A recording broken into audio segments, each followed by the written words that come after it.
पुष्पस्य पत्रस्य पुटे शयानं श्रीबालं मुकुन्दं मनसा स्मरामि। श्रीकृष्ण गोविन्द हरे मुरारी,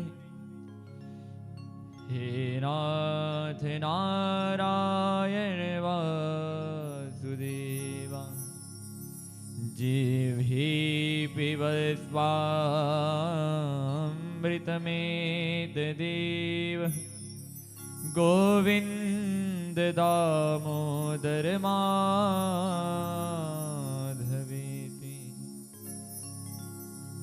आइए सभी सुंदर कथा में प्रवेश करने के पहले भगवान श्रीमन कुंज वृंदावन में वास करने वाले श्री बांके बिहारी की सुंदर आरती बेला में पहले प्रथम आगे बढ़ते हैं, फिर उसके बाद कीर्तन के बाद कथा की ओर बढ़ेंगे।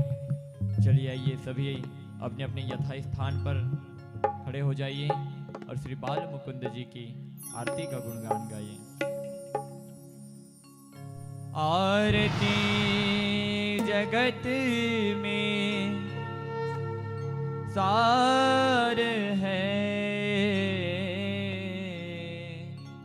जो त्रुटि भई वो इसमें क्षमाकार है।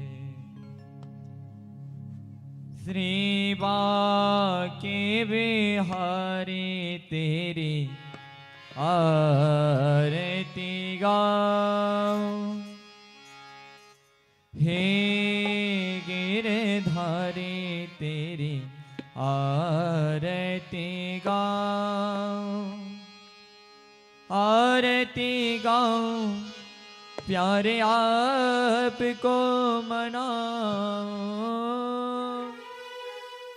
आरती गाऊं प्यारे आपको मनाऊं, हे गिरधारी तेरी आरती गाऊं, हे गिरधारी तेरी आरती गाऊं, आरती गाऊं प्यारे आपको मनाऊं, आरती गाऊं प्यारे आपको मनाऊं, आरती गाऊं प्यारे आपको रिझाऊं, आरती गाऊं प्यारे आपको रिझाऊं, हे बाल मुकुंद तेरी आरती गाऊं, श्री बाल मुकुंद तेरी आरती गाऊं,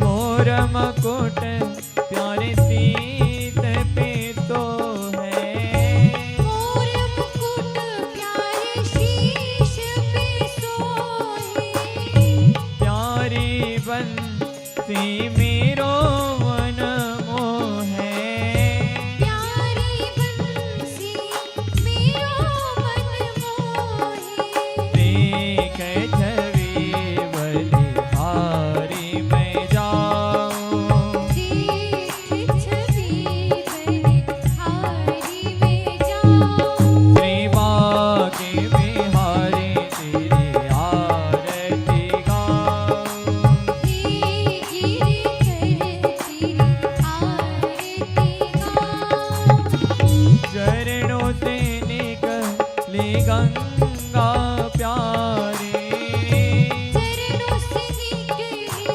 गंगा प्यारी, जितने सारी दुनिया तारी, जिसने सारी दुनिया तारी, मैं उन चरणों के दर्शन पाऊं, मैं उन चरणों के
आपको रिझाऊं प्यारे आरती गाऊं, आपको रिझाऊं प्यारे आरती गाऊं, बाल कृष्ण तेरी आरती गाऊं, बाल कृष्ण तेरी आरती गाऊं, श्री श्याम सुंदर तेरी आरती गाऊं, श्री राधे बिहारी तेरी आरती गाऊं, हे बनवारी तेरी आरती गाऊं, हे बनवारी तेरी आरती गाऊं, श्री राधे गोपाल तेरी आरती गाऊं, श्री राधे गोपाल तेरी आरती गाऊं, श्री राधा रमण तेरी आरती गाऊं, श्री राधा रमण तेरी आरती गाऊं, श्री बांके बिहारी तेरी आरती गाऊं। बोलिए श्री वृंदावन बिहारी लाल की जय। जय जय श्री राधे, जय जय श्री राधे, जय जय श्री राधे। बोलिए श्री वृंदावन बिहारी लाल की जय। सभी अपने अपने यथा स्थान पर बैठ जाइए।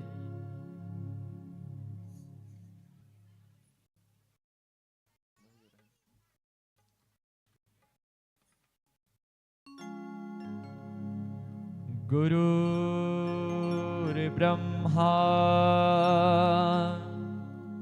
गुरुर्विष्णु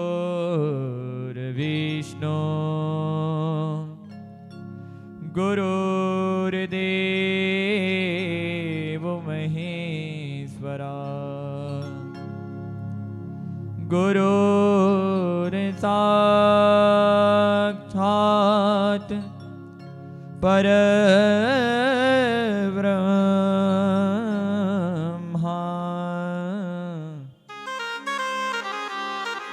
तस्मै श्री गुरुवे नमः।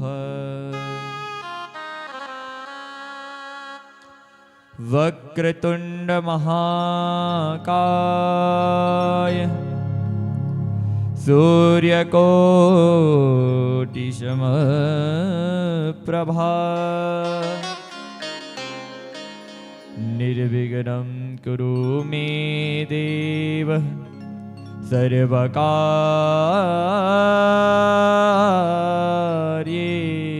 सर्वदा।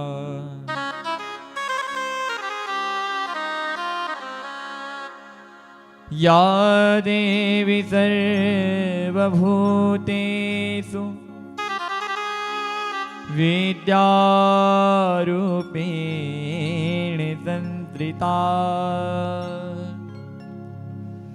नमः तस्यै नमः तस्यै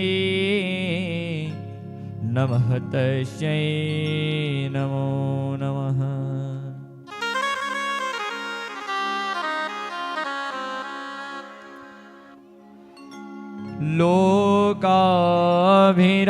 लोकाभिरामं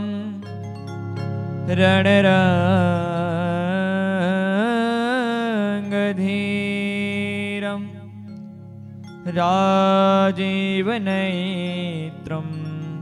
रघुवंशनाथं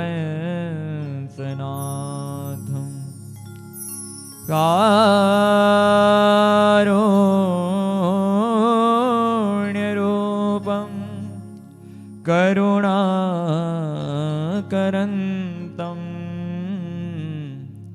श्रीरामचन्द्रं शरणं प्रपद्ये।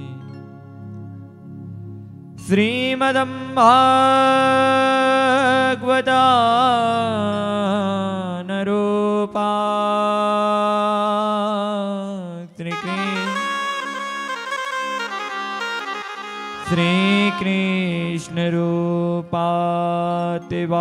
श्रीकृष्णरूपातिवाड्यमयी रूपं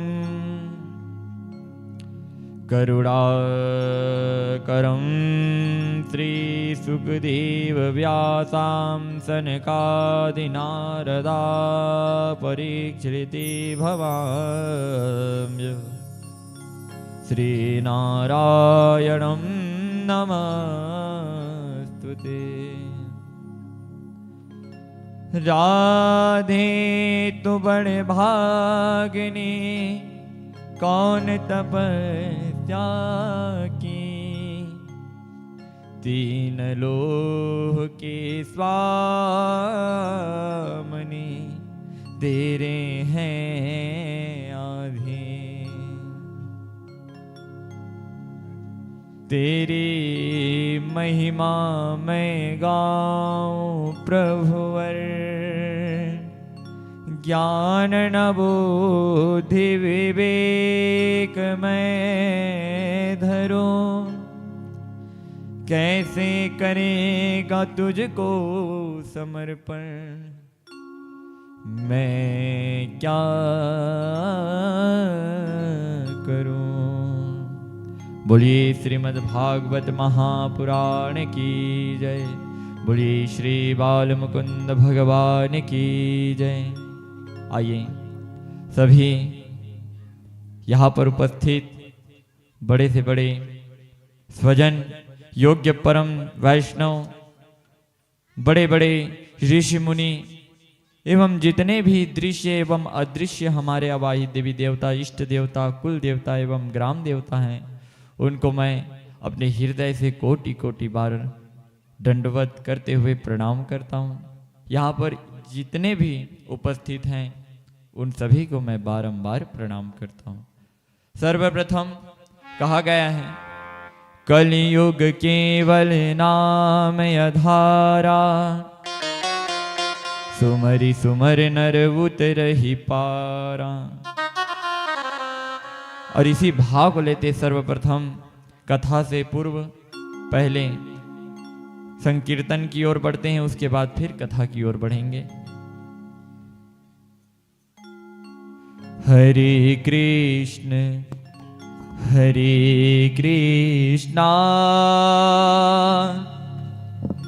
कृष्ण कृष्ण हरे हरे, हरे राम राम राम हरे हरे। हरे कृष्ण कृष्ण कृष्ण हरे हरे, हरे राम राम राम हरे हरे। हरे राम राम राम हरे हरे। हरे कृष्ण कृष्ण कृष्ण हरे हरे, हरे कृष्ण कृष्ण कृष्ण हरे हरे। हरे राम राम राम हरे हरे। हरे राम राम हरे हरे। और तभी करताल की ध्वनि करते हुए श्री कृष्णचंद्र जी महाराज को हृदय से उस कीर्तन भाव से अपने अंदर के जो हृदय सिंहासन है उसमें बताना है और सभी को कहना है हरे कृष्ण कृष्ण कृष्ण हरे हरे,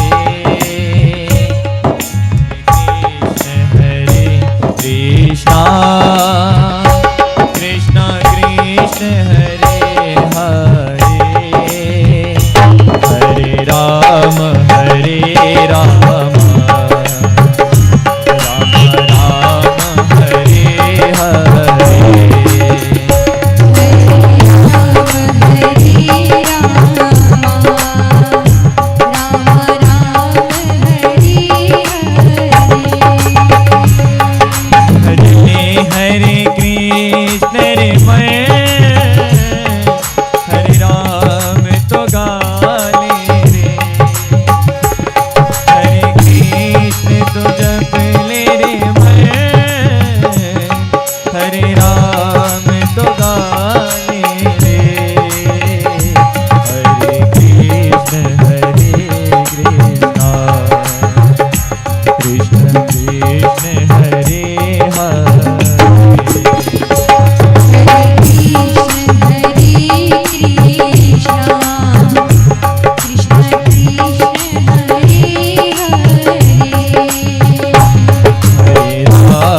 रामचंद्र महाराज की।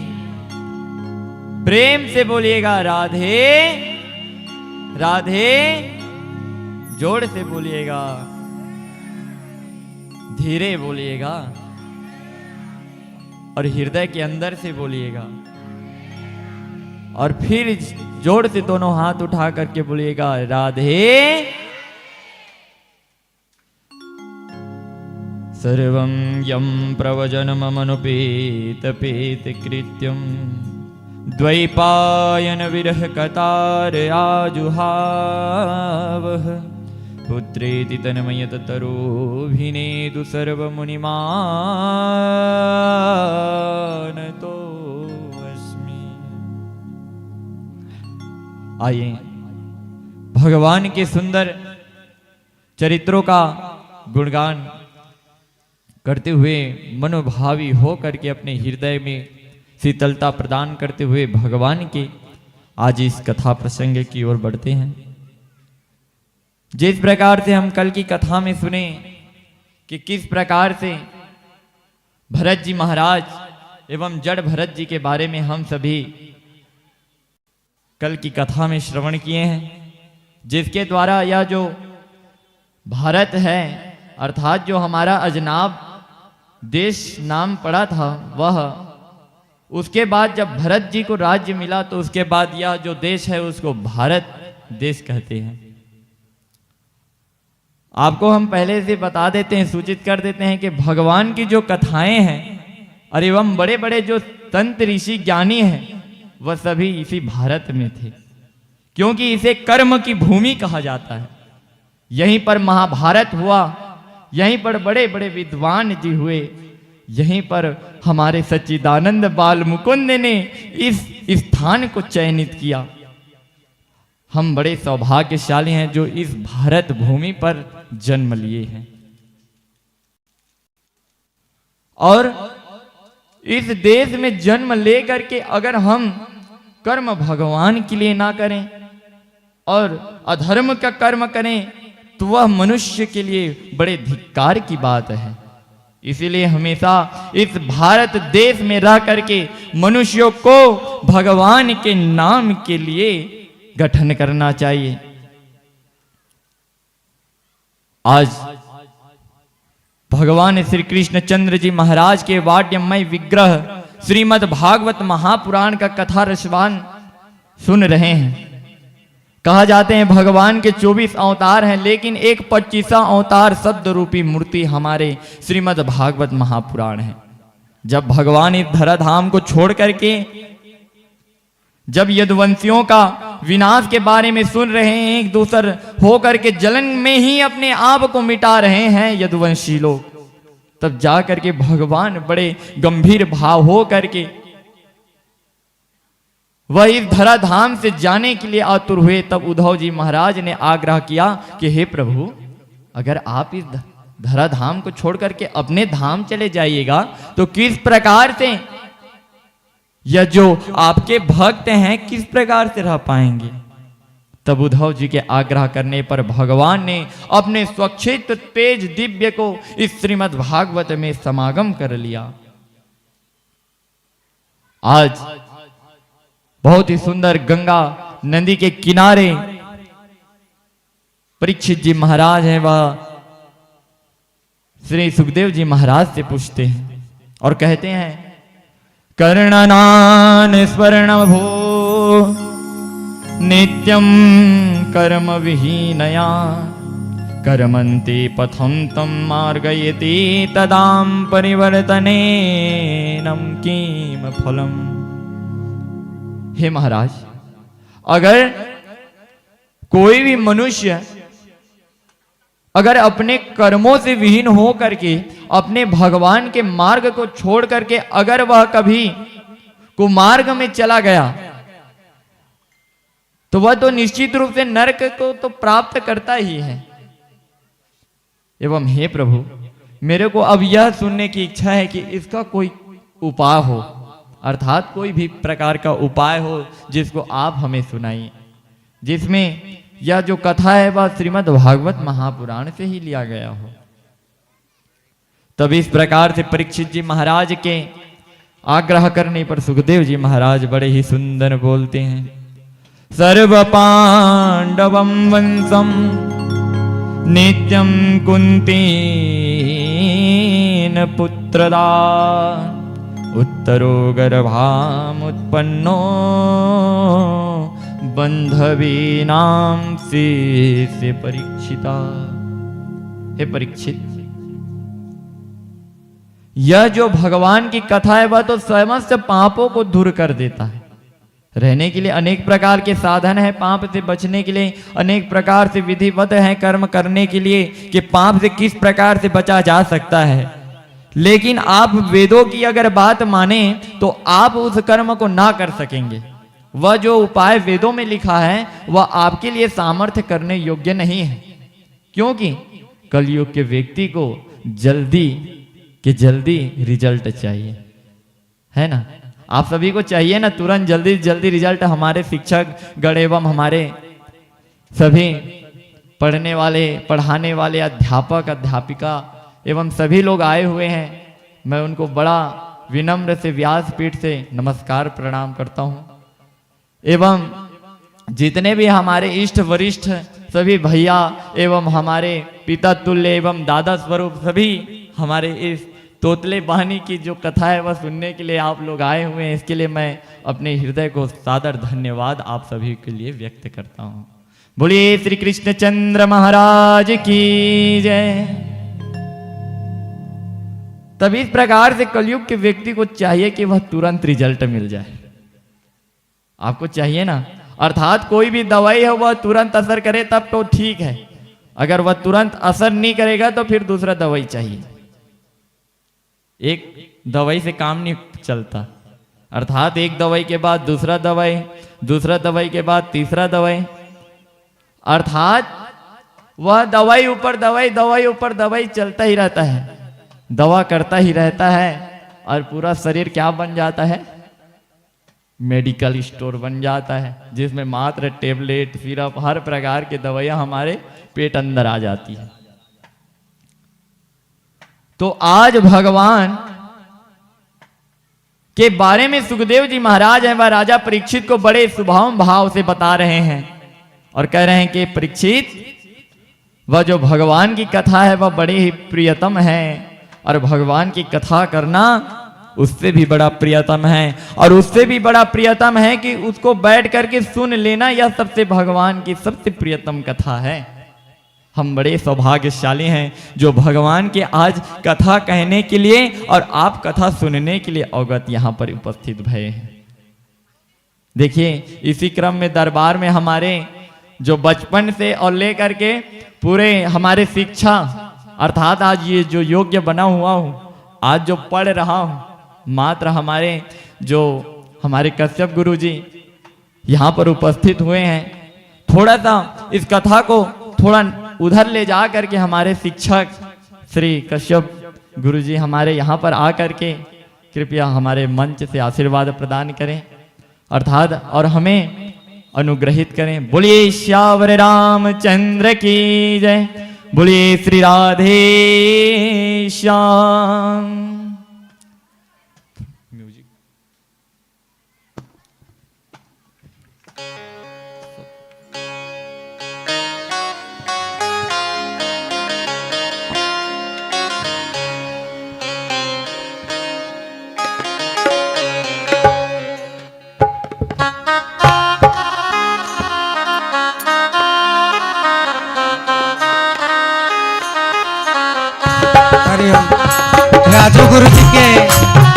राजू जी के पिताजी भी चले जाए आशीर्वाद के लिए। गुरु जी को भी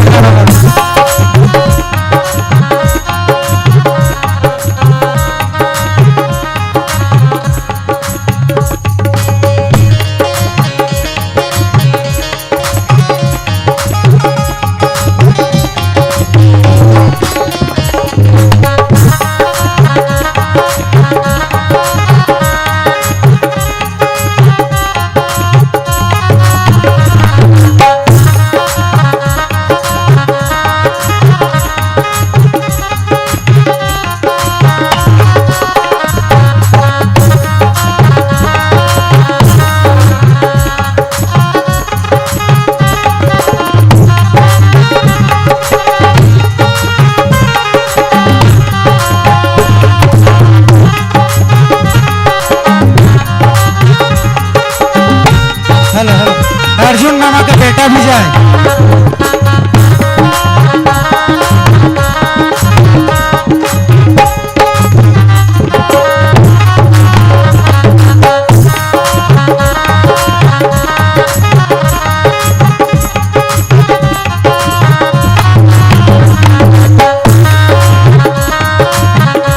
अरे लल्हा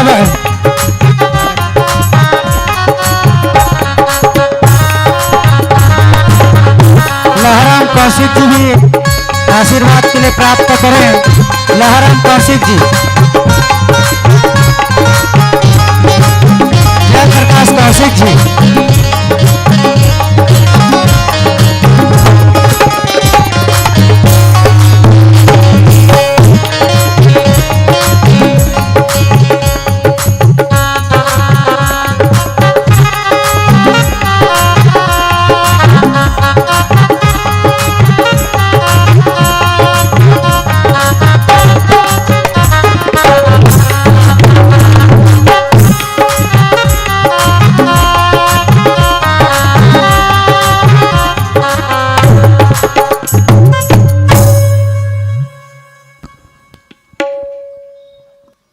बोले राधे राधे। आज हमारे गांव की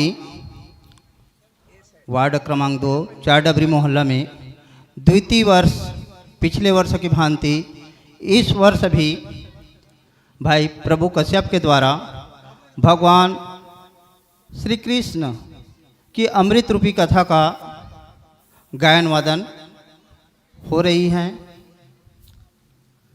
जिस प्रकार से व्यासपीठ पर बैठे हमारे परम पूज्य वैष्णव जी के द्वारा हम सभी को भगवान की अमृत रूपी कथा सुना रहे हैं। यह जो महाराज उपस्थित हैं हमारे आदरणीय, वे बचपन से ही, मैं गांव में एक छोटा सा स्कूल चला रहा हूं, उस स्कूल में अध्ययन अध्यापन का कार्य किए हैं।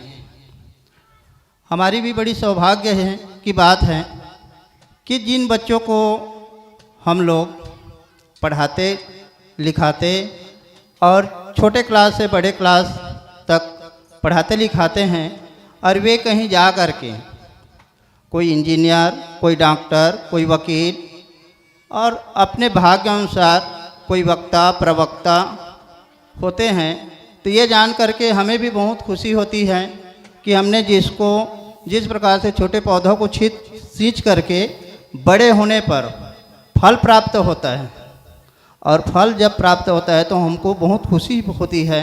आप सभी को खुशी होती है कि आपने आंगन में, बाड़ी में एक छोटे पौधा लगाते हैं और जब वो पौधा फल देने लगता है तो आप सोचिए कि कितना खुशी होता है कि छोटे से पौधों को सींच करके बड़ा किए और उसे फल मिलता है। उसी प्रकार से हर शिक्षक के लिए, हर गुरु के लिए, यदि उनकी छोटी सी जो छात्र हैं, विद्यार्थी हैं, वे बड़े होकर के कामयाब हो जाए तो शिक्षक भी गदगद होते हैं, खुश होते हैं। और हम भी आज बहुत खुश हैं। इतना ही कह करके मैं अपना वाणी को विराम करता हूँ। बोलो राधे राधे। राधे कृष्ण भगवान की। बोलिए श्री भागवत भगवान की जय। प्रेम से बोलिएगा राधे राधे। आइए कथा की ओर प्रवेश करते हैं। जिस प्रकार कल की कथा में हमने जड़ भरत उपाख्यान अर्थात जिसके द्वारा यह भारत बना, इसके बारे में हमने सुना, और अब जो सुखदेव जी महाराज हैं वह बड़े ही सुंदर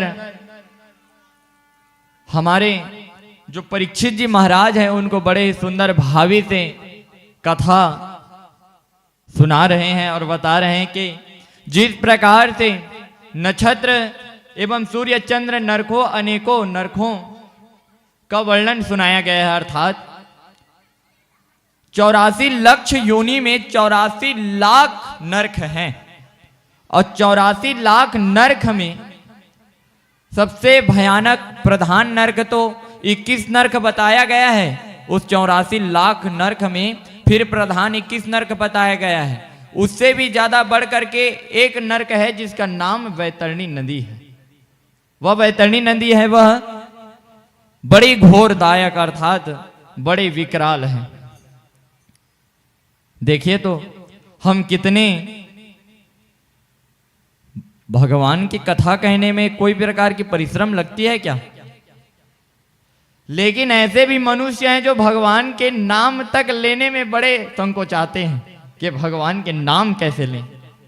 वो राधे राधे राधे राधे करते रहते हैं, इसमें भी वह चारी चुगली करते हैं, राधे राधे राधे राधे करते रहते हैं। कई लोग ऐसे रहते हैं कि जो कोई बढ़ जाए तो मात्र उनके बारे में मात्र चारी चुगली करते हैं। सुखदेव जी महाराज कह रहे हैं, परीक्षित, यह जो दुनिया है ना, वह मात्र सबको गिराना चाहती है, सबकी टांग को खींच करके मात्र जमीन में गिराए और मैं ही बस बड़ा रहूं। अर्थात सब लोग आगे बढ़ने की चाह करते हैं, और जो आगे बढ़ते हैं उसके टांग को खींच करके और नीचे करने की कोशिश करते हैं।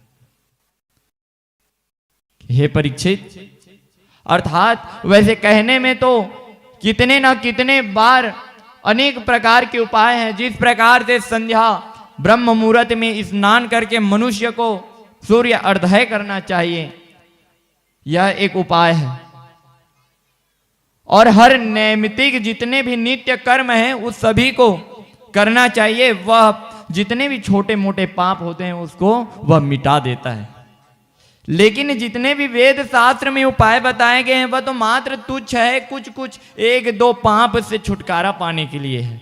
लेकिन जब अधम पाप हो जाए, जब अधम पाप हो जाए, जो मात्र एक दो कर्म करने से वह मिटता नहीं, उसके लिए मात्र हरि नाम का ही सहारा उपलब्ध है। मैं तुम्हें इसी कथा में एक उदाहरण दृष्टांत की ओर लेकर चलता हूं। एक बड़े ही सुंदर, जब महाभारत समाप्ति हुआ तब युधिष्ठिर महाराज जी ने नारद जी महाराज से पूछा था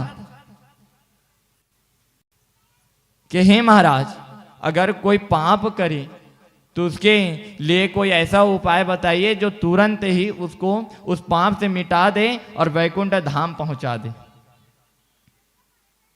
तब जो नारद जी महाराज है वह बड़े ही सुंदर स्वभाव के, अब आपको तो बताया हूं कि नारद जी महाराज कौन है, संत स्वभावी हैं। अर्थात वह संत स्वभाव कैसा, संत स्वभाव कैसा होता है आप सभी को ज्ञात होगा कि संत स्वभाव, संत अर्थात उसको देख करके शांति की अनुभूति हो जाए, मन विचलित है वह ध्यान केंद्रित हो करके मात्र एक भगवान के नाम रूपी में जा करके गोता लगाए, वह संत का स्वरूप दर्शन करने मात्र से हो जाता है। इसी प्रकार सर्वप्रथम तो नारद जी महाराज बड़े ही सुंदर पावन पुनीत हो करके कहते हैं, श्रीमन नारायण नारायण नारायण, श्रीमन नारायण नारायण नारायण, ओ श्रीमन नारायण नारायण नारायण, श्रीमन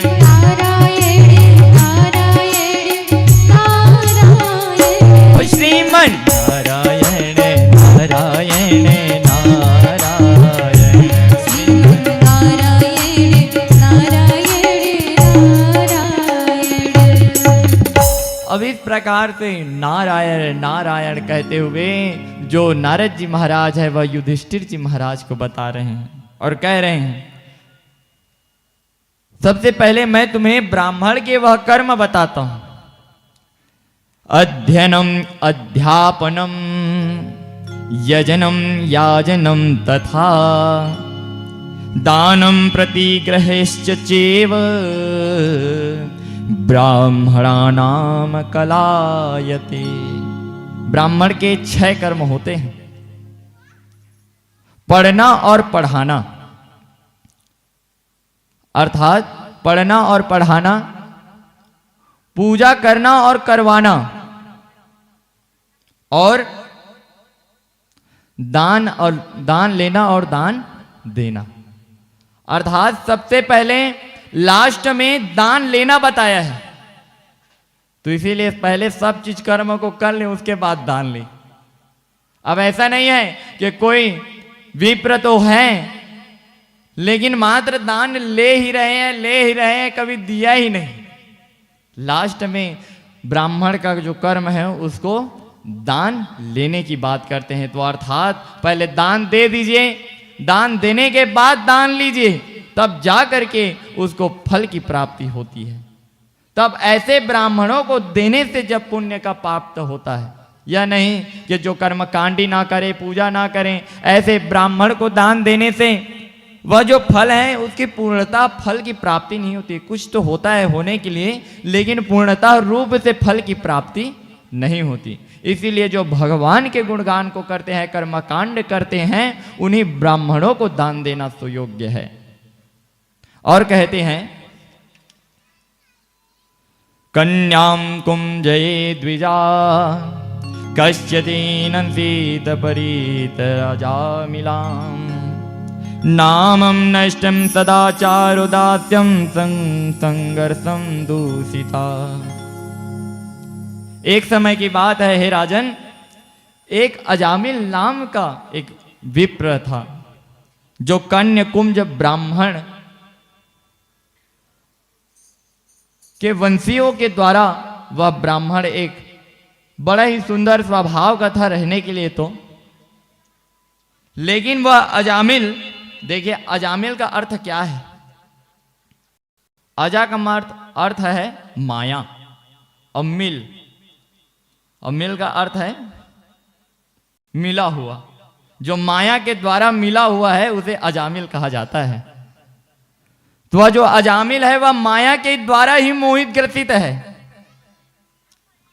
जो यहां पर बैठे हुए हैं और जो माया से मिला हुआ है वही अजामिल है। ऐसा नहीं है कथा में जो अजामिल है वही अजामिल हो सकता है। आपके भाव उसको तत्व ज्ञान के रूप में दिया जाए तो अजामिल हम भी हो सकते हैं जो माया के द्वारा फंसे हुए हैं। वह जो अजामिल है वह माया के द्वारा फंसा हुआ है। रहने के लिए उसके पिता तो विप्र कर्मकांडी करने वाले, अब वह तो जो अजामिल है वह शादीशुदा होते हुए, अपने कुलीन शादीशुदा हो करके भी वह एक वेश्या का संगत करता था, और जितने भी अपने पिता का धन है उसको मात्र उसमें ही खर्च करता था, उड़ाता था। तो देखिए आप सभी को बता दें कि अगर कोई भी ब्राह्मण अगर कभी भी विहीन जाति में चला जाए तो उसका ब्राह्मणत्व है वह खत्म हो जाता है, और जो भी उसको प्रणाम भी करता है वह पाप का भागीदार बनता है। इसीलिए देखिए आप समझ जाइए, समझदार बन जाइए। अगर वह विहीन अकर्म करता है, कर्म के मार्ग से नहीं चलता है, तो निश्चित रूप से उसका ब्राह्मणत्व है वह खत्म हो जाता है। तो ऐसे ब्राह्मणों को प्रणाम करने से भी पाप बढ़ता है। आज अजामिल क्या है? वह कितने सुंदर प्रतिव्रता स्त्री होते हुए भी वह वेश्या के संगत करके अपने पिता के पूरे धन को उसके ऊपर व्यय करता है। और इस प्रकार से बड़े भाग्य तब करुणा करते हैं प्रभु। अरे विप्र को जब विपत्ति में देखते हैं, कभी तो वृद्ध ब्राह्मण के रूप में, तो कभी नरसिंह बन के रहते हैं। तब तस्यम प्रवश्यामि पुत्रम दशम ते सयोत्रक्षे, उस वेश्या के से अजामिल ने 10 पुत्र पैदा किए। अर्थात वह जो वेश्या के द्वारा 10 पुत्र पैदा किए और छोटे का नाम नारायण रखा। एक बार की बात है, जब रात्रि के समय संत लोग वहां पर आते हैं और खोजते हैं, कि किसी का घर आश्रय मिल जाए, बड़े बड़े संत रहते हैं और संत जिसके घर जाए उसके भाग्य खुल जाते हैं। तो आज जो अजामिल का भी है वो भाग्य खुलने वाला है, उदय होने वाला है। बड़े भाग्य जब जानिए जब मिलने आवे संत, संतन को मिलने करें सब कष्टन को अंत। संत समागम हरि कथा तुलसी दुर्लभ दोय, सूत दरार लक्ष्मी पापी के भी होय। अर्थात जो सूत दरा और लक्ष्मी भी है, जब संत की कृपा हो जाए तो उसके हाथों में आ जाती है। अर्थात भगवान की अगर वह अधर्म एवं शूद्र भी है, वह भगवान की कथा एवं भक्ति करते हैं तो उनके हाथों में वह तुलसी का वृक्ष है। और जो भक्त हैं उनकी वसलतता अर्थात ठाकुर देवता स्वयं वहां पर आ जाते हैं। इसी कथा में एक दृष्टांत आता है। एक कसाई रहता है, सदन नाम का कसाई। वह कसाई है, वह हलाल करता है। अर्थात अब कसाई का काम क्या है? बकरा को काटना। अब वह कसाई रोज बकरा काटता, बढ़िया सुंदर उसको काट करके रोज उसका व्यापार था बेचना, वह बेचता। अब जो तौल बाट रखा था तराजू, एक तराजू के पालने में 2-3 बाट थे, आधा किलो का, 1 किलो का और एक छोटा सा पत्थर जो 1 पाव का होगा शायद तक, आधा 1 पाव का। तो जो आधा 1 पाव का था वह कोई और दूसरा पत्थर नहीं था, वह स्वयं शालिग्राम का शिला ठाकुर जी महाराज थे। अब उसी को तराजू बाट बनाए हुए थे वह कसाई, सदन नामक कसाई। और ठाकुर जी बना करके अर्थात उसको बाट बनाए थे वह ठाकुर जी महाराज को। अब उधर से एक संत जी आते हैं और संत जी हैं वह देखते हैं कि अरे कसाई दुष्ट दुष्कर्म मूर्ख कहीं का, मेरे ठाकुर जी महाराज को तूने बाट बनाया है, तुझको समझ नहीं आता। इस प्रकार से संत जी महाराज वह क्रोधित हो गए कि मेरे ठाकुर जी को तू एक पलने में, एक कसाई हो करके मांस को एक तौलने में रखा हुआ है और एक तौल में मेरे ठाकुर जी को रखा हुआ है, दुष्ट कहीं का। इस प्रकार से जब संत जी महाराज देखते हैं, अब उस कसाई को क्या पता कि वह ठाकुर जी है।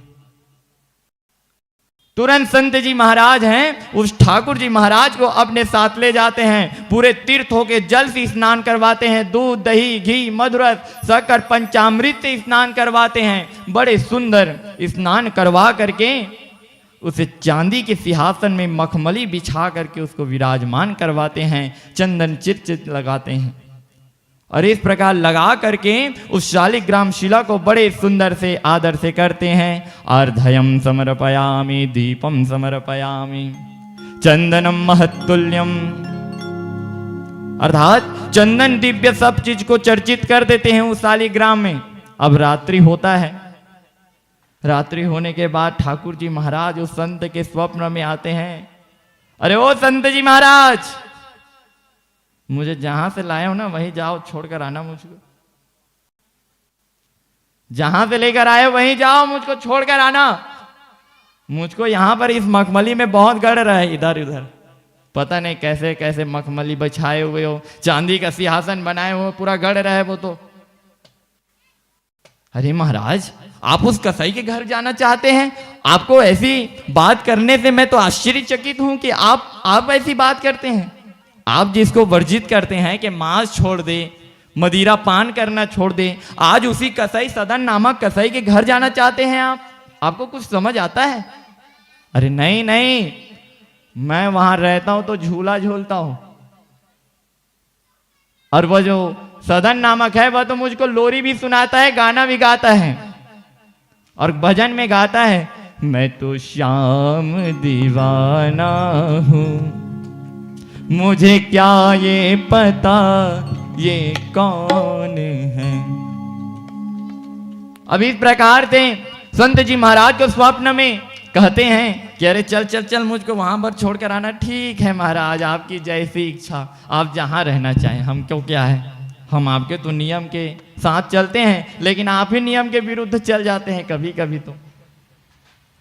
अब जो ठाकुर जी महाराज को सदन नामक रूपी कसाई के घर जा करके छोड़ने आता है, अब छोड़ने के बाद आता है तो संत जी महाराज कहते हैं सदन नामक कसाई को कि सुन सदन, यह मेरे ठाकुर जी हैं और यह तेरे पास ही रहना चाहता है। देख इसको संभाल के रखना, भले से कह दे प्रभु के मैं तेरे साथ रहूंगा, लेकिन तू इसका ख्याल रखना, ये ठाकुर जी महाराज का। इस प्रकार भावी होकर संत जी महाराज रोते हैं और छोड़ करके आ जाते हैं।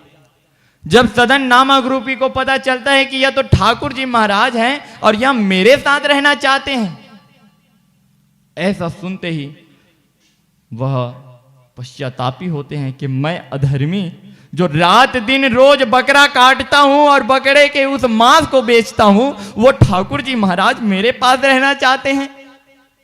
हे प्रभु, जो आपको पसंद नहीं, आज से मुझे भी कुछ पसंद नहीं, आज से मैं ये जितने भी काम है वह सबको छोड़ दूंगा प्रभु। देखिए, भगवान किसी को कुछ कहते नहीं, लेकिन कैसे बदला देते हैं आदमी को, कैसे बदलवा देते हैं कि वह जो कर्म करता है उसी के माध्यम से उसको समझा देता है। आज ठाकुर जी महाराज हैं, वह उनके कुछ कहा नहीं भगवान ने कि छोड़ दो, उसको नहीं कहा, मात्र उसके फिर घर जाने को रुदन किया संत जी महाराज के द्वारा। लेकिन आज बिना कहे ही, वही कहते हैं ना, सांप भी मर जाए और लाठी भी ना टूटे।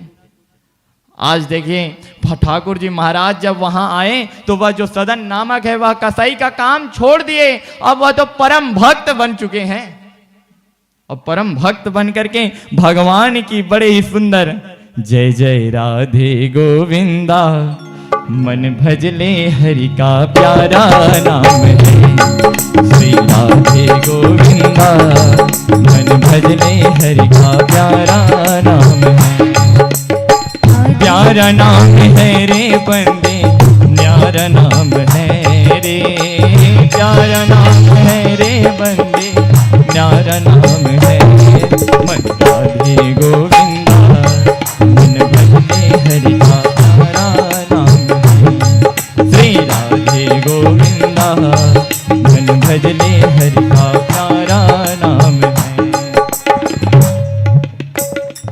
अब इस प्रकार से सदन नामक बढ़ाई है, अर्थात जो कसाई है वह सभी कर्म को छोड़ चुका है, अब जो बुरा कर्म करने वाला है, अब मात्र भगवान के ठाकुर जी के काम में ही लगा रहता है।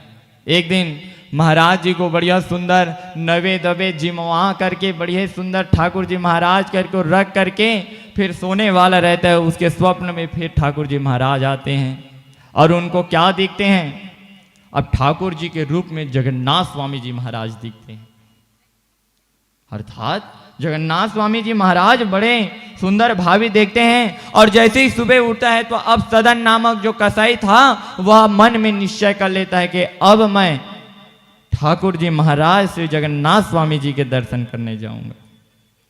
अब वह जो सदन नामक कसाई है वह ठाकुर जी महाराज के दर्शन के लिए, जगन्नाथ स्वामी के दर्शन के लिए कहाँ चले गए, हमारे उड़ीसा पुरी जी चले गए।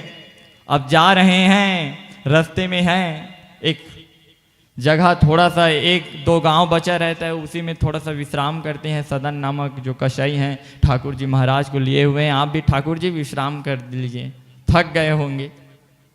इस प्रकार से भावी हो करके वहां विश्राम करते हैं। एक स्त्री देखते हैं सदन जी महाराज को और सदन जी महाराज को देख करके कहते हैं, अब सदन जी महाराज ऐसे थोड़ी ना थे, बड़े हैंडसम थे वो, अर्थात बड़े गोरे नारे एकदम शरीर वाले, भुजाएं मस्त एकदम गट भरे हुए थे। उनको देख करके वह जो स्त्रियां कहते हैं कि अरे ओ युवा, मेरे से विवाह करेगा? नहीं नहीं नहीं नहीं, मैं तो ठाकुर जी का हूं और ठाकुर जी का ही रहूंगा, मुझको विवाह का कोई लालसा नहीं है, मुझे माया में नहीं फंसना है भाई। अरे सुन, और देखिए वो इस स्त्री का विवाह हो चुका है, तब भी वह सदन नामक कसाई से कह रहे हैं कि विवाह करेगा क्या मेरे से? तो सुन, अगर मेरे से विवाह करना चाहता है तो जा मार दे मेरे वर, अर्थात मेरे जो पुरुष हैं उसको मार दे और तुम मेरे से शादी कर ले, विवाह कर ले। इस प्रकार जब सदन नामक ने सुना, अरे राधे राधे राधे ठाकुर जी महाराज, मुझको क्या क्या सुना रहे हो, क्या क्या सुना रहे हो महाराज। इस प्रकार से जैसे करते हैं तो अब स्त्री तिरिया बड़े मरकट की नाई, अर्थात अब स्त्री है वह क्या करते हैं, अपने पति को स्वयं मार देते हैं, फिर हल्ला मचा देते हैं कि मेरे पति को मार दिए मार दिए। वह जो पुरुष है गाढ़ शरीर वाले गो एकदम गोरा नारा है, वह मुझे मेरे पति को मार दिए, सैनिक इसको बंदी बना लो, यह मेरे पति को मारा है। इस प्रकार सदन जी महाराज को फंसा दिए। देखिए यह जो भी हो रहा है सब प्रभु की माया है। हमारे जीवन में जो कुछ भी होता है वह सब प्रभु की ही माया है।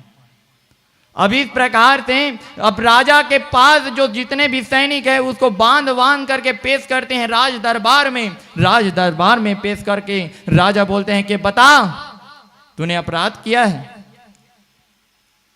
नहीं महाराज, मैंने किसी भी प्रकार का अपराध नहीं किया है, लेकिन वही तो है जमाना भी जिसकी किसकी सुनवाई करता है, जो असत्य भाषी करने वाले हैं उनकी ही सुनवाई की तरफ हर आदमी होते हैं।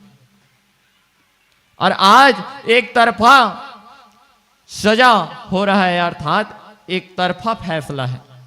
आज सदन जी महाराज कह रहे हैं कि हे महाराज, आप जो भी दंड देंगे मुझको स्वीकार है, लेकिन मात्र मेरे शरीर में प्राण रहे, क्योंकि मुझे अभी पुरी जी में जाकर के जगन्नाथ स्वामी जी के दर्शन करना है।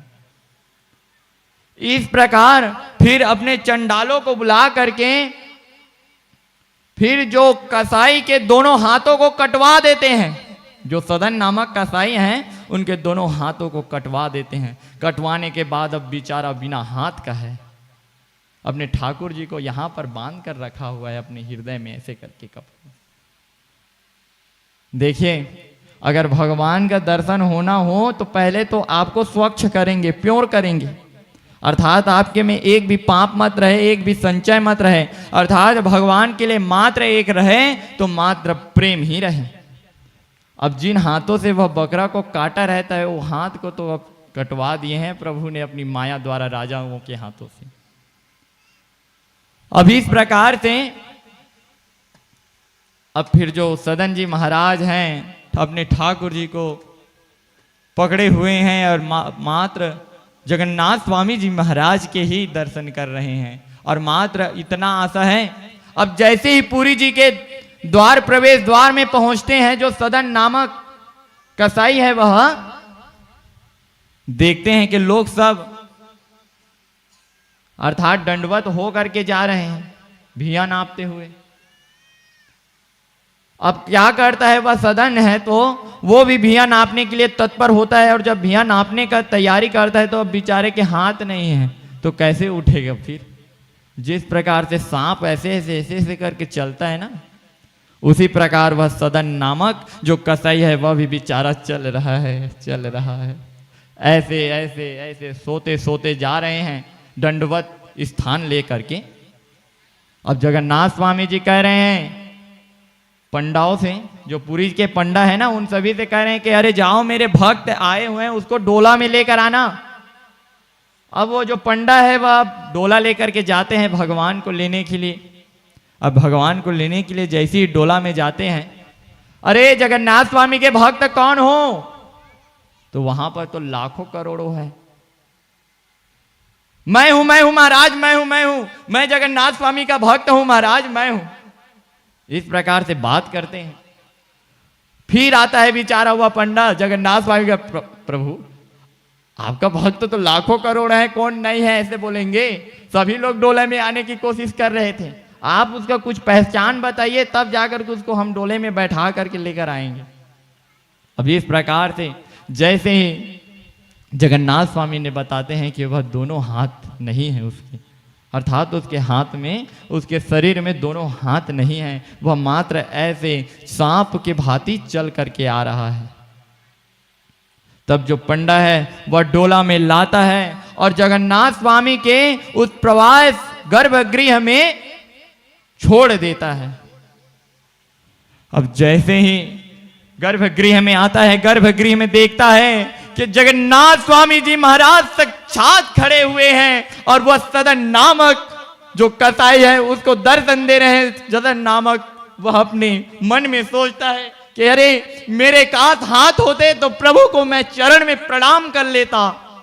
इस प्रकार से मनोभावी होकर के जगन्नाथ स्वामी ने उनके दोनों हाथ दे दिए और हाथ दे करके वह विनती करता है, प्रभु आज आपने मेरे को दर्शन दिए, मेरे जैसे कसाई को दर्शन दिए। प्रभु मैं धन्य हूं कि आपने मेरे जैसे अधर्म पापियों को दर्शन दिए।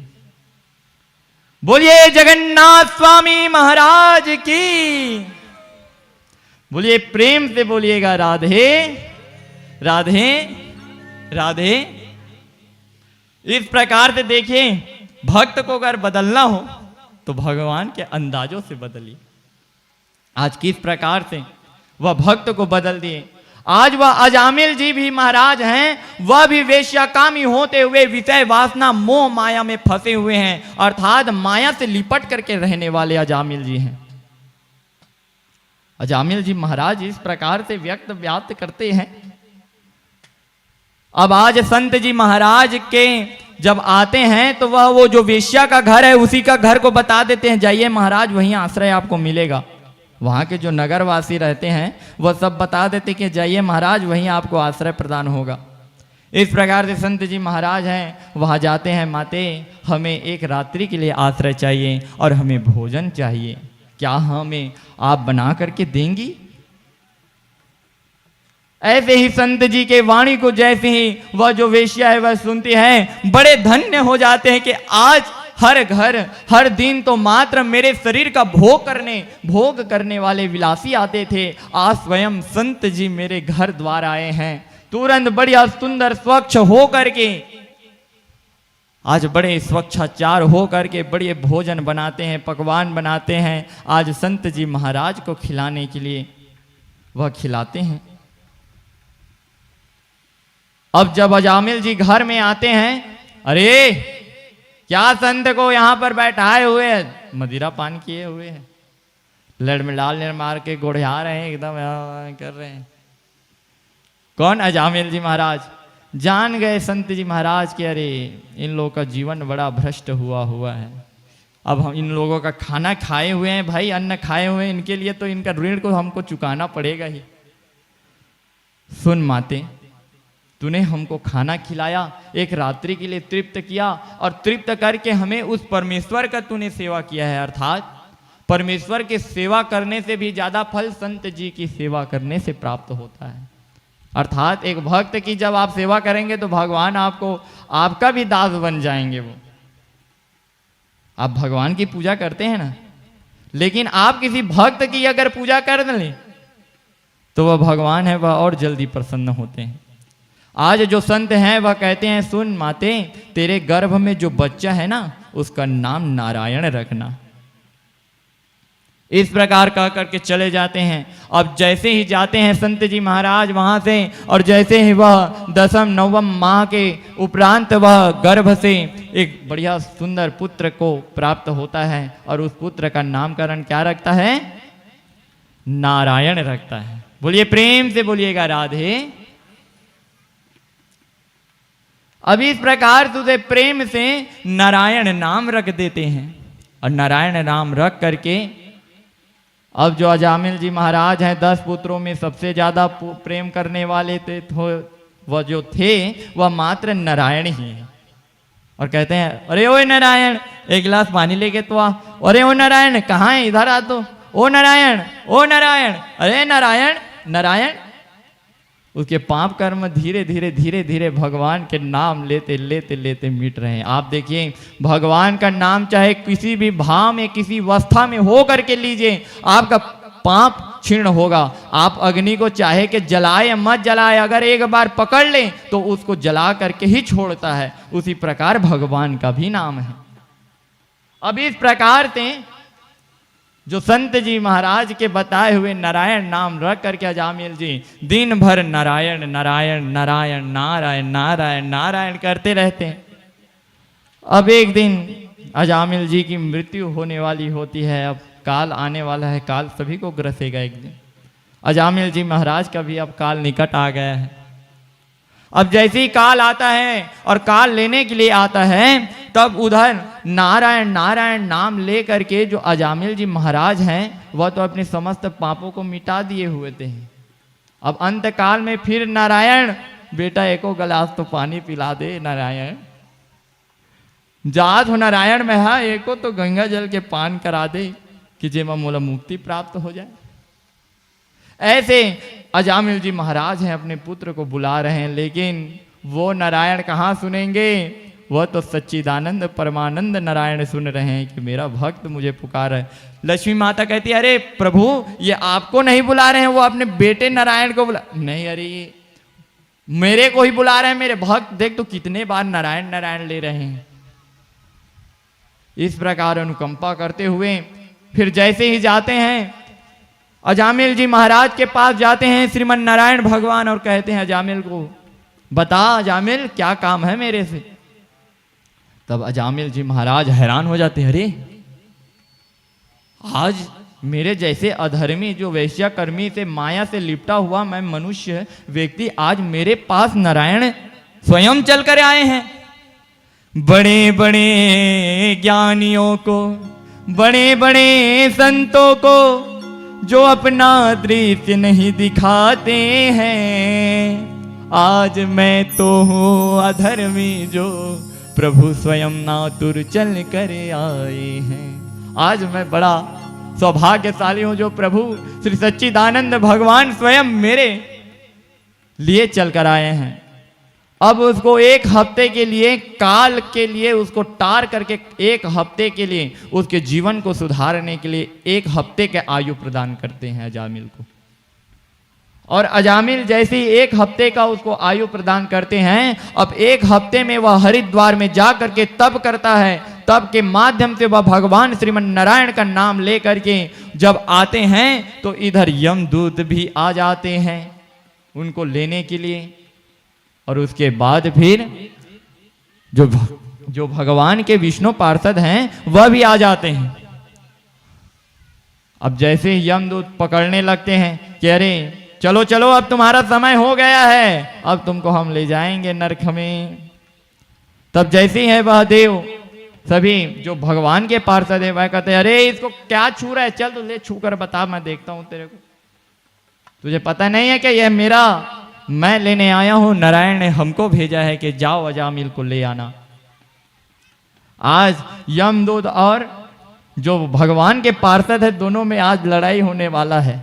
बात ही बात में, महाभारत नहीं बोल रहा हूं, पटका पटकी नहीं बोल रहा हूं, बात ही बात में, अरे नहीं नहीं नहीं, यम महाराज ने चित्रगुप्त ने लिखा था कि अजामिल को इस दिन लेकर चले आना, अर्थात उसके जीव को ले आना, क्योंकि वह बहुत पापी है, वेश्याकामी है, अर्थात विप्र का जन्म प्राप्त करके भी वह पाप कर्म किया है, उसको लेकर आ जाना। ऐसे करके चित्रगुप्त ने हमको लिखा है, उसका चिट्ठा भी पकड़े हैं, देखे हैं, तो पता चला कि अजामिल को ले जाना है। नहीं नहीं नहीं, उसके बाद तुरंत जैसी देव पार्षद और जो यमदूत के बीच में जब वाद विवाद चलता है उतने ही टाइम यम जी महाराज आ जाते हैं। जो यमराज जी हैं, धर्मराज जी हैं, वो वही टाइम आ जाता है और कहते हैं, नास्तिकम हरिनम जपनम संकस्या न पृद्धति सर्वहरिनाम नाम जीभम तैवाणी न गतयः। अर्थात जो मनुष्य भगवान का नाम एक भी बार नहीं लेता अपने जुबान से, उसको इस नरक में लेकर आना।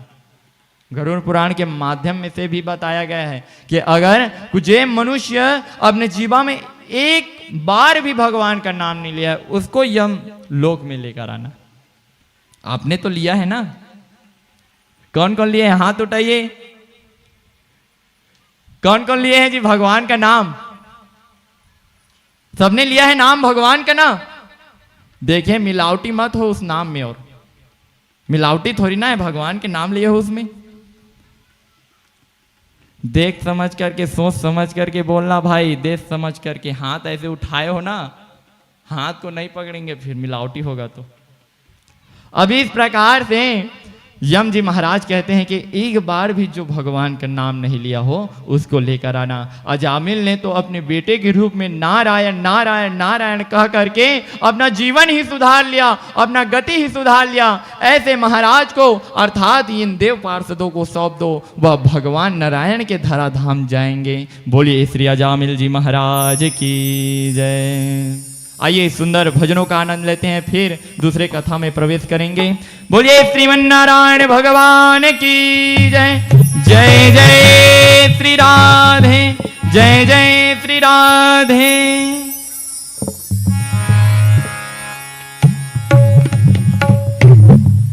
अतिथि देवो भव में हमारे बीच ग्राम कुसमंदा से कुछ भक्तों का नाम है जो आकर व्यासपीठ से दर्शन प्राप्त करें। जैसे हमारे मामा श्री पुन्नू और ओम प्रकाश यादव जी और हमारे तुलाराम कश्यप जी की नहीं, तुलाराम राठौर जी की धर्मपत्नी आई हुई है, जिनके घर से प्रसाद की प्राप्ति हुई। उनको भी महाराज जी से दर्शन प्राप्त करें, व्यासपीठ पर जाएं।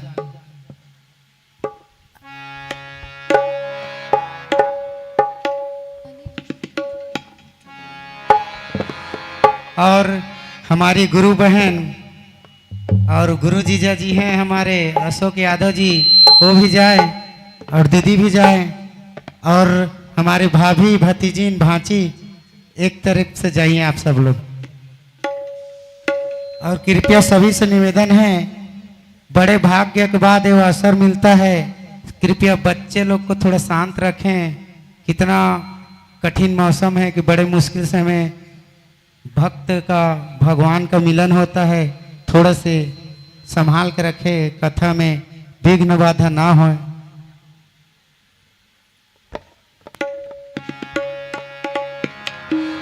बोली बाकी बिहारी लाल की जय।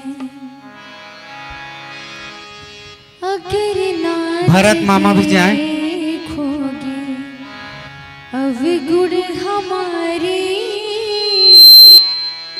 अगर नाथ देखोगे अब गुड़ हमारे, तो हम कैसे भव से लगेंगे किनारे। अगर नाथ देखोगे अब गुड़ हमारे, अगर नाथ देखोगे अब गुड़ हमारे, तो हम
हमारे बचन भैया जी भी आए मंच पर आशीर्वाद प्राप्त करें।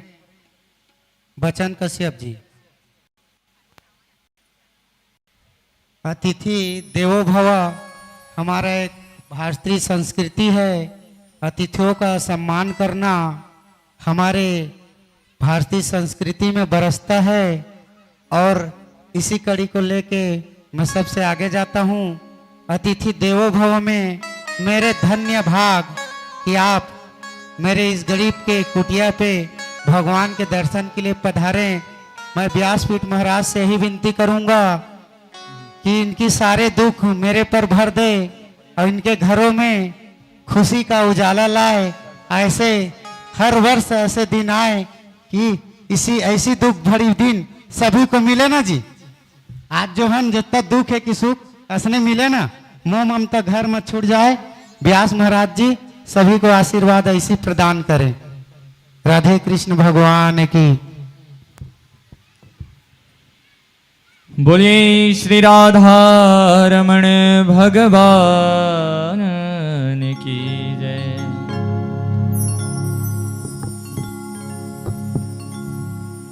राधे राधे गाओ सब, राधे पतित से पावन करते हैं। राधे जब खुश हो जाए तो कृष्ण भी कृपा करते हैं। आज बड़े सुंदर भगवान की कथाओं में सभी गोता लगाएंगे। वैसे भगवान की कथा तो हम हमेशा सुन रहे हैं, सभी के सब सुन रहे हैं ना भगवान की कथा। और खास करके हमारे कोसमंदा ग्राम में भागवत कोसमंदा लिखवा देना चाहिए। भागवत में भागवत, भागवत में भागवत। अभी कुछ दिन बाद फिर 10 अप्रैल से फिर चालू है। प्रेमशंकर चौबे जी महाराज बड़े सुंदर कथा कहते हैं। और फिर उसके बाद फिर राम कथा है। उसके बाद और कुछ होना ही है, ऐसे बात नहीं है। हमारे कोसमंदा ग्राम में इतना भागवत हुआ, इतना भागवत हुआ कि उसके फल स्वरूप एक मैं भी हूं। अर्थात सभी जगह आरती बताते बताते बताते बताते आज मैं भगवान के निमित्त भगवान के पूजा पाठ करके आज वरिष्ठ जनों के आशीर्वाद के कारण आज वही फल स्वरूप मैं हूँ। और बड़े धन्यवाद हैं जो प्रभु जी हमारे मुझको चयन किए कि महाराज आप कथा कर लेंगे। प्रथम वर्त मैं भगवान का खिलवाड़ी नहीं करता भाई, मैं नहीं जानता मैं कथा वथा कहने, मैं तो आरती बताने जानता हूँ, बस आरती ही बताऊंगा भगवान का।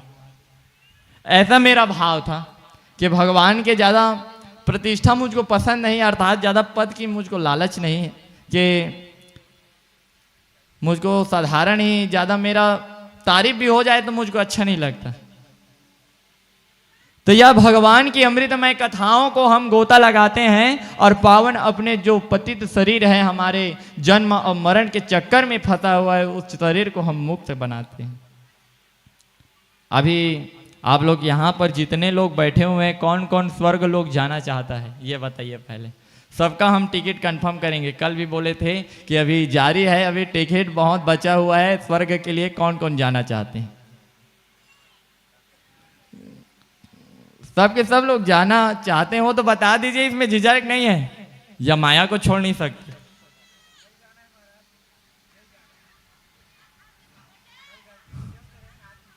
अच्छा, कल के लिए प्रभु को कंफर्म कर दिए थे लेकिन टिकट को कैंसिल करवा दे, फिर उसके बाद कहाँ जाना है उसको बोले तो फिर देखिए आप जहां जाएंगे वहां से फिर लौटना पड़ेगा आपको, है ना। आप जहां जाएंगे फिर आपको वापस लौटना पड़ेगा और आपको फिर जा करके इसी धरती पे फिर जन्म और मरण के चक्कर में फंसना पड़ेगा। हमारे भरत भैया और हमारे गंगाराम श्रीवास भैया जी हमारे स्वर्ग लोग जाना चाहते हैं, उन लोगों का टिकट कंफर्म है। अब आपको स्वर्ग ही जाना पड़ेगा और स्वर्ग के बाद फिर जन्म मरण के चक्कर में पता नहीं आपको मनुष्य की योनि मिलेगी, पता नहीं, शायद तक आपको फिर जंगल निर्जन में हाथी बनकर रह जाएं या तो आप शेर बन के रह जाएं। आदमी लोग कहते हैं कि मैं शेर बन जाता हूं, मैं शेर की तरह हूं, अर्थात हम गीदड़ से नहीं निपटते, मैं तो शेर हूं। शेर गिदड़ों से नहीं निपटते कहते हैं। शेर का स्वभाव आपको पता है ना, शेर कैसा होता है। मात्र भूख लगे तो अपने शिकार के लिए निकलते हैं, उसको शेर कहा जाता है। जो मात्र सोया होता है, भूख लगता है, तुरंत शिकार खाता है, फिर सो जाता है। आदमी लोग कहते हैं मैं सवा शेर हूं, मैं शेर हूं, ऐसा कहते हैं। तो शेर का स्वभाव तो मात्र सोया होता है, उठता है, फिर खाता है, खाने के बाद फिर सो जाता है। तो मनुष्य के ऐसी दिनचर्या होनी चाहिए क्या? अपने आप को शेर बताते।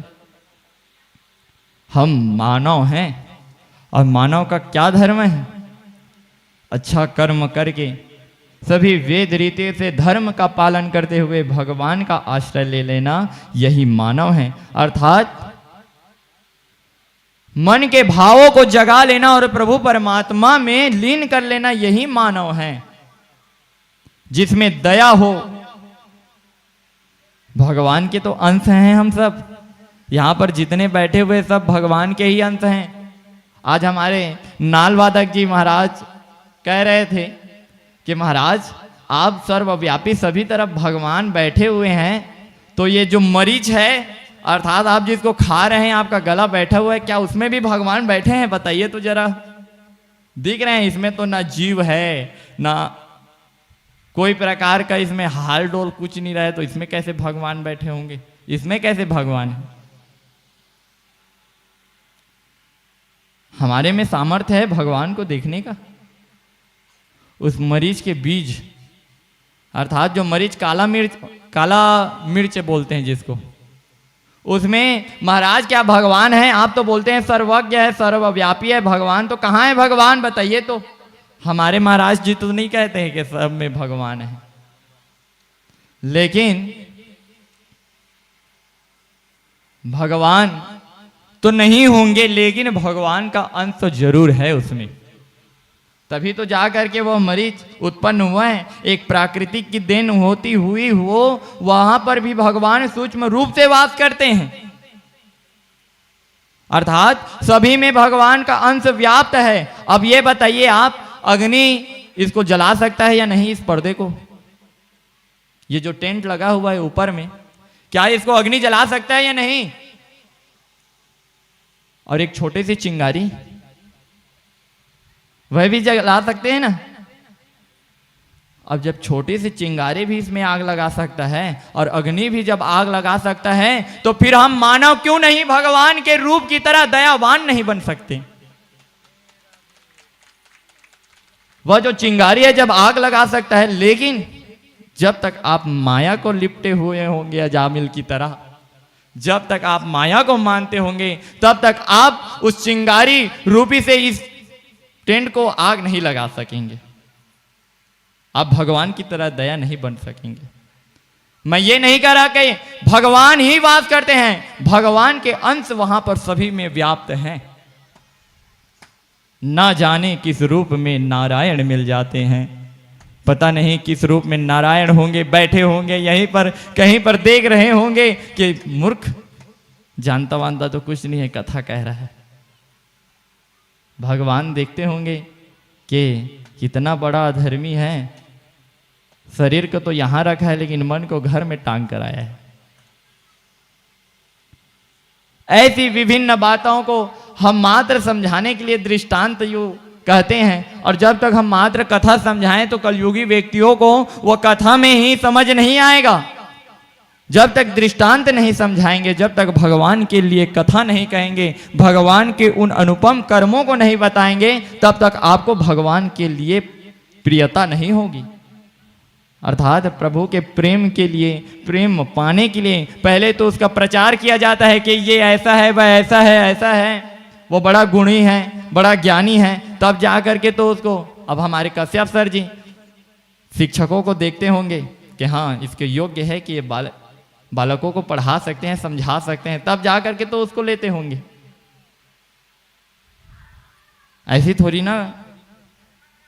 इसीलिए हम सभी को समझाने के लिए पहले दृष्टांत की ओर जाना पड़ता है, उदाहरण की ओर जाना पड़ता है, तब जा करके भगवान कैसे हैं उनको समझना पड़ता है, फिर भगवान का रूप कैसा है उसको समझना पड़ता है। समझने के बाद फिर अपने हृदय में भगवान का वास करना पड़ता है, तब जा करके भगवान की सुंदर कथाओं का आनंद मिलता है। और जब सब कथाएं सुन लें और भगवान के लिए प्रियतम बन जाएं हम, तब जा करके भगवान के नामों को लिया जाता है। भगवान के नाम में अगर आपको प्रियतम है तो आपको कथा सुनने की कोई जरूरत नहीं। लेकिन आपको अगर भगवान में प्रियता नहीं है, आपको प्रेम नहीं है, तो पहले कथा सुनना पड़ेगा आपको, उसके बाद आपको प्रेम जगेगा, तब जा करके आप भगवान का नाम लेंगे। इसीलिए कथा सुनाया जाता है। कथा का अर्थ यही थोड़ी ना है मात्र पहले भगवान के लिए इंट्रोडक्शन परिचय कराते हैं कथा के द्वारा कि भगवान ऐसे हैं, ऐसे उसके कर्म हैं, ऐसे कर्म करते हैं। भगवान मर्यादा पुरुषोत्तम राम है जो मर्यादा का कभी सीमा लांघते नहीं। ऐसे श्री कृष्ण चंद्र जी महाराज हैं जो धर्म के बचाने के लिए अनेक प्रकार की लीला रचा करके हम सभी माया प्रपंचवासी अर्थात नश्वर शरीर धारी करने वाले जीव को हमको समझाते हैं। तब जा करके भगवान की कथा और भगवान के नाम में प्रियता बढ़ती है। आज जब हम कथा में प्रियता बढ़ रही है तभी तो जा करके भगवान का नाम गुणगान कर रहे हैं। इसीलिए अगर आपको भगवान के नाम में प्रियतम है तो आपको कथा सुनने की कोई आवश्यकता नहीं है। मात्र भगवान का नाम लीजिए, आपका बेड़ा पार है। लेकिन आपको भगवान का नाम ही नहीं पता कि भगवान कृष्ण कौन है, कौन से युग में जन्म लिए हैं, अवतरित हुए हैं, कौन से युग में क्या कर्म किए हैं, किसके लिए श्री कृष्ण चंद्र जी पूजनीय हैं, क्या कर्म किया है जिसके कारण वह पूजनीय हैं। यह जब तक हम नहीं जानेंगे तो फिर कृष्ण का जप करने से हमको वह मनोभावी और वह स्वच्छ मन नहीं मिल पाएगा। इसीलिए क्या जरूरी है कि भगवान की हम कथा पहले सुने। अगर भगवान का नाम लेना है तो जो बड़े बड़े प्रेमी अनुरागी होते हैं, वह भगवान के जो बड़े बड़े संत होते हैं, वह मात्र स्वरूप पन्ना में जैसी वेद को उठाते हैं और उठाने के बाद जब भगवान के दर्शन हो जाए तो वह उस वेद को पूरा नहीं पढ़ते, मात्र भगवान के नाम के लिए वैराग्य धूक्त हो करके नदी की तरह प्रवाह हो करके रमता जोगी बहता पानी बन जाते हैं। बोलिए प्रेम से बोलिएगा राधे राधे राधे। ऐसी प्रभु की बड़ी बड़ी कथाएं हैं।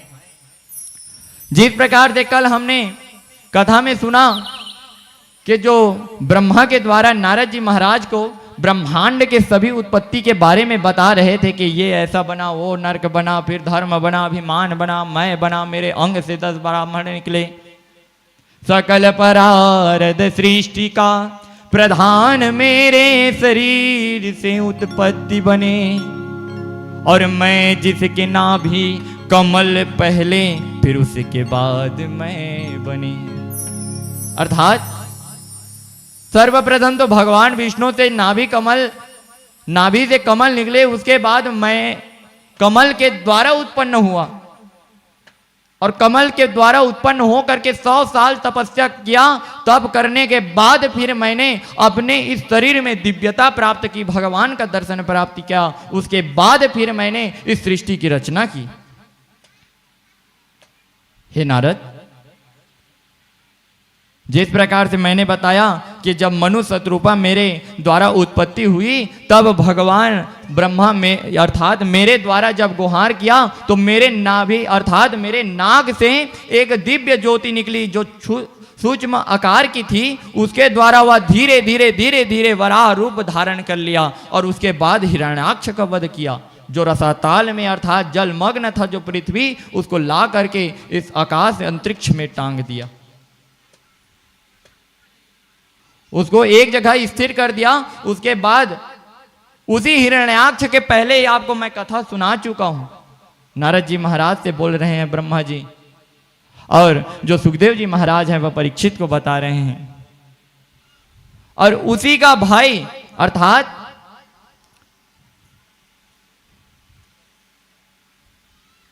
जो अदिति है उसका ही पुत्र हिरण्याक्ष और हिरण्यकश्यपु,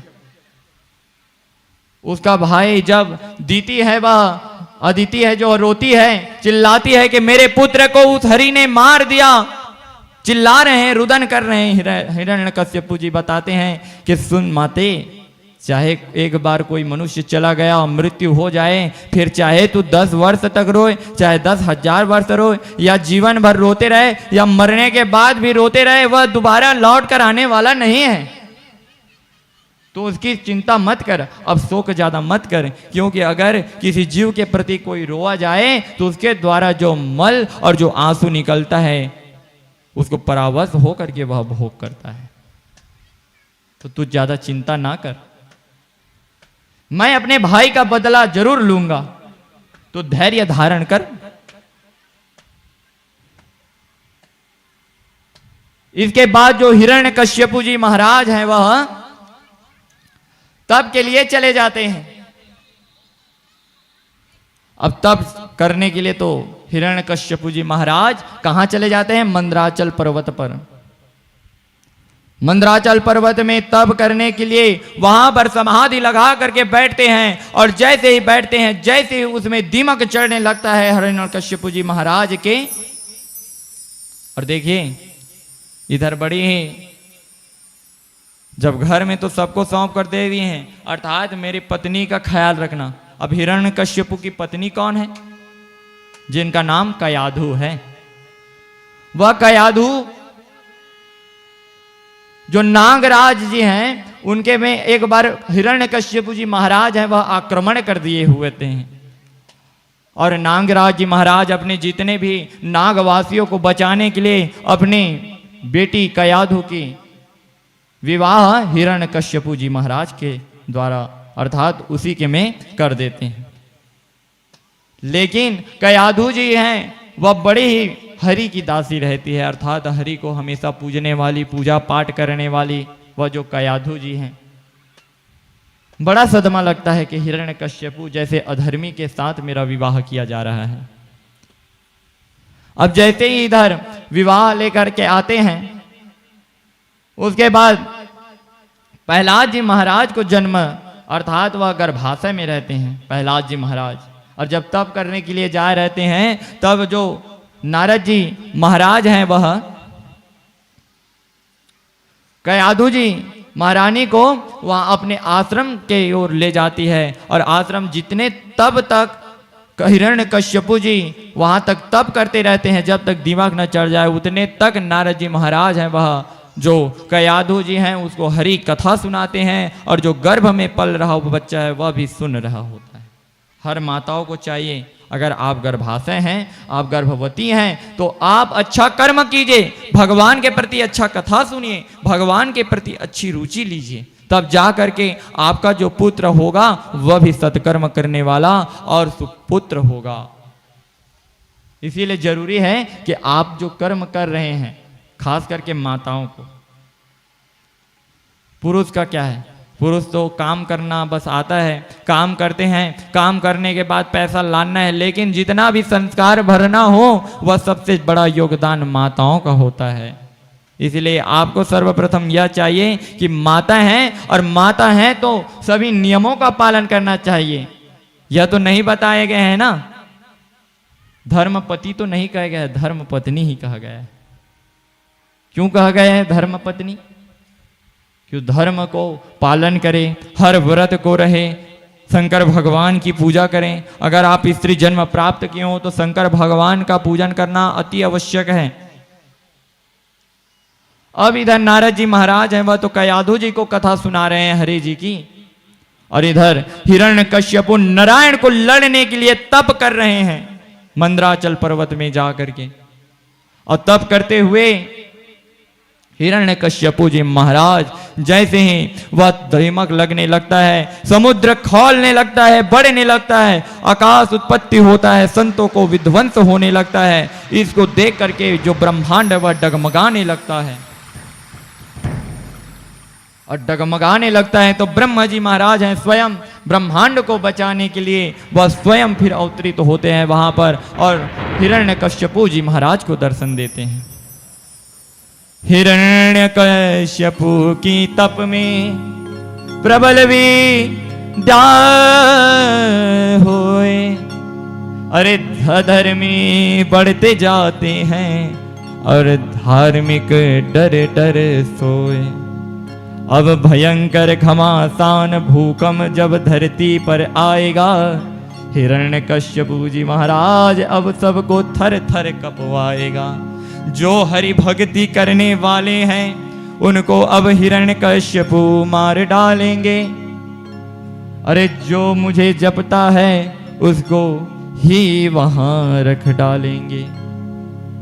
इस प्रकार से हिरण्यकश्यपु जी हैं वह ब्रह्मा जी से वरदान मांगते हैं और ब्रह्मा जी कहते हैं कि हे बालक, मैं तेरे तप से प्रसन्न हूं, बता क्या व्रत मांगना चाहता है, क्या वरदान मांगता चाहता है वह बता। तब हिरण्यकश्यपु कहते हैं मैं साल के किसी साल में अर्थात किसी महीने में ना मरूं, मैं ना कोई दिन मरूं, ना मैं कोई न दिन में मरूं न रात में मरूं, ना मैं अंदर में मरूं ना मैं बाहर में मरूं, ना मैं कहीं ना भूमि में मरूं ना मैं अंबर में मरूं, ना मैं पाताल में मरूं। इस प्रकार से हिरण्यकश्यपु हैं वह कह रहे हैं ना मैं नर से मरूं ना मैं पशु से मरूं, ना मैं पक्षी से मरूं। इस प्रकार से जो हिरण्यकश्यपु जी महाराज हैं वह ब्रह्मा जी महाराज से वरदान मांगते हैं। अब इधर वरदान मांगते हैं हिरण्यकश्यपु जी, अब समाधि से तोड़ करके सर्वप्रथम तो जहां पर संतों जी का अर्थात बड़े बड़े विद्वानों का यज्ञ होता है वहीं पर जा करके पहले तो ढावा डोलते हैं। जितने भी असुर संप्रदाय हैं, जितने भी उत्पन्न हुए जो अधर्म कर्म करने वाले हैं, उन सब को एक दल बना करके पूरे ब्रह्मांड में अपहरि की जो चर्चा होती है उसको मिटाने की कोशिश करते हैं। जहां संत हैं तप करते हैं वहां जा करके विध्वंस करते हैं। हिरण्यकश्यपु का बात है एक दिन जब इसी प्रकार हरि के गुणगान गाने भक्तों को बहुत प्रताड़ित कर रहे थे, तब एक स्त्री है वह जो ब्राह्मणी थी, वह ब्राह्मणी है, वह देखिए जब ज्यादा अत्याचार हो जाता है ना तो उसका सीमा जब लांग लेते हैं तब जा करके प्रभु तो अवतरित होना ही पड़ता है, लेकिन उसके लिए पहले माध्यम बताने थे अर्थात माध्यम बनाते हैं। तो जब वह हिरण्यकश्यपु जब एक विप्र को मारा तो वह ब्राह्मणी बोली महाराज हम तो मात्र भगवान के भक्ति करते हैं, ना आपको किसी प्रकार का कटु वचन कहते हैं ना कोई प्रकार का उपद्रव करते हैं और आप हमें उल्टा मार रहे हैं। अरे जब हम इस जन्म में आए हुए हैं तो मात्र हरि एक परिणाम है और हरि ही करने वाला सार्थक है, तो आप काहे के लिए उसके रुकावट बने हुए हैं। अरे ब्राह्मणी तुझे समझ नहीं आता कि हरि की यह कथा और हरि की पूजा करना बंद कर, नहीं तो यही यहां पे तड़ाक से पड़ाक कर दूंगा और पड़ाक से तड़ाक करते हुए तुझे उस हरि के धाम पहुंचा दूंगा। तुझे अभी तक समझ नहीं आता कि मैं क्या कहना चाहता हूं। वह हरि बैरी है और इस धरती धरा धाम में तुझको रहना है तो चुपचाप रह और मेरा भजन कर, मेरा कीर्तन कर। हिरण्यकश्यपो भजामि अहम ब्रह्मास्मि, अर्थात एक मैं ही परमात्मा हूं, उसके बाद कोई और कोई परमात्मा नहीं है। अर्थात तू मात्र मेरा भजन कर, मेरा कीर्तन कर, तभी तो ठीक। भगवान देख रहे हैं, बढ़िया सुंदर शयन किए हुए हैं। शांताकारं भुजगशयनं पद्मनाभं सुरेशं विश्वधारं गगनसदृशं मेघवर्णं शुभांगं लक्ष्मीकान्तं कमलनयनं योगवेदानगम्यं वन्दे विष्णु भवभयहरणं सर्वलोकैकनाथम्। बड़ी ही सुंदर माधुरी छवि है प्रभु जी की और मंद मंद मुस्कुरा रहे हैं। और मंद मंद मुस्कुरा करके सभी हिरण्यकश्यपु के उपद्रव को देख रहे हैं कि मेरा किस प्रकार से नाम को मिटाने का प्रयत्न कर रहा है। वह मेरे को बैरी बनाया हुआ है, मेरे को दुश्मन बनाया हुआ है। अब नारायण भगवान देखते हैं कि अरे अब इसको किस प्रकार से हरण किया जाए, इसका किस प्रकार से इसका वध किया जाए। या मन ही मन में जैसे एक भाव को उठाते हैं तुरंत उनके मृत्यु का तय हो जाता है, अर्थात किस प्रकार उसकी मृत्यु होनी है वह निश्चित हो जाती है।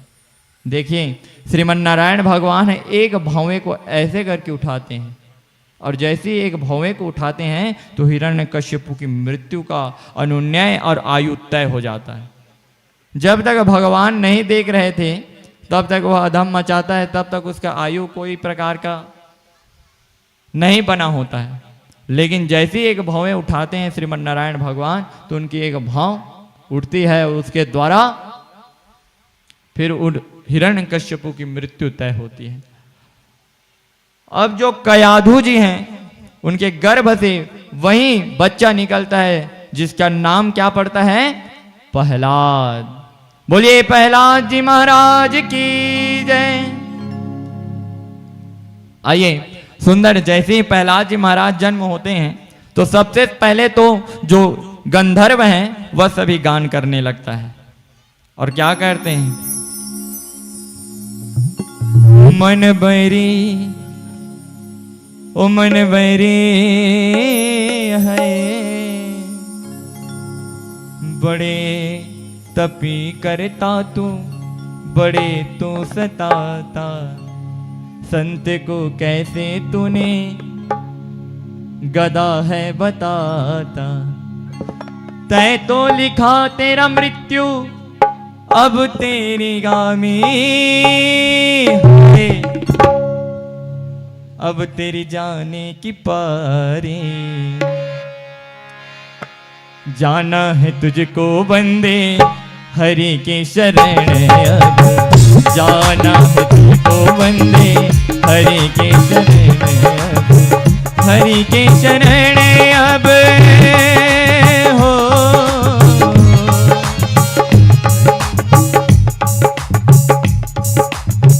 हरि के शरण अब, हरि के शरण अब, जाना है तुझको बंदे हरि के शरण, जाना है तुझको बंदे हरि की शरण।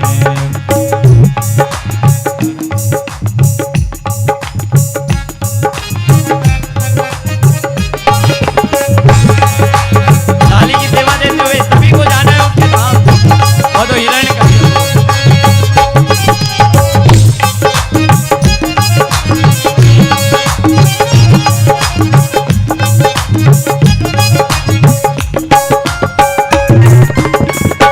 बड़े तो अधर्मी कर्म तू कमाया, तेरी गति को भवे से नारायण बनाया।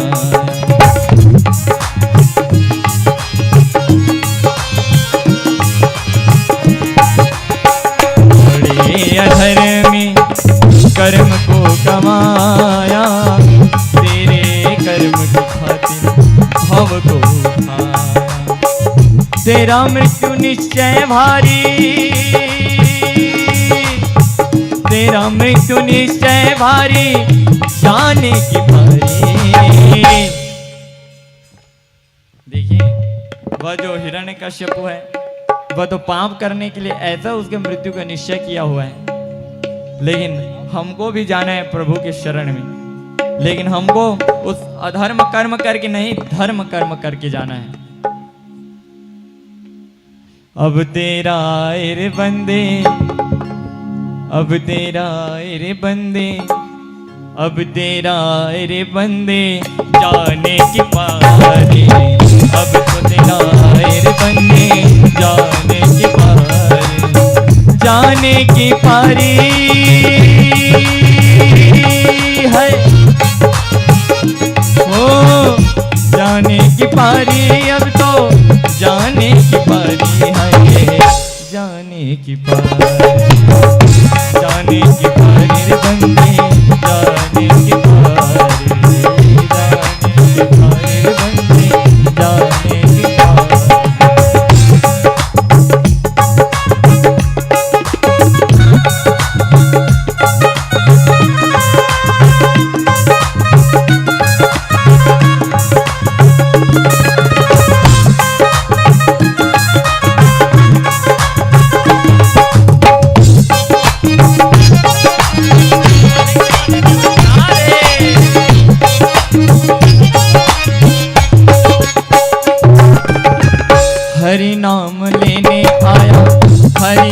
विरोधी बन गया।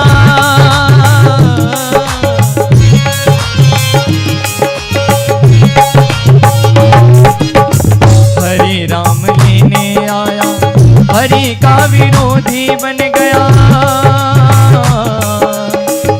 नारायण नारायण कह के दुश्मन बना गया। नारायण नारायण कह के दुश्मन बना गया।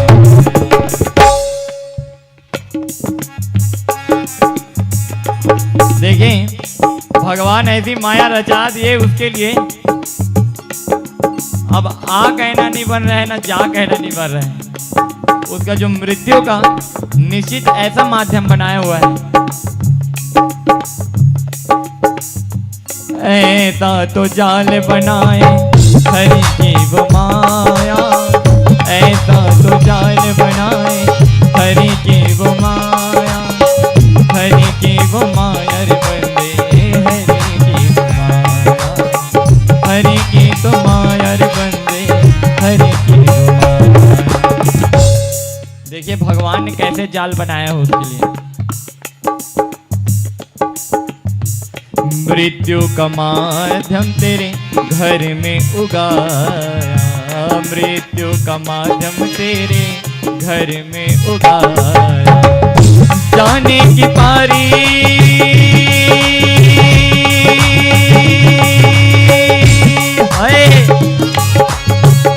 जाने की पारी तेरी, जाने की पारी, जाने की पारी। तेरे तो गाया बंदे हरे नहीं बारे।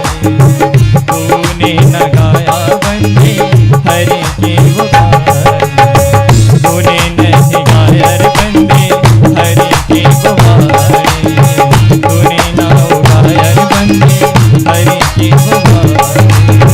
तूने नहीं गाया रे बंदे हरे की वो बारे। तूने नहीं गाया रे बंदे हरे की वो बारे। तूने नहीं गाया हरे की वो बारे। बोलिए श्रीमद् भागवत महापुराण की। अब इस प्रकार से परीक्षित जी महाराज है वह सभी कथाओं को सुन रहे हैं। सुखदेव जी महाराज बड़े ही सुंदर बता रहे हैं और सुंदर बताते हुए, सुंदर बता करके भगवान की कथा को बड़े सुंदर भावी से सुखदेव जी महाराज राजा परीक्षित को बता रहे हैं और कह रहे हैं कि इस प्रकार से हिरण्यकशिपु के जो गर्भ, कयाधु के गर्भ से जो बालक प्रहलाद निकला है वही परम भक्त बन गया। अर्थात नारद के जो वचन को सुन करके जो प्रहलाद जी महाराज उत्पन्न होते हुए मात्र मुख में प्रथम शब्द आया नारायण। न माता किया न पिता किया, सबसे पहला शब्द क्या आया? नारायण। क्योंकि नारद जी महाराज का तकिया कलाम है वो। नारद जी महाराज जब कथा सुनाते हैं तो बीच बीच में नारायण नारायण, प्रभु ने ऐसे किया, नारायण नारायण, प्रभु की ऐसी महिमा, नारायण नारायण। उसी प्रकार जब उसको सुनते हैं तो सबसे पहले प्रहलाद जी महाराज नारायण शब्द करते हैं। बोलिए प्रहलाद जी महाराज की। अब इस प्रकार से देखिए वह जो प्रहलाद जी महाराज हैं वह नारायण शब्द करते हैं। तो नारायण शब्द करते हुए कयाधु माता है वह उनके मुंह को ऐसे तोपने लगती है। चुप चुप चुप, तेरे पिता ने सुन लिया ना तो अभी तुझको ऐसे मड़ोड़ करके फेंक देगा। मेरा परम शत्रु और मेरा पुत्र और नारायण का नाम लेता है, ऐसा कहेगा। बेचारा भोला भाला प्रहलाद जी महाराज क्या जाने, वह तो किसी को समझ के योग्य नहीं है, लेकिन भगवान के कथाओं को ऐसे समझा है, ऐसे समझा है कि उसे अब कथा सुनने की कोई जरूरत नहीं। वह तो मात्र प्रभु की नाम को ही ले रहा है। कथा सुनने के बाद नाम आएगा, लेकिन वह तो कथा सुन लिया है गर्भ में ही। और अब जैसे ही आया तो फिर उसके बाद प्रथम नाम ही आया इस धराधाम में। आप सभी भी अपने बच्चों को भगवान नारायण का नाम लेने के लिए अग्रसर किए। कल की कथा में हमने सुना ना, ध्रुव जी महाराज कैसे 5 वर्ष की आयु में वन की ओर चले गए, वन की ओर जा करके तब किया ना। इसीलिए आप सभी अपने बच्चों को सूचित कीजिए कि वह धर्म कर्म। आजकल तो ऐसे हमारे ग्राम में, या हमारे ग्राम में नहीं, या माहौल ऐसा बन चुका है कि हर ग्राम में कोई ना कोई ऐसे बच्चे हैं जो छोटे छोटे वह धूम्रपान करने वाले आदि हो गए हैं। सोचिए तो, वह धूम्रपान करके अपना जीवन बिगाड़ रहे हैं। जिसमें उसको शिक्षा सीखना हो उसमें आज वह धुआं उड़ा रहा है, फू फू कर रहा है। जो यहां पर शिक्षक बैठे हैं उनसे आग्रह है कि बच्चों को भयभीत कीजिए। माता पिताओं से आग्रह है कि वह बच्चों पर भय बना करके रखिए, और जब तक भय नहीं बनेगा तब तक वह धर्म काम करता रहेगा। आज तो मात्र वो सुपारी खाने वाला था, आज तो कहां ड्रग्स और अफीम का सेवन करता है। यह सबसे बड़ी आज की युवा बेज के लिए सबसे बड़ी यहीं पर रोड़ी बनती है कि जो नशा करता है उनका जो ग्रोथ नहीं हो पाता। समझ गए कृष्णा जी?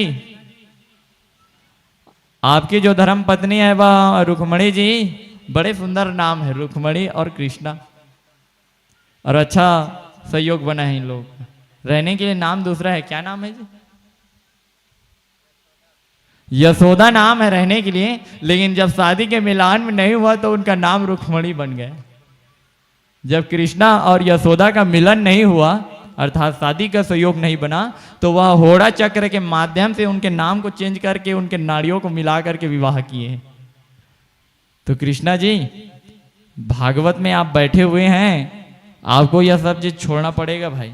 अब मैं कथा कह रहा हूं तो कम से कम मेरा भी तो कुछ मान रखिएगा तब तो जाकर। ठीक कह रहा हूं प्रभु जी? आज तो हमारे प्रभु जी छत्तीसगढ़ी वाला भेष पहने हुए हैं, लगता है आज डांस नृत्य करवाएंगे उनको। आइए आइए, हमारे जो संगीत के विशेषज्ञ हैं, हमारे जो स्वर अभी गा रहा हूँ जैसा तोतली बाना में, वह हमारे आदरणीय महादेव बाबा जी के द्वारा से ही हमको गाना पड़ता है। आइए आशीर्वाद लीजिए, उसके बाद बैठिएगा। आइए महादेव जी व्यासपीठ से आशीर्वाद प्राप्त करें। हमारे रमेशर मौसा जी भी जाएं, आशीर्वाद प्राप्त करें। लखन राठौर जी भी जाएं। बोलिए, प्रेम से बोलिएगा राधे राधे राधे करते रहिएगा। शांत नहीं बैठना है, भगवान का नाम खाली नहीं होना चाहिए, वहां पर कुछ न कुछ होते रहना चाहिए।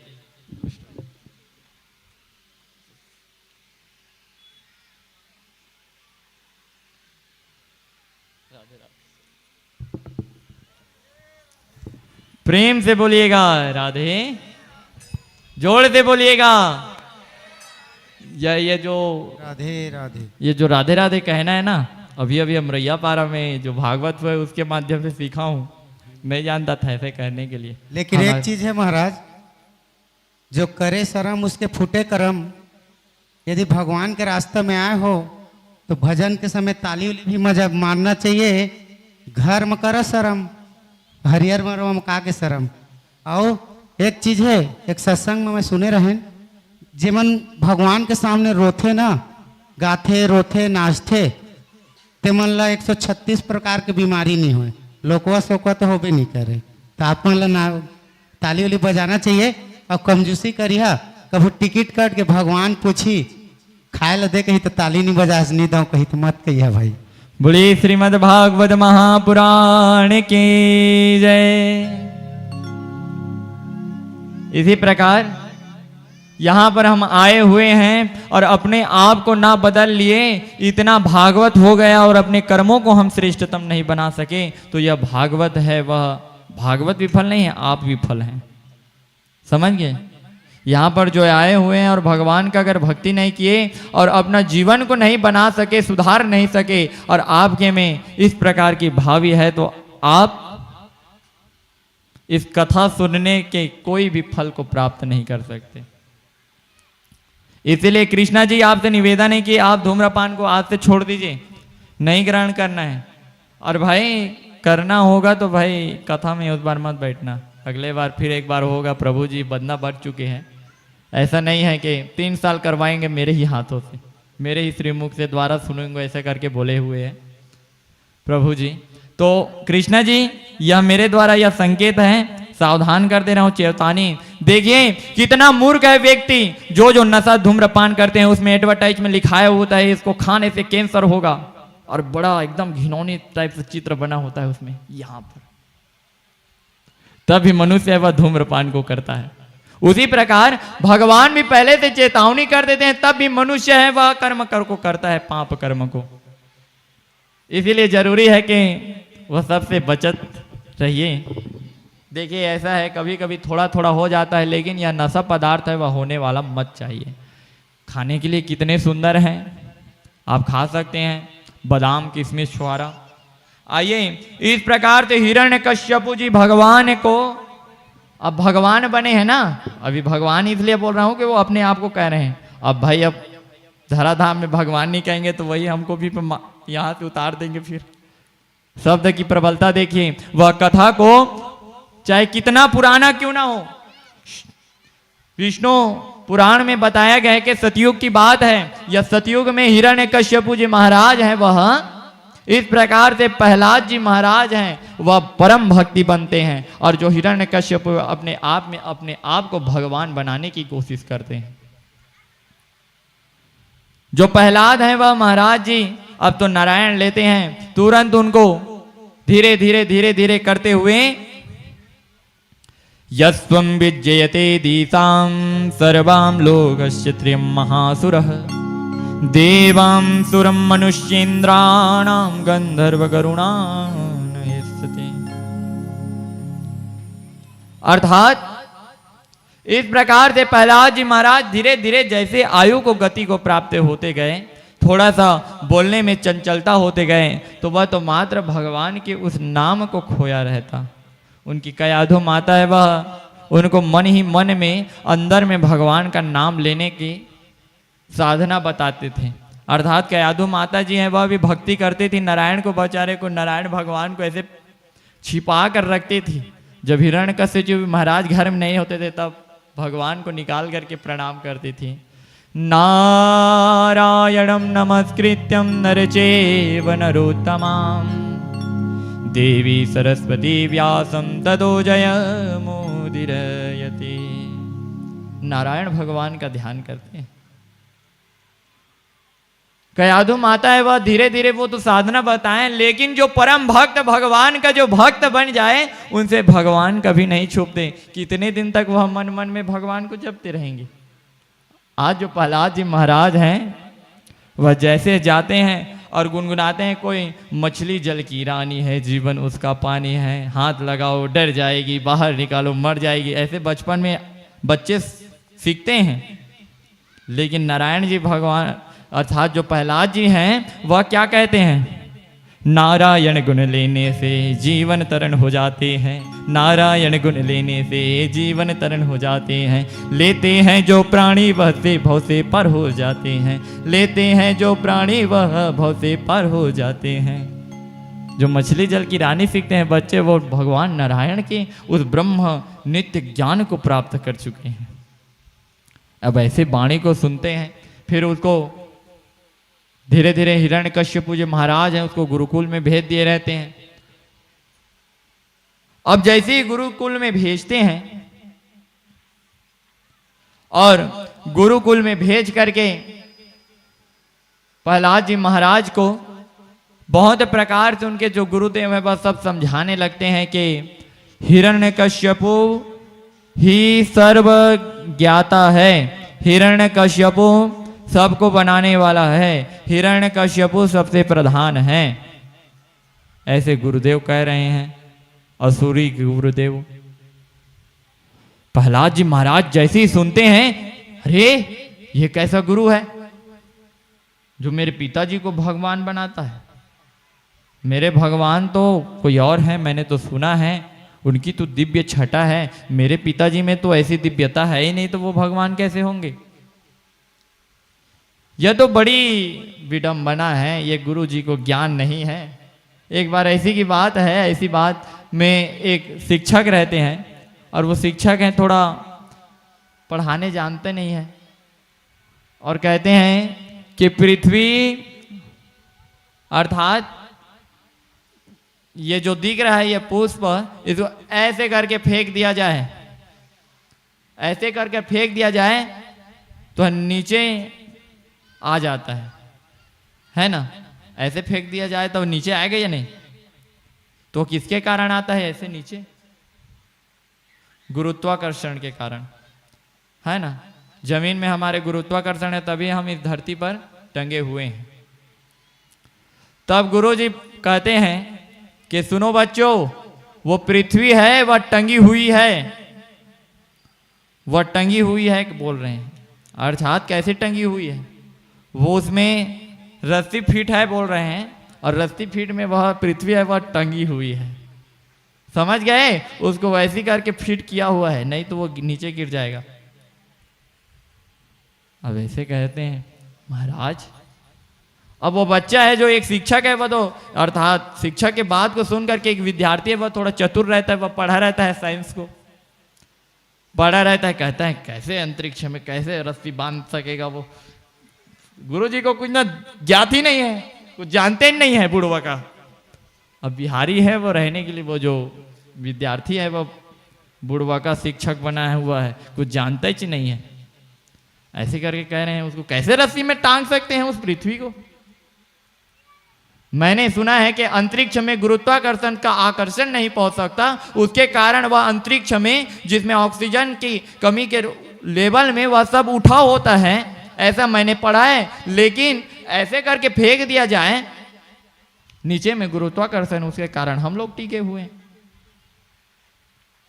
ऐसे शिक्षक, इसीलिए मैं कह रहा हूं, अर्थात मेरा कहने का तात्पर्य यही है कि शिक्षकों को, विद्यार्थियों को सही ज्ञान दें, उनको भय दें, अर्थात गवर्नमेंट नौकरी पा करके वह मात्र शिक्षा के पैसे को मत खाएं, शिक्षा बना करके रखें। अर्थात जो पहले के शिक्षक थे वह कुछ अलग थे, अब के शिक्षक हैं कुछ अलग हैं, पढ़ाने का तरीका कुछ अलग है। लेकिन ऐसे भी शिक्षक हैं जो पढ़ाते ही नहीं, मात्र तनख्वाह ही झोंकते।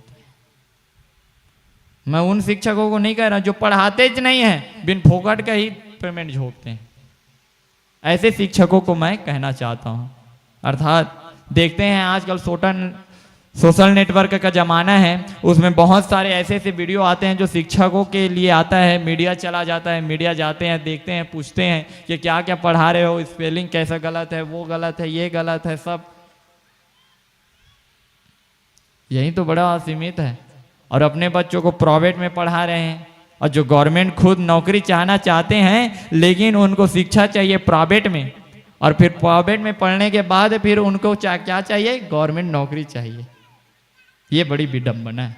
अरे प्राइवेट में पढ़ाए तो प्राइवेट नौकरी कर, गवर्नमेंट में पढ़ाए तो गवर्नमेंट नौकरी कर। काहे प्राइवेट में पढ़कर गवर्नमेंट नौकरी प्राप्त करना चाहता है? इसी प्रकार जो असुरी हिरण्यकश्यपु द्वारा जो गुरुदेव चयनित किए हुए हैं, वह प्रहलाद जी महाराज को उल्टे सुलटे सिखा रहे हैं। अब जो प्रहलाद जी महाराज है सुंदर, बड़े करताल ध्वनि से कहते हैं और सभी को मग्न करवाते होते कहते हैं, पार ब्रह्मम परमेश्वरम सच्चिदानंद रूपवा शरणायामि शरणामि ओम नमो भगवते वासुदेवाय। प्रहलाद जी महाराज है वह ओम नमो भगवते वासुदेवाय जैसी घोष करते हैं, वहां सभी जितने भी हिरण्यकश्यपु के को भगवान मानने वाले रहते हैं वह सब नारायण का आकृति आकर्षण होता है। और जिस प्रकार से चुंबकत्व का महत्व होता है कि लोहे को खींच ले, उसी प्रकार भगवान के नाम है वह जितने चुंबक तत्व भक्त हैं उनको सभी को खींच लिए हैं। आइए सुंदर कहते हैं, आइए सुंदर भजनों से हमारी साधना जी गाएंगे। क्या है, गला भी थोड़ा धीरे धीरे, इसको भी थोड़ा जरूरी है कि थोड़ा बोलिए श्रीमन्नारायण भगवान की।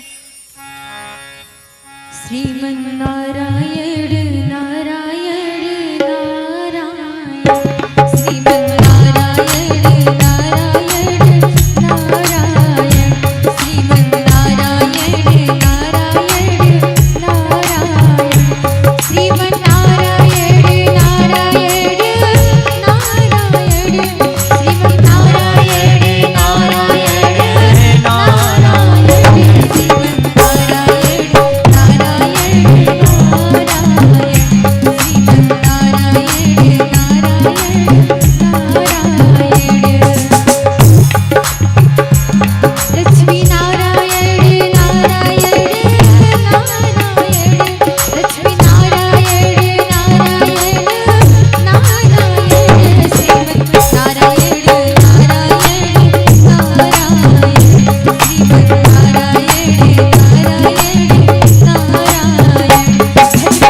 कौशिक व्यासपीठ से आशीर्वाद प्राप्त करें। राम जी कौशिक पूर्व सरपंच।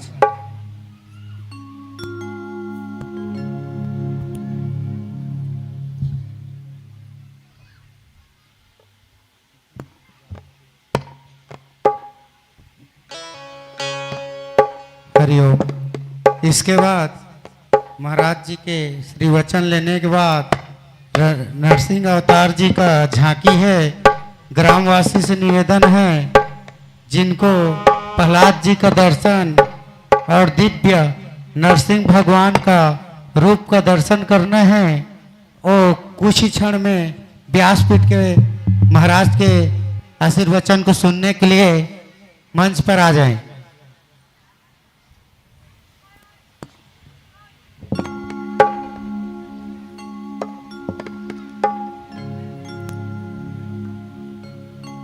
बोलिए श्रीमद् भागवत महापुराण की जय।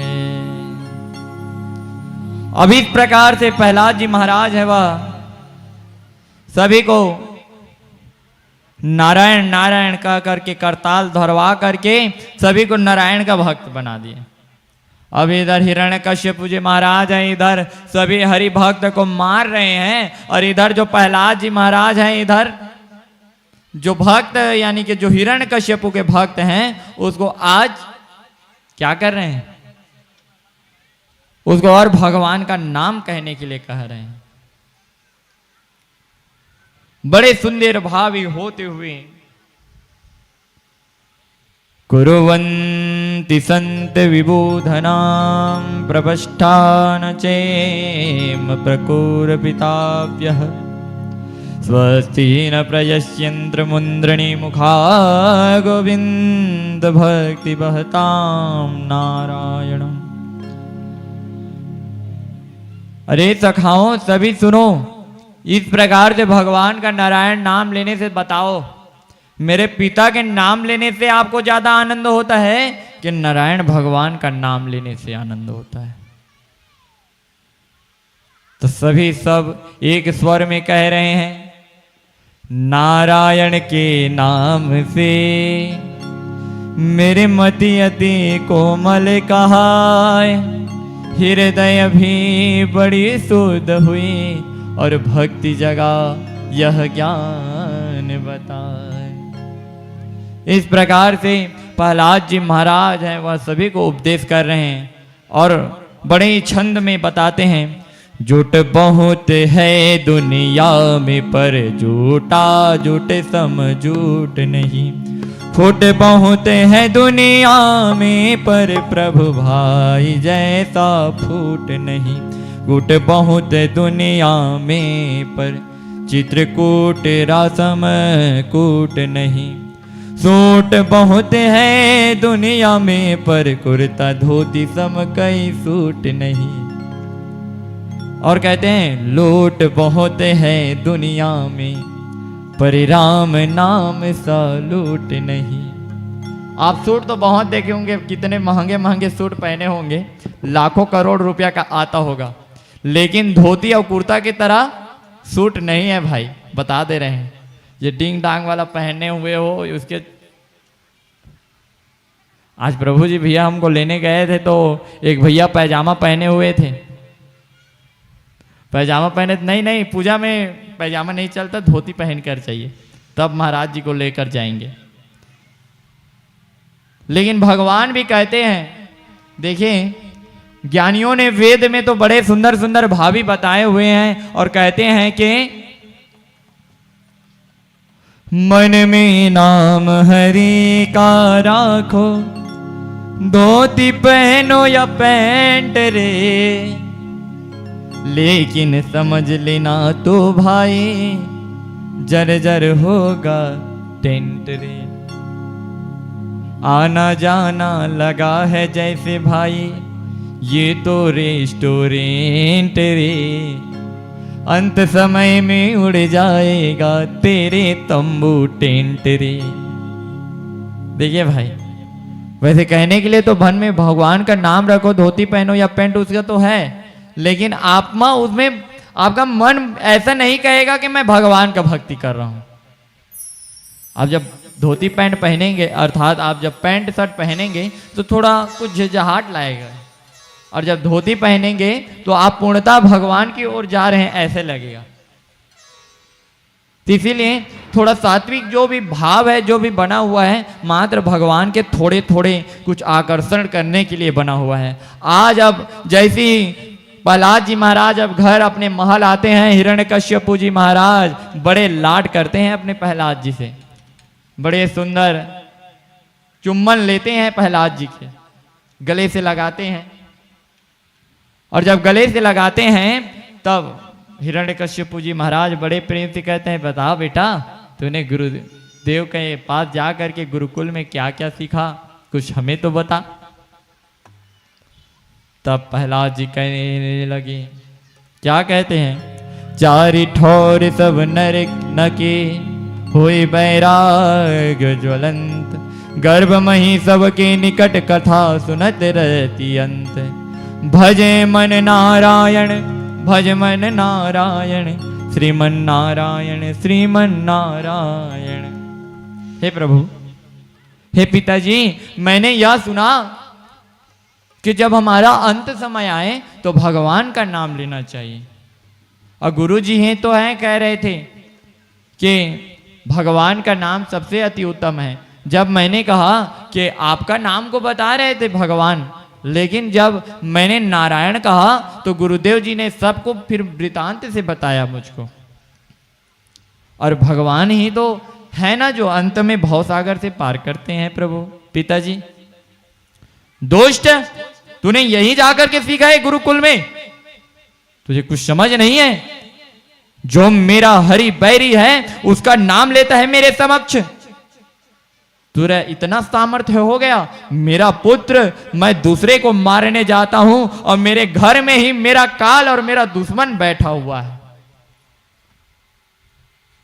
देखिए हिरण्यकश्यप बड़े क्रोधित होते हुए जो प्रहलाद जी महाराज हैं उसको कह रहे हैं, कटु वचन कह रहे हैं कि दुष्ट सैनिकों, इसको पकड़ो और इसको जा करके खाई में गिरा कर आ जाओ। यह आज से मेरा पुत्र नहीं, मेरा दुश्मन है। जो हरि का भक्त बनता है वह जो हरि मेरा दुश्मन और उसका भक्त मेरा दुश्मन। जा इसको खाई में गिरा कर ला। सभी सैनिकों को आदेश देते हैं। फिर प्रहलाद जी महाराज है वह उसको खाई में जाकर के गिरा देते हैं। अब ध्रुव जी जो प्रहलाद जी महाराज है बड़े ही सुंदर मनोभावी से कहते हैं, भज नारायण श्री नारायण जपले प्राणी नारायण रे भजले प्राणी नारायण, मन में नाम हरे तो सारे, तन में जपले नारायण भजले नारायण श्री नारायण श्री नारायण भजले नारायण श्री नारायण श्री नारायण। देखिए हमारे प्रहलाद जी कुछ झांकी की कोशिश किए हुए हैं कि झांकी के माध्यम से आपको कुछ दिखा सकें। वैसे भगवान में सुखदेव जी महाराज ने राजा परीक्षित को झांकी नहीं बताए, लेकिन हम लोग थोड़ा उसमें शोभा आ जाए इसके लिए थोड़ा झांकी निकाले हुए हैं। देखिए किस प्रकार से प्रहलाद जी महाराज मनन कर रहे हैं और अंदर ही अंदर भगवान के नाम को बोल रहे हैं। जब खाई से गिरा रहे हैं वह गिर रहे हैं और गिरते गिरते कह रहे हैं, श्री नारायण जय नारायण जय नारायण, श्री नारायण श्री नारायण जय नारायण, तन में मेरे नारायण है मन में श्री नारायण, जय नारायण जय नारायण श्री नारायण, जय नारायण श्री नारायण जय नारायण, जय नारायण जय नारायण जय नारायण रे, जय नारायण जय नारायण जय नारायण, जय नारायण जय नारायण जय नारायण। अब देखिए प्रहलाद जी महाराज जैसे सैनिक लोग हैं वह ढकेल दिए सा बच्चा कोई ऐसे करके चमका दे तो वो डर जाता है, लेकिन वह तो प्रहलाद में ज्ञान है और ज्ञान के कारण उसमें भय नहीं है। और प्रहलाद जी महाराज को जैसे ढकलते हैं तो वो तो कहते हैं नारायण, हे नारायण नारायण। जो करेंगे नारायण करेंगे, और जो कर रहे हैं नारायण करेंगे, और जो होगा आगे भी वह नारायण ही करेंगे। और कहते हैं श्री नारायण जय नारायण जय नारायण, श्री नारायण जय नारायण जय नारायण, श्री नारायण जय नारायण जय नारायण, श्री नारायण जय नारायण जय नारायण,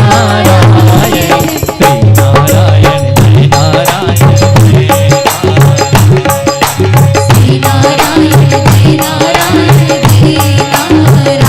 अब देखिए, अब जैसे जल में गिर रहे हैं, खाई से सीधा जल में गए, और जल में जैसे ही जाते हैं तो भगवान के वह मत्स्य रूप का अवतरण होता है। वह मत्स्य रूप में देखते हैं नारायण। ऊपर में थे तो वरुण देव के रूप में नारायण को बज रहे थे, और जब अपने अंदर में ध्यान करते हैं तो उस ज्योति रूप में नारायण को जपते हैं, और जब गुरु को देखते हैं तो उसमें नारायण दिखते हैं। जब हिरण्यकश्यप जी महाराज को देखते हैं तब उसमें नारायण दिखते हैं। सब में मात्र नारायण नारायण नारायण नारायण। मनवंतर में नारायण है, अंतर में भी नारायण।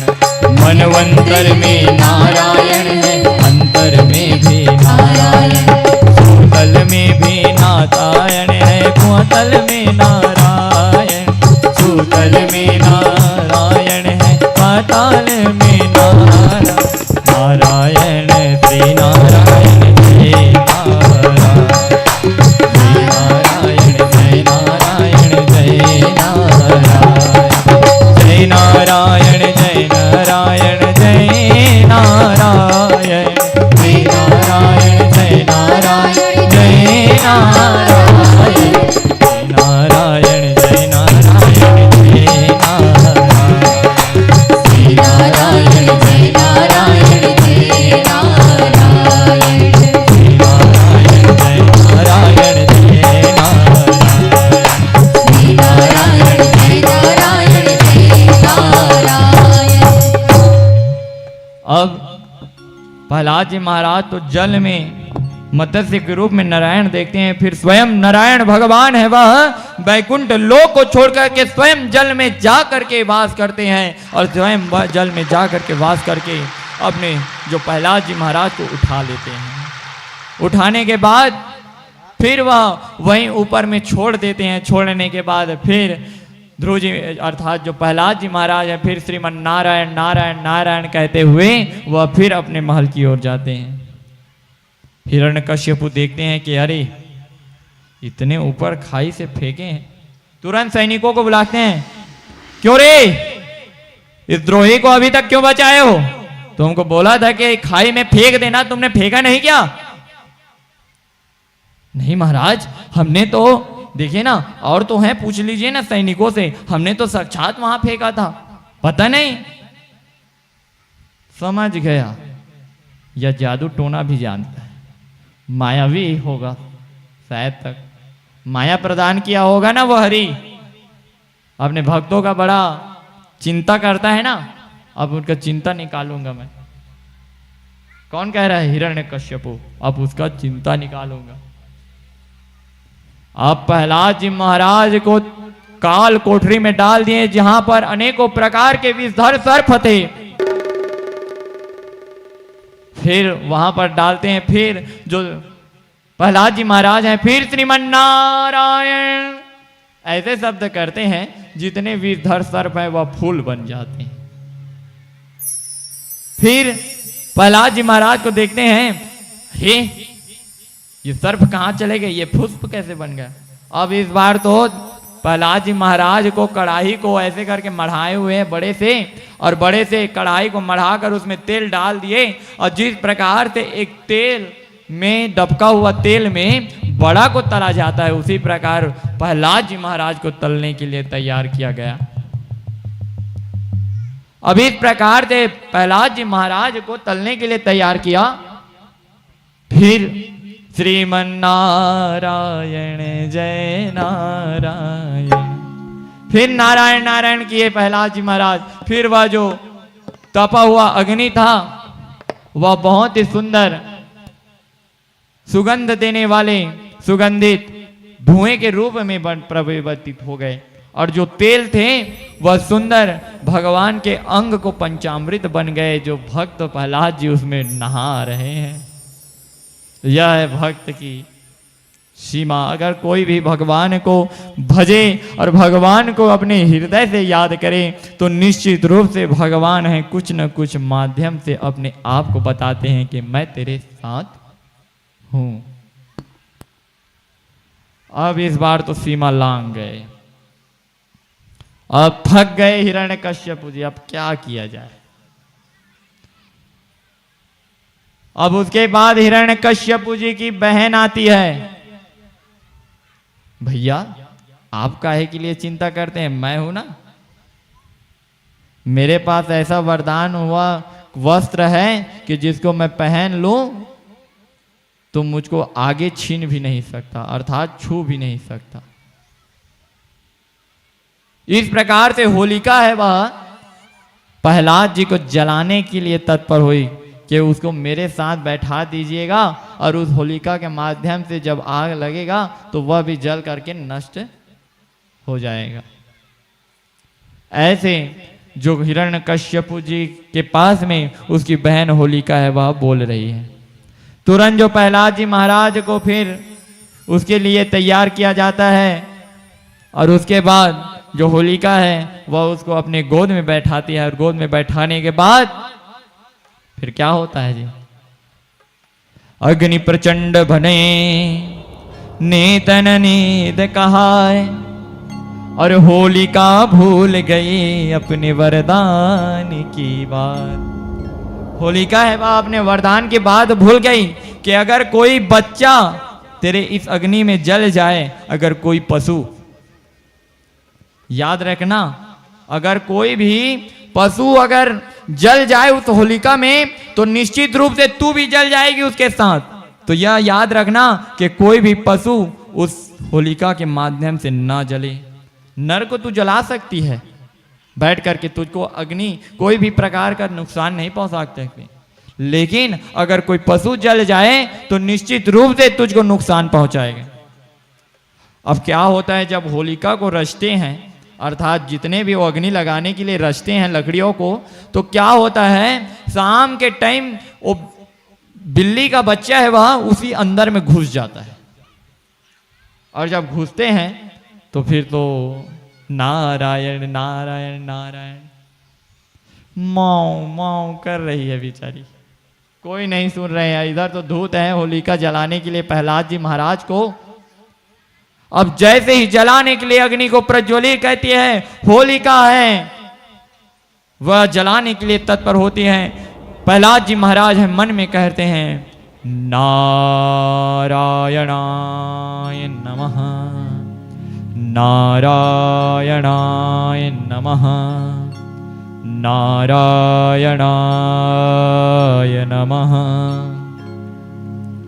इसके बाद जैसे ही नारायण शब्द होते हैं उस बिल्ली है वह जलने लगती है, तुरंत होलिका है वह उसी में दहन हो जाती है, और जो प्रहलाद जी महाराज है वह नारायण कहते हुए स्वच्छ सुरक्षित हो करके उस अग्नि से बाहर निकल जाते हैं, और वह जो बिल्ली है वह भी बच जाती है। बोलिए श्रीमन नारायण भगवान की। अब इस प्रकार से हिरण्यकश्यप जी विलाप कर रहे हैं, विरहा भाव में है, अपनी बहन को आज अग्नि में खो दी गई है। उसके बाद हिरण्यकश्यप जी अब तो सीमा लांग चुके हैं, अब तो प्रहलाद जी महाराज का भी अति हो गया है उनके भक्त का। अर्थात कैसे अति हो गया है, हिरण्यकश्यप की सोच में प्रहलाद जी महाराज अति हो चुके हैं।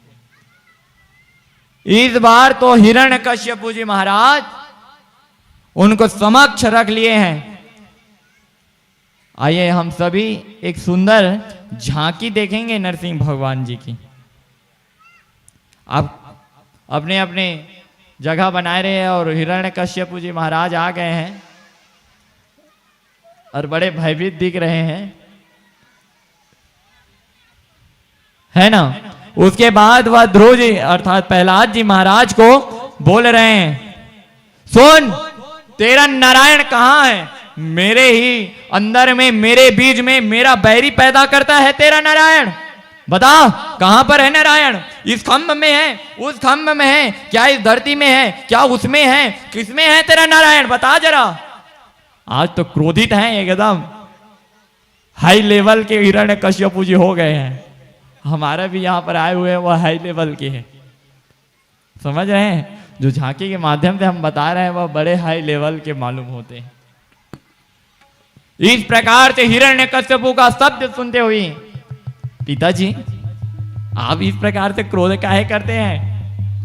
यह तो बड़ी अच्छी बात है कि आप नारायण को आज अपने मुख से नाम ले रहे हैं। जितने बार मैंने नारायण का नाम नहीं लिया उतने बार तो आपने नारायण का नाम लिया है और मुझको बैरी बनाते हैं भगवान, अर्थात आप मुझको बैरी मानते हैं। पहले अपने आप को तो देखिए, आप तो उससे ज्यादा भगवान का नाम ले चुके हैं। हिरण्यकश्यप हुआ कह रहे हैं प्रहलाद जी महाराज से, बता तेरा नारायण कहाँ है? सर्वकोटि ब्रह्मांड नायक सर्वव्याप्त प्रभु हैं, जहां नजर उठाओ प्रेम के वहां ही मेरे प्रभु हैं। अर्थात इस खंभ स्तंभ में है तेरे प्रभु।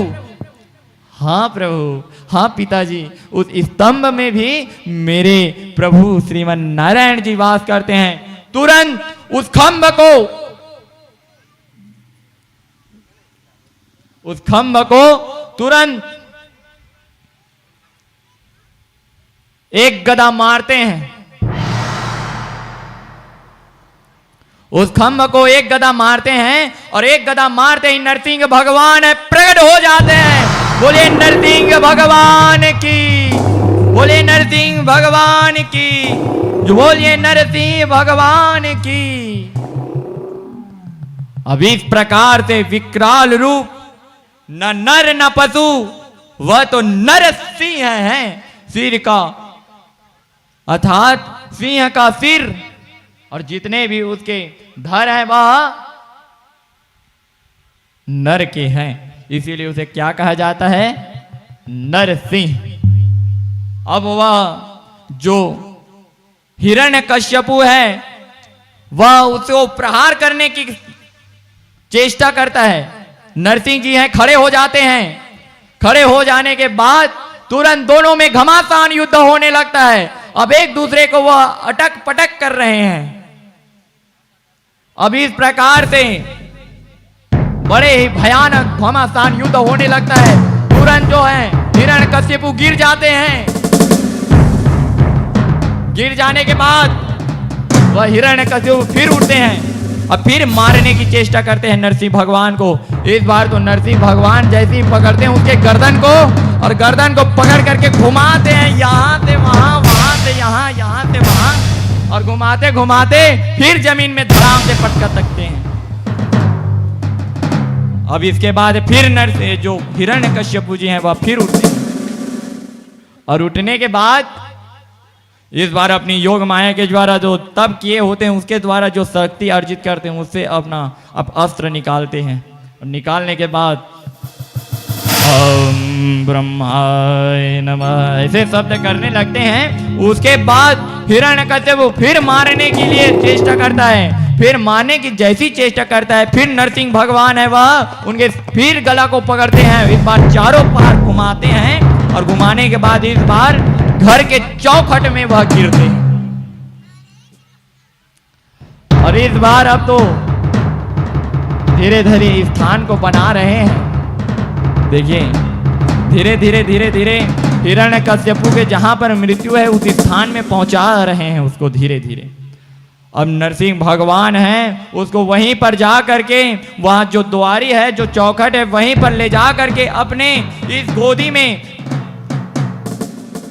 इस प्रकार से पकड़ लिए हैं। पकड़ने के बाद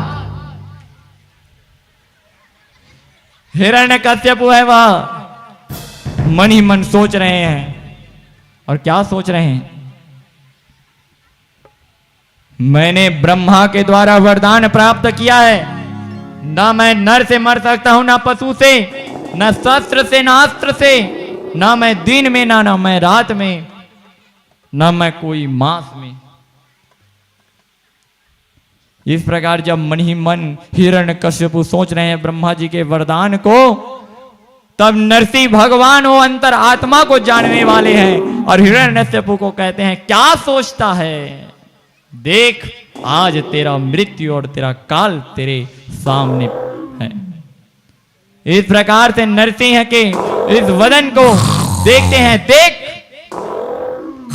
यह कोई शस्त्र दिखता है, कोई अस्त्र दिखता है, यह तो मेरे हाथ और नाखून है। अरे मैं तो ना अंदर मरूंगा ना बाहर।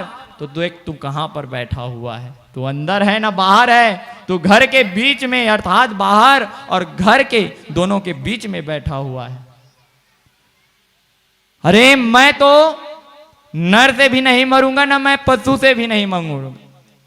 तब हिरण्यकश्यप की इसी बात को सुन करके नरसिंह जी महाराज फिर कहते हैं, देख, मैं ना नर हूं ना मैं पशु हूं, मैं नरसिंह हूं। इस प्रकार से कहते हुए फिर कहते हैं, मैं ना दिन में मरूंगा ना मैं रात में। देख, सूर्य की बेला धीरे धीरे धीरे धीरे बीच में अटकी हुई है और ना दिन है ना रात है। अब तेरा तो अंत निश्चित है। हिरण्यकश्यप जी महाराज हैं, वह बड़े भयभीत होते हैं। अब नरसिंह जी महाराज हाँ हाँ शब्द करते हैं और हाँ से करते हो, क्रोध से उसके तुरंत पेट में जा करके चीरते हैं अपने नाखून के आयुध के द्वारा, और नाखून के आयुध के द्वारा चीर करके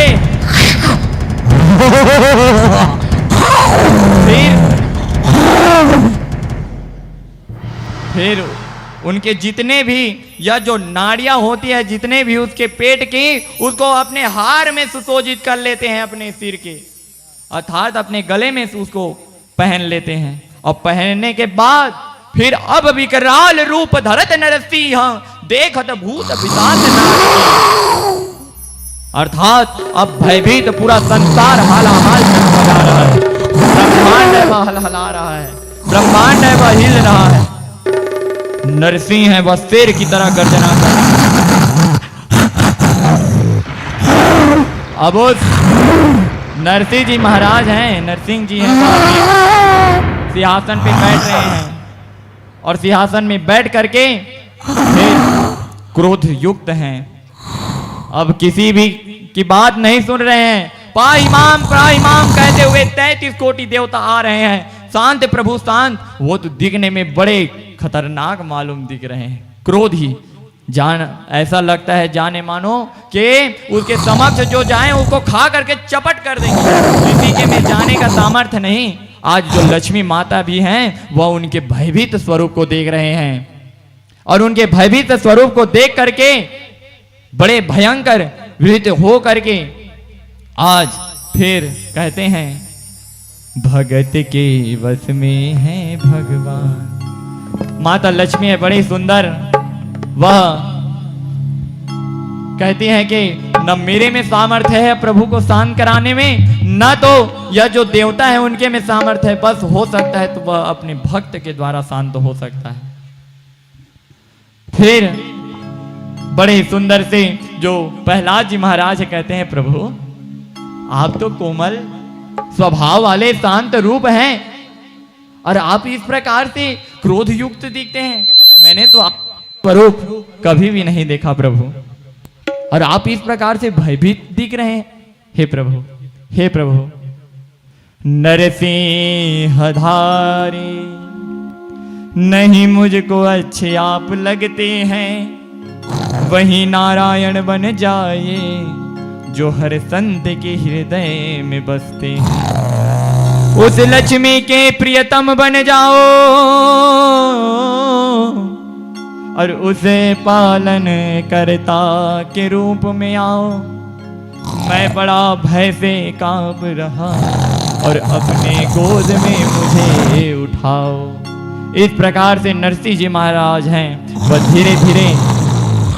धीरे धीरे हैं वह शांत आकृति में आते हैं और जो प्रहलाद जी महाराज हैं उसको अपने जांघा के गोदी में बैठा लेते हैं और बड़े ही सुंदर बैठा करके बड़े ही सुंदर भक्त और भगवान के दर्शन होते हैं। बोलिए भक्त वर भगवान की, बोलिए श्री नरसिंह भगवान की, बोलिए प्रहलाद जी महाराज की। अब वैसे में जो उद्धार पाया वह भी पात्र है जयकार के लिए। बोलिए हिरण्यकशिपु महाराज की, अर्थात जो भगवान के हाथों से मृतक प्राप्त करते हैं। इसी भाव में सुखदेव जी महाराज हैं वह पूछते हैं, अर्थात जो परीक्षित जी महाराज हैं पूछते हैं सुखदेव जी महाराज से, हे प्रभु अर्थात वह हिरण्याक्ष और हिरण्यकश्यपु कौन है और कैसे उनको श्राप गति प्राप्त हुआ। तब बताते हैं कि एक बार जब सनकादिक मुनि जब भगवान के दर्शन के लिए जा रहते हैं बैकुंठ धाम, तो 3 बार उनके जो द्वारपाल हैं जय और विजय वह रोकते हैं। तो 3 बार उनको श्राप गति मिला है कि पहला जन्म में हिरण्याक्ष और हिरण्यकश्यपु, द्वितीय जन्म में रावण और कुंभकर्ण और तृतीय जन्म में शिशुपाल और दंत वक्र। आइए सुंदर भजनों का आनंद लेते हैं, फिर कथा की ओर फिर प्रवेश करेंगे। बोलिए श्री भक्त भगवान की जय। जय जय श्री राधे, जय जय श्री राधे, जय जय श्री राधे।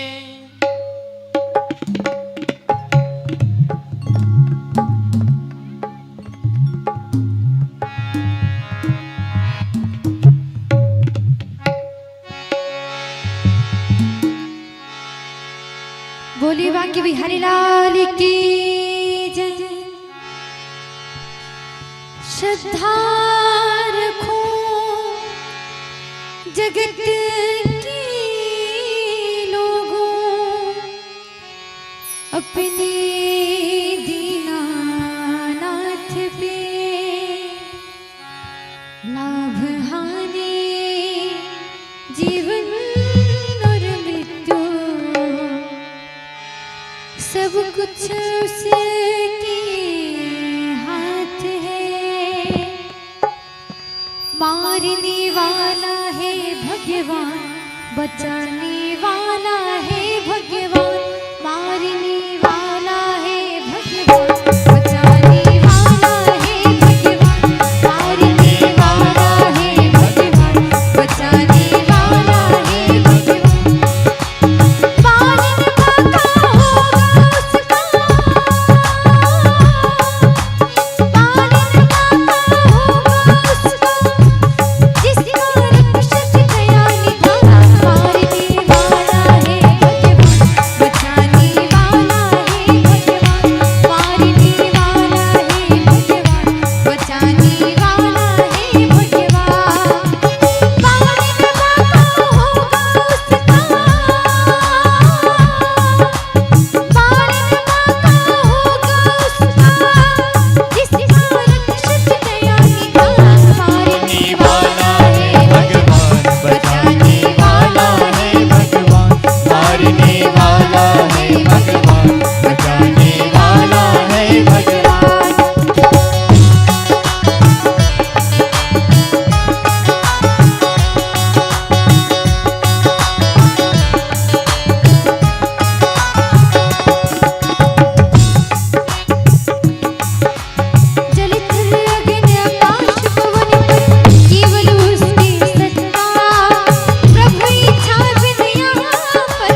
बोलिए श्रीमद् भागवत महापुराण की जय। प्रेम से बोलिएगा राधे राधे राधे राधे। अब इस प्रकार से भगवान के प्रहलाद चरित्र की कथा के बाद फिर सुंदर भगवान के गजेंद्र मोक्ष की कथा आती है। सुखदेव जी महाराज है वह राजा परीक्षित को कहते हैं कि हे राजा परीक्षित, नमो भगवते तस्मै यत् एत चिंतात्मकं जजापं परम साप्या प्रजन्मान मुनीषितम्।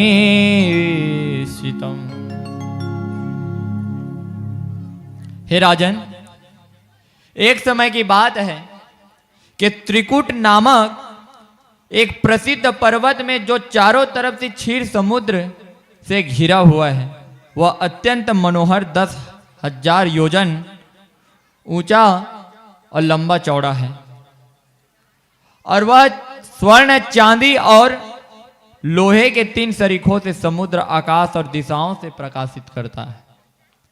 ऐसी वह सुंदर त्रिकुट नामक बहुत ही सुंदर मनोहर पर्वत था।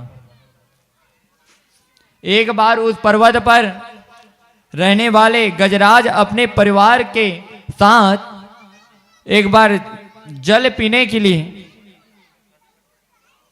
वह नदी की ओर बढ़ने लगे और जब उस नदी की ओर बढ़ने लगे तो समस्त परिवार, अब अकाल का दिन था, थोड़ा पानी दूरी में था और दूरी में जा करके क्या है, जब हाथी लोग जब स्नान करते हैं कम से कम यहाँ तक अपना पानी हो जाए, सोड़ पहुँच जाए, उसके बाद अपने ऊपर खींचते हैं, तो थोड़ा गहरा में जा करके स्नान करते हैं और जल पीते हैं। तो इस प्रकार से तम तत्र कश्च निरपयम देवां जयम ग्रहम बलियंत शरणयरोसि कृतामः। देववश ऐसी घटना हुई कि किसी अत्यंत बलवान ग्राह ने उस गजराज जी महाराज को, उनके चरणों को पकड़ लिया। प्रबंध देखिए, हम सभी को एक ग्राह ने पकड़ा हुआ है। आप सभी को ग्राह ने पकड़ा है या नहीं जी? सभी ने आपको ग्राह ने पकड़ा है ना? कौन सा ग्राह पकड़ा है? वो तो इसका गजेंद्र जी महाराज जी का, जो गजराज जी का जो पकड़ने वाले हैं वह तो ग्राह हैं। हमको कौन से ग्राह ने पकड़ा है? माया मोह का ग्राह ने हम सबको पकड़ा हुआ है और उससे छुटाने का हम कोशिश करते हैं, तब भी हम छुटा नहीं पाते। अर्थात उनको छुड़ाने के लिए और कितने कितने प्रकार के पूजन पाठ समाधान करते हैं, लेकिन उनको छुड़ा नहीं पाते। आज वह जो गजराज है वह तो बड़े विकट परिस्थितियों में फंस चुका है। वह गजराज है अपने पूरे परिवार के लिए जल की व्यवस्था के लिए लगा हुआ है। देखिए, जो घर में मुखिया होते हैं उनको चिंता होती कि बच्चे क्या खाएंगे, क्या पिएंगे, कैसे रहेंगे। आज गजराज जी महाराज है, वह भी अपने परिवार के लिए ही तो वहां जल के जलाशय में गए हैं कि किस प्रकार से मेरा जो परिवार है वह सही रहे। अब देखिए, जब मुसीबत पड़े तब जो स्वार्थी माया रहती है वह आपको छोड़ करके भाग जाती है। आज वैसे ही हुआ। जो उनके गजराज जी के परिवार हैं वह जैसे ही देखे कि अब तो फंस चुका है, जितना प्रयत्न किए खींचने का खींचे, लेकिन अंत में क्या हुआ जी? वह छुड़ा ना सके उस ग्राह में। अब ऐसा वैसा ग्राह थोड़ी ना है वह जो छुड़ा ले उससे। हम सभी को ऐसा वैसा भी ग्राह नहीं पकड़ा है, बड़ा माया विनीत तो कर देने वाला माया रूपी ग्राह ने हम सबको कसक करके पकड़ा है। गजेंद्र महाराज जी सोचने लगते हैं, कस्यम माता पिता कस्यम कस्यम भार्य सहोदरा कालेन सम्मनम काकस्यम परिवेदने। गजेंद्र त्रिकूट पर रहता है, काम ही कुट है, अर्थात पत्नी बच्चों में रमण करने वाले ही वह त्रिकूट में रहते हैं, तीनों तरफ से फंसे होते हैं। अर्थात वह है क्रोध, कुट, लोभ और काम। ये 3 प्रकार के हम लोग फंसे हुए हैं। क्या क्या से फंसे हुए हैं जी? काम, क्रोध और लोभ। कौन कौन फंसे हैं? काम, क्रोध और लोभ से सभी लोग फंसे हुए हैं। सब के सब हम लोग तीनों त्रिकूट में फंसे हुए हैं और उसमें माया रूपी ग्राह ने हम सबको पकड़ा हुआ है। अब जो गजेंद्र जी महाराज हैं कहते हैं, ओम नमो भगवते तस्मै यते एताश्चितात्मदकाम पुरुषाय द्विविजयम परसमे वास्ते। जिनका भगवान से यह विश्वास चेतना बना रहता है, सारे प्राणियों में कारण है, अर्थात जो प्रविष्ट हैं और जो विश्व के प्रपंच को मिटाने वाले मेरे श्रीमन नारायण हैं। नमः शांतये घोराय मृणाय गूढ़धर्मणे विनिवर्ष्याय साम्याम नमो ज्ञान घानाय च। हे प्रभु, मैंने तो अपने समस्त परिवारों को बुलाकर देख लिया, लेकिन कोई मुझको बचाने के लिए नहीं आए। द्रौपदी जी महाराज, जो द्रौपदी जी हैं, माता हैं, वह भी जब दुस्साहन ने इस प्रकार से लज्जा भरी हुई सभा में जब जो माता का जो वस्त्र है उसको तिरने की कोशिश की, जब तक वह दूसरे को भरोसा था पितामह कुछ करेंगे, मेरे 5 वर हैं वह करेंगे, ऐसा मन में करके जब तक हम किसी ना किसी ऊपर भरोसा करते हैं तब तक उनके भरोसा तक लास्ट तक भगवान नहीं आते। अर्थात जब सब दरवाजे बंद हो जाते हैं ना, तब जा करके भगवान का दरवाजा खुलता है। भगवान है वह अपने अंतिम में भक्त की परीक्षा लेते हैं, अंतिम सांस में भगवान आते हैं। वह अंतिम सांस तक खड़े रहते हैं, इंतजार करते रहते हैं कब ये अंतिम सांस में यह जो है मेरा नाम को लेगा। अंतिम तक हर मनुष्य प्राणी को अंतिम तक देख रहे हैं भगवान कि कब वह मेरा नाम लेगा। और जब आपका अंतिम श्वास होगा और भगवान का नाम नहीं लोगे तो वो भगवान निराश हो जाते हैं आपसे। आज वह गजेंद्र भी हैं, सभी को तो पहले सबको विनती कर ले, अरे ओ भ्राता, अरे आइए मुझको बचाइए, यहां से निकालिए, अरे अरे अरे मुझको पकड़ लेगा। माया तो 2 दिन का है, जग में फंसे रखा। माया तो 2 दिन का है, जग में फंसे रखा। स्वार्थ माया सारी, तू बस अकेला है, तू बस अकेला है। एक है तेरे बंदे, उसका नाम नारायण रे, नाम नारायण।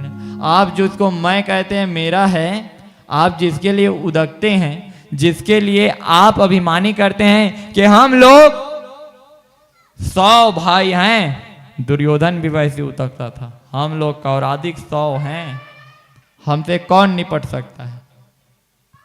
लेकिन ये तो माया है, माया स्वार्थ है, वह छोड़ देती है, माया कोई काम नहीं आता। अर्थात आप चाहे कितना भी क्यों ना कर्म करते रहें, एक बार की बात है, आइए थोड़ा सा एक उदाहरण की ओर बढ़ते हैं, दृष्टांत की ओर। एक बार की बात है, एक गरुड़ जी महाराज को जानते हो ना? गरुड़ जी महाराज कौन है? भगवान के वाहन हैं गरुड़ जी महाराज। उनके भी दोस्त थे, गरुड़ जी महाराज के उनके भी दोस्त थे। तब वह गरुड़ जी महाराज के वह दोस्त एक तोता थे, वह तोता से बड़ा प्रिय करते थे और रोज मिलने के लिए, खेलने के लिए इधर उधर की बातें करते थे दोनों एक साथ मिल करके।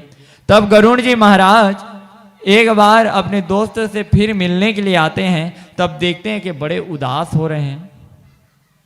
अब उदासपन देखते हैं और कहते हैं, अरे दोस्त, तू काहे इस प्रकार उदास है?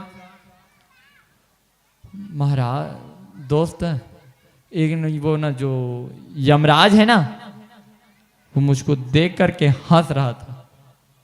हाँ, उसका इतना हिम्मत जो मेरे दोस्त को देख करके हंसता है। हाँ दोस्त, मेरे को देख करके हंस रहा था। और वो जब यमराज कोई किसी की ओर देखे ना, तो समझ जाना चाहिए कि उसका मृत्यु निकट है। इस प्रकार से जब वह गरुड़ जी महाराज, अरे सुन, कहते हैं, तुम मेरा दोस्त है, तेरे को कौन नुकसान पहुंचा सकता है? मेरे रहते तुझे काल छू भी नहीं सकता, मृत्यु तुझे छू भी नहीं सकता। अब क्या करता है गरुड़ जी महाराज है, वह उस तोते को ले जा करके 100 योजन अर्थात 7 समुद्र पार ले जा करके एक गुफा में छोड़कर आ जाता है। और फिर छोड़ करके आ जाने के बाद फिर यमराज के पास जाता है गरुड़ जी महाराज और कहते हैं, क्यों यमराज जी महाराज, मेरे दोस्त को देखकर काहे आते थे, बताइए जरा। मैं इसलिए हंस रहा था कि ये छोटा सा तोता और 7 समुद्र पार कैसे कर सकेगा, और इसकी मृत्यु लिखी हुए उसी 7 समुद्र के पार एक गुफा है, उसमें ही एक सर्प छिपा हुआ है, जिसके कारण वह निगलने से उसका प्राण चला जाएगा। अत्तरी की, मैंने ही तो उसको 7 समुद्र पार छोड़कर आया है कि बच जाए करके। ऐसे इसीलिए काल कभी किसी को नहीं छोड़ता, सबको एक दिन जाना है। इसीलिए चाहिए कि भगवान को अंतिम तक, सांस तक ऐसे मत रखिए कि अंतिम सांस में भगवान का नाम लेंगे। अभी आपके पास समय है, आपको जीवन चल रहा है, आपका सांस चल रहा है, तो आप अवगत हो जाइए और प्रभु का नाम करने के लिए आप बढ़ जाइए और भगवान का नाम चालू कर दे। आज गजेंद्र महाराज है, वह अंतिम श्वास में बहुत ही सुंदर याद कर रहे हैं और याद करते हैं, परम तत्वानां सर्व पापां परिधरा परमानंदनां जगदं प्रधानां परमानंद माधवम्। हे परमानंद, अब मेरे तो कोई भरोसा न हो, कोई भरोसा ना, कोई नहीं बुलाते, जिसको बुलाता हूं वो आते नहीं। अब मात्र एक तेरा भरोसा है बस अब इस जीवन का, और कोई ना आस सहारा है। आजा नारायण मुझको बचा दे, बस तेरा ही सहारा है। हे प्रभु, आज मुझको बचा दीजिए। अब मात्र ये मोह माया कोई मुझको बचाने नहीं आए, वह तो अपने जान को देख रहे हैं और जान को देख करके वह तो भाग गए। हे प्रभु, आप मुझे बचाइए प्रभु। और कहते हैं, दीन दयाला वीरदु संभारी, हरहु नाथ मम संकट भारी। हे प्रभु, अब तो कोई नहीं है मेरा, आप मेरे संकट को हरिए। मिले तो तार से तार क्यों ना मिले कन्हैया, हवे सच्चा प्यार क्यों ना मिले कन्हैया। जागो जोगी भोगो सबे, भक्त प्रभु की याद में रोए जागे जपे मुरारे। अर्थात भगवान को सोते जागते नित उठते बैठते भगवान का नाम लीजिए। हाथी कहे धोए हरि गज को देख निराश, हाँ उच्चारण बैकुंठ में थी हाथी के पास। भगवान ने तुरंत ही सरोवर पर आकर के ग्राह को अपने चक्र से मार दिया और गजेंद्र को सरोवर से निकाल दिया, और आकाश के धुंध बजने लगे और गंधर्व है वह नाच करने लगे और कहते हैं, ओ राम जी, ओ राम जी, तेरी माया को तो ही जाने। ओ राम जी, ओ राम जी, माया को तो ही जाने।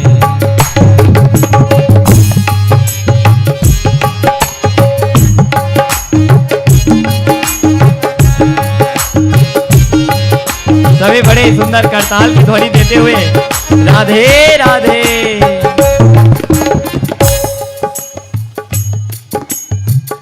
माया वाले मेरे मुझको छोड़ा कर, माया वाले मुझको छुड़ा कर, ना तो ले गए ए मुरारी। ओ राम जी, ओ श्याम जी, तेरी माया को लोही जाने। ओ राम जी, ओ राम जी, माया को लोही जाने। जय जय श्री राधे, बोलिए श्री गजेंद्र हरि महाराज की।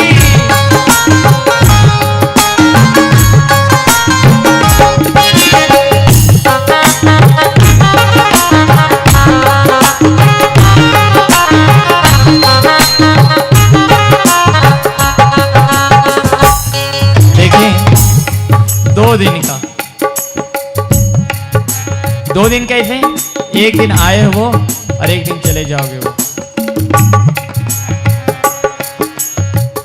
2 दिन की जीवन मेरा, उसमें भी तो अभिमान करता। 2 दिन का मेरा, 2 दिन का तेरा, 2 दिन का मेरा, 2 दिन का तेरा, उसमें भी करता अभिमान रे। ओ राम जी, ओ राम जी, और सभी को क्या कहना है? ओ राम जी, ओ राम जी, तेरी माया को तो ही जाने। ओ राम जी, माया को तो ही जाने। सीताराम जय सीताराम, सीताराम जय सीताराम, सीताराम जय सीताराम, सीताराम जय सीताराम, सीताराम जय सीताराम, सीताराम जय सीताराम, सीताराम जय सीताराम, सीताराम जय सीताराम। किसको अपना कहता है प्राण। सोच रहा हूं मैं अपने मन में कि हम किसको अपना कहते हैं, और एक दिन काल आता है और चला जाते हैं। देखिए ना, जो हमारे साथ हैं वह कितने टाइम चले जाते हैं पता ही नहीं चलता। देखते देखते ऐसे लगते हैं कि वो तो गए ही नहीं हैं, हमारे पास ही समक्ष बैठे हुए हैं या कहीं गए होंगे। यकीन ही नहीं होता कि कहाँ चले गए। ये तो प्रभु की माया है, उसके वशीभूत हम सभी हैं। और बस यही कहेंगे, उनकी माया को वही जाने। हमारे में सामर्थ्य नहीं है कि भगवान की हम माया को जान सकें। तेरी माया को तो ही जाने। ओ राम जी, माया को तो ही जाने। जब चलो, कहते चलो, जय जय सीताराम, राम जय जय जय राधे श्याम की। जय जय सीताराम, राम जय जय जय राधे श्याम की। ओ राम जी, ओ श्याम जी, तेरी माया को तो ही जाने। ओ राम जी, माया को तो ही जाने। ओ श्याम जी, माया को तो ही जाने। ओ राम जी, माया को तो ही करके उसको मोक्ष प्रदान किया, और वह गंधर्व के रूप में आकर के भगवान से प्रणाम करते हुए अपने गंधर्व लोक को चला गया।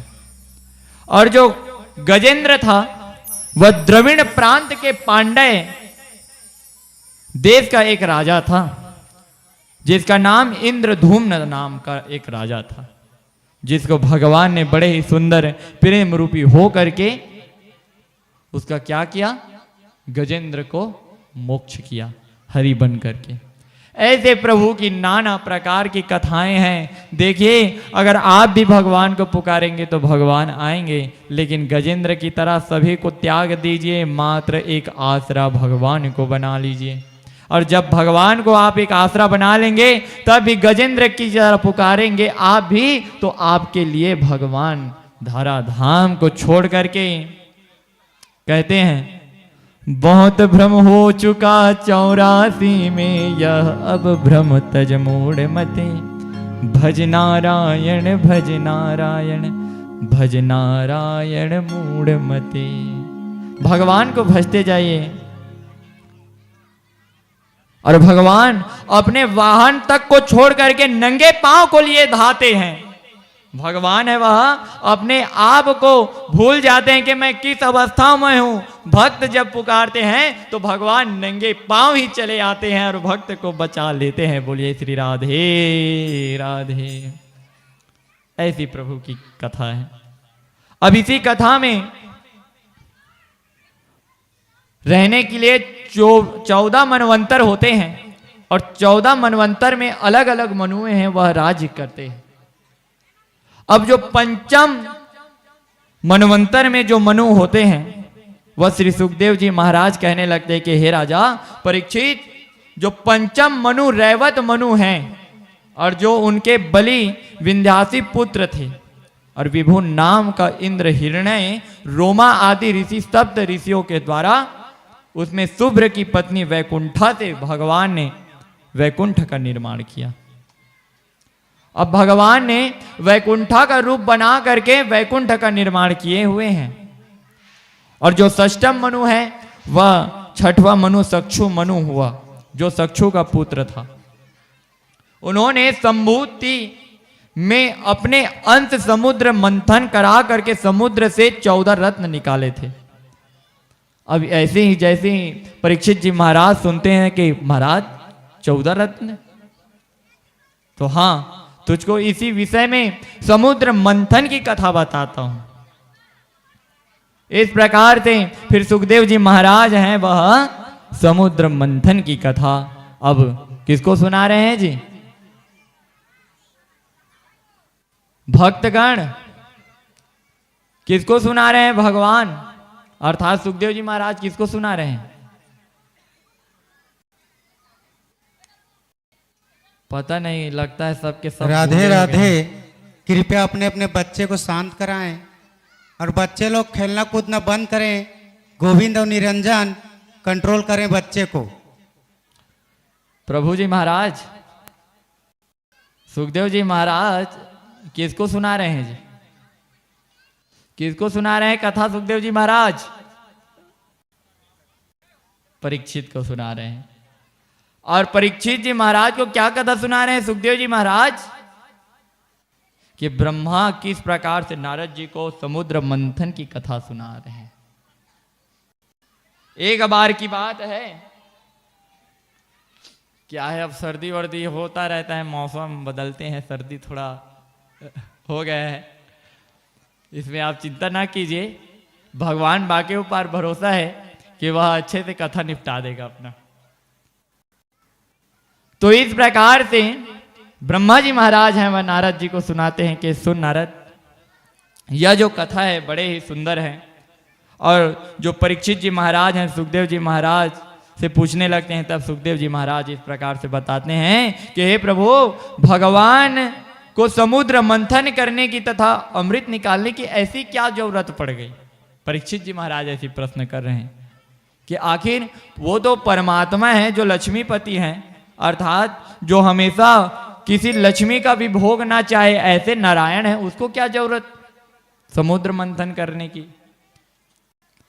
दुर्वासा ऋषि का इंद्र को लगा बुरा है श्राप, उसके चक्कर में इंद्र भी हो गए श्रीहीन अभिशाप। एक बार की बात है, एक समय दुर्वासा जी महाराज हैं, वह जब अपने गले में हार रहता है, उस हार को सुंदर इंद्र जी महाराज को देखते हैं तो इंद्र महाराज जी को बड़े सुंदर से उनकी इज्जत करने के लिए, उनकी प्रतिष्ठा को बढ़ाने के लिए मान सम्मानित करके अपने गले के हार को उन इंद्र को पहना देते हैं। तो इंद्र अभिमान से युक्त, अब तो आप जानते हैं इंद्र के बारे में, इंद्र मैं सब देवताओं का राजा हूं, मेरे से बढ़कर कौन राजा है, ऐसा उसमें अभिमान है इंद्र के में। और इंद्र अभिमान युक्त हो करके जो दुर्वासा दिया हुआ हार था उसको अपने गले से लगा करके अर्थात निकाल करके अपने गज को, जो अविवेकी हैं, उसको पहना दिया।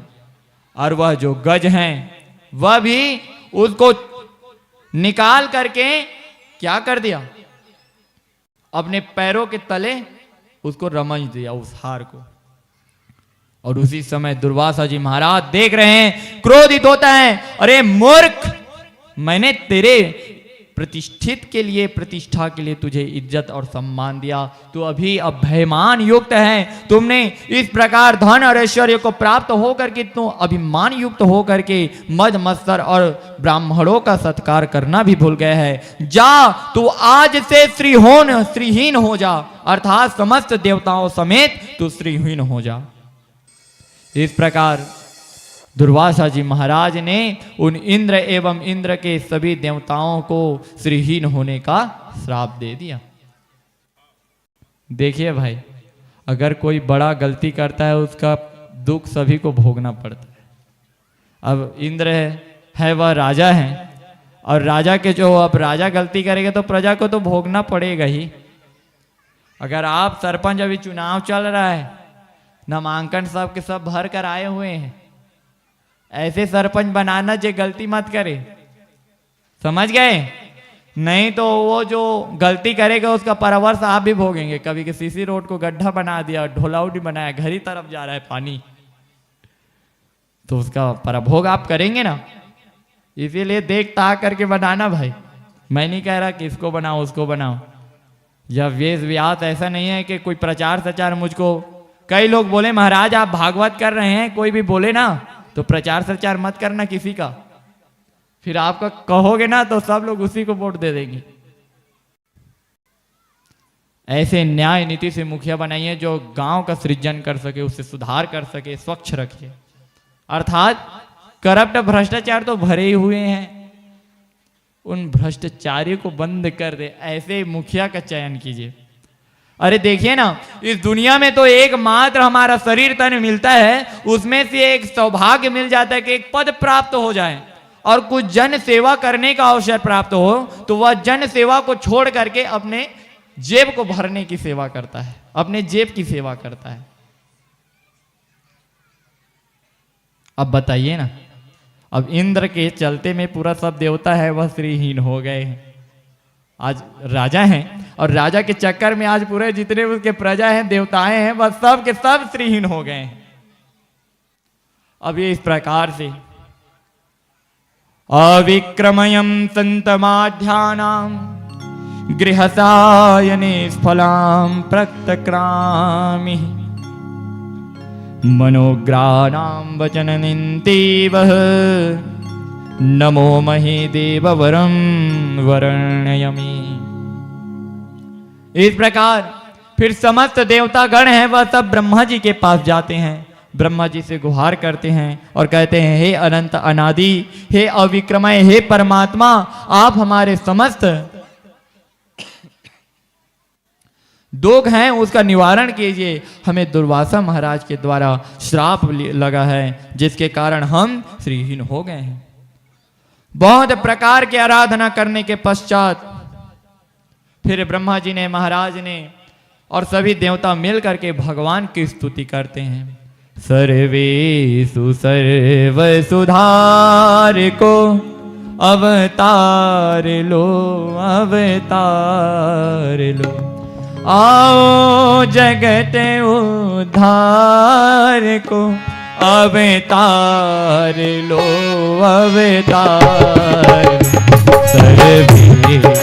सर्व सुधार को अवतार लो अवतार डगमगे है नाव उबार दो करता रे तुम भवतार दो सर्व सुधार को अवतार लो अवतार लो अवतार लो अवतार लो। इस प्रकार ब्रह्मा और सभी देवता मिल करके भगवान की स्तुति करते हैं, प्रभु प्रकट हो जाइए और हमारे जो समस्या है, जो संकट है, उसको दूर कर दीजिए प्रभु। इस प्रकार वाणी कहते हुए आज सभी देवताओं के अभिमान और अहंकार सब टूट चुके हैं। देखिए, जब दुख पड़ते हैं तभी प्रभु याद आते हैं, जब सुख में रहते हैं तो प्रभु को भूल जाते हैं। यही तो गलती हो जाता है हमारे से। जब हम सुख में रहते हैं तो भगवान को हम भूल जाते हैं, और जब दुख आता है तो भगवान को फिर याद करते हैं। लेकिन अब क्या करें, भगवान सत्यचित आनंद का प्रदान करने वाले हैं और देवताओं के लिए वह संकल्पित हैं, अर्थात देवताओं को ही प्रतिपक्ष लेते हैं। क्यों लेते हैं? क्योंकि वह भोग विलासी भगवान के संकल्पित पुत्र हैं। इसी के कारण वह जो भगवान है वह उसी के पक्षपात लेते हैं। आज भगवान है वह सुंदर अयोश्यमाणाम हि सिंधै सती कथा न गौरवी आमिषं वाक्यते हरदश्यम पाद्वये न गते। हे देवो, आपने कार्य को सिद्ध करने के लिए अपने शत्रुओं का भी के पास मित्रता का भेंट लेना चाहिए। देखिए, सुर नर मुनि सब के यह रीति स्वार्थ लगी करहि सब प्रीति। जब स्वार्थी होते हैं अर्थात कुछ बनाना होता है तो सभी को सम्मिलित कर लेते हैं और बाकी टाइम फिर पूछते नहीं हैं।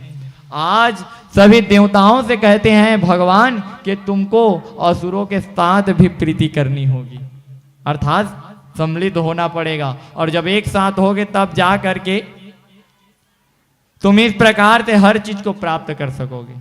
और जो श्रीहीन हुए हो ना, उसके द्वारा तुम तभी श्रीवान बन सकोगे। तब इस प्रकार से इंद्र जी महाराज जाते हैं और राजा, जो असुरों का राजा कौन है जी? राजा बलि, अर्थात प्रहलाद जी महाराज के पुत्र वस्त्रों का पुत्र बलि जी महाराज, जो असुरों का राजा है, उनके पास जाते हैं और कहते हैं महाराज, हम एक दूसरे जब लड़ते हैं तो यूं क्यों ना लड़ें, समुद्र मंथन करते हैं, उसमें से अमृत निकलेगा और अमृत को हम थोड़ा थोड़ा पी लेंगे तो मरेंगे नहीं, और कितने भी लड़ाई क्यों ना होते रहें तब भी हम अमर ही रहेंगे। क्यों नुकसान हो? आप भी अमृत पी लेना, हम लोग भी अमृत पी लेंगे, फिर खूब लड़ेंगे, उसके बाद फिर कोई मरने मारने का बात ही नहीं है। इस प्रकार से इंद्र यह प्रस्तावना लेकर जाते हैं। प्रस्तावना लेकर के जो बलि जी महाराज है वह आदेश कर देते हैं, और आदेश करके फिर श्रीमन नारायण भगवान से गुहार करके सर्वणम तम गौरुणांत पक्षीन्द्र वाहना वर्णिताना समायुक्त श्री हरिन चरणान मोक्षण्यं प्रदे। अब इसके बाद गरुण जी महाराज के ऊपर बैठ करके सर्वप्रथम नारायण अपने एक हाथ में ही मंदराचल पर्वत को ला करके इस तुलदेह हो करके समुद्र के बीचों बीच रख देते हैं। अब इस प्रकार तो समुद्र के बीच में मंदराचल पर्वत को रखते हैं। अब देखिए कैसे कैसे देवता युक्ति लड़ाते हैं अपने बनाने में। अरे बड़े आज तो भोले मालूम होते हैं देवता अपने काम बनाने में। आज देवता है वो बड़े मालूम भोले भाले लग रहे हैं कि अब तो काम बनाना है धीरे धीरे। वही कहते नहीं हैं,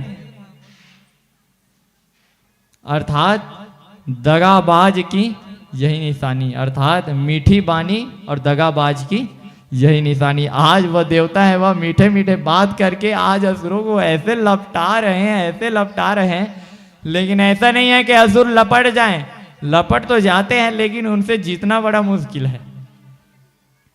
अब इस प्रकार से मंदराचल पर्वत को समुद्र के बीच में रख दिया और समुद्र के बीच में रख करके ते नागराज मंत्रयम फल भोगने वासुकिम परिवियम गौरम तंत्रा यमधई मुदान विंतई।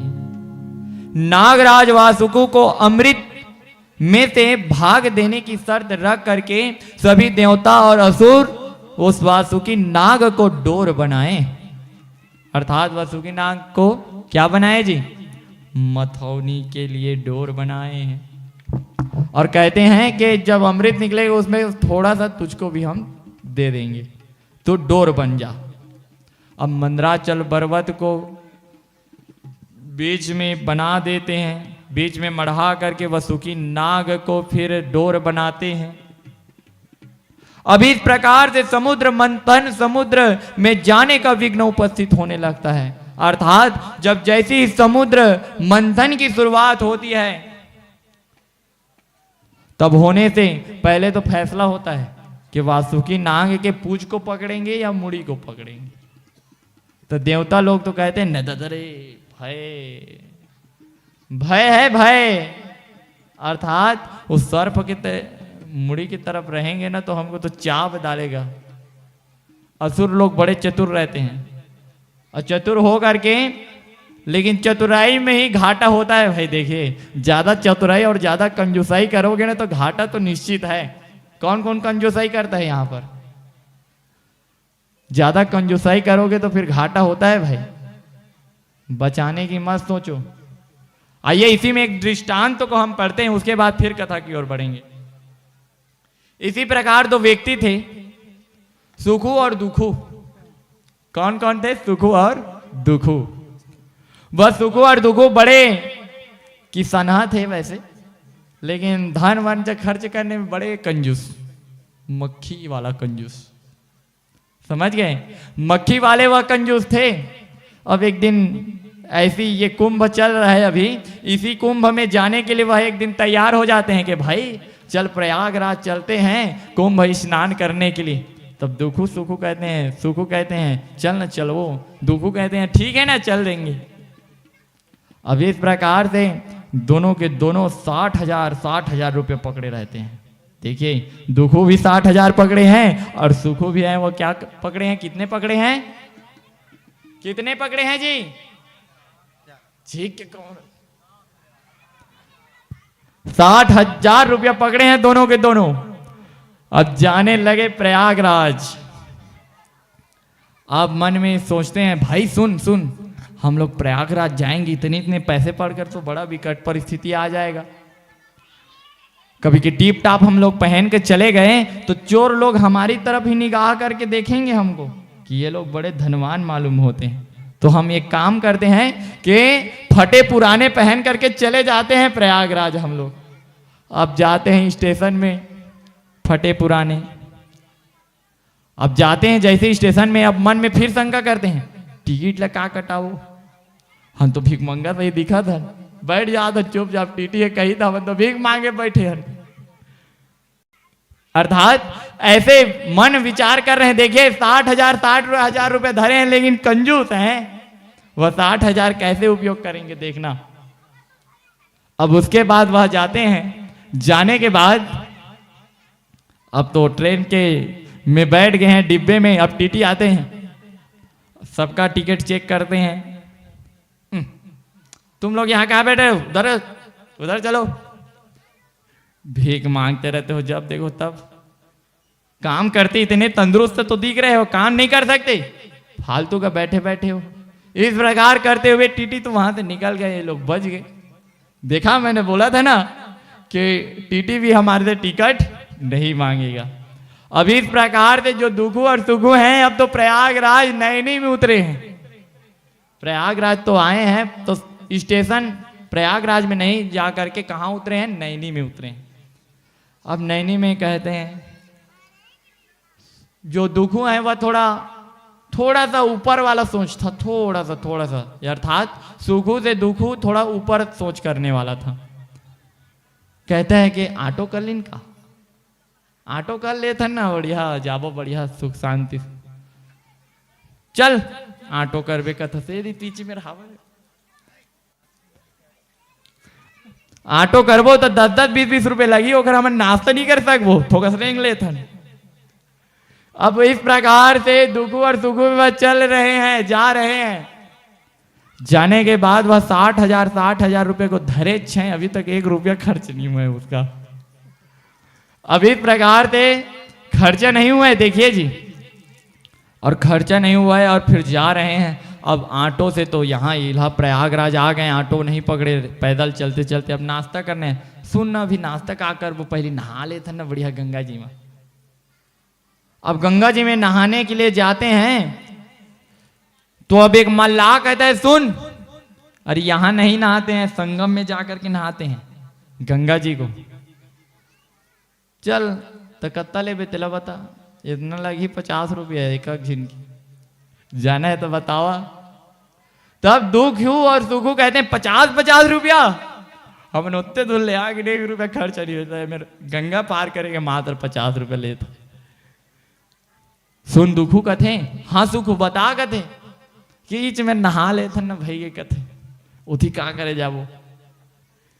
ऐसे करके वह दुखू और सुखू स्नान करते हैं और फिर कहते हैं भाई के ना,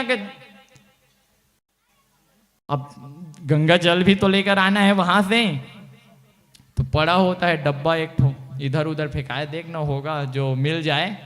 इस प्रकार से वह जो दुखू और सुखू है वह डब्बा को देखते हैं, खोजते हैं, मिल जाते हैं। पानी पीने वाला स्प्राइट कैसे टाइप, वैसे ले करके फिर गंगा जी में बढ़िया सुंदर गंगा जी माता को लेकर आते हैं और ला करके फिर ना तो ऑटो किए, फिर ऐसी आ गए, फिर वैसी फटा का फटा कपड़ा, और दोनों के दोनों 60,000 रुपया पकड़े। अभी तक 1 रुपया खर्च नहीं हुआ है उन लोगों का, गंगा स्नान भी हो गया है। अभी प्रकार से फिर गाड़ी में बैठे, फिर टीटी कहने ना चल चल दूर। अब इसके बाद घर आ गए, पत्नी कहती है, दुखू की पत्नी कहती है, महाराज बोलिए मंगलसूत्र लाने, हाँ मंगलसूत्र का था लाने हो ना। मैं तो क्या करते हैं, स्टेशन में वो बोरा सोरा वाला रहता है रस्सी, उसी को, या गंगा जी का रस्सी है, गंगा जी का वो यह पावन धागा रक्षा सूत्र है, इसको तू अपने गले में पहन ले।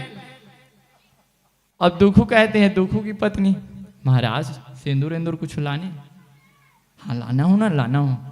तो क्या करते हैं, जब स्टेशन से थोड़ा दूरिया में जा रहते हैं तो एक ठोक डिब्बी सिंदूर का फेंकाया होता है, उसी को पकड़ ले रहते हैं और ये ले ना लेकर आए हो, ये लगा ले। अब इस प्रकार से दुखू और सुखू है वह 60 और 60,000 को पकड़े हुए हैं। गंगा स्नान हो गया, गंगा स्नान हो गया और घर में आ गए और घर को भी संतावना दे चुके हैं। लेकिन भाग्य का फेरा बड़ा गंभीर होता है, और भाग्य के फेरा देखिए कैसा हो गया।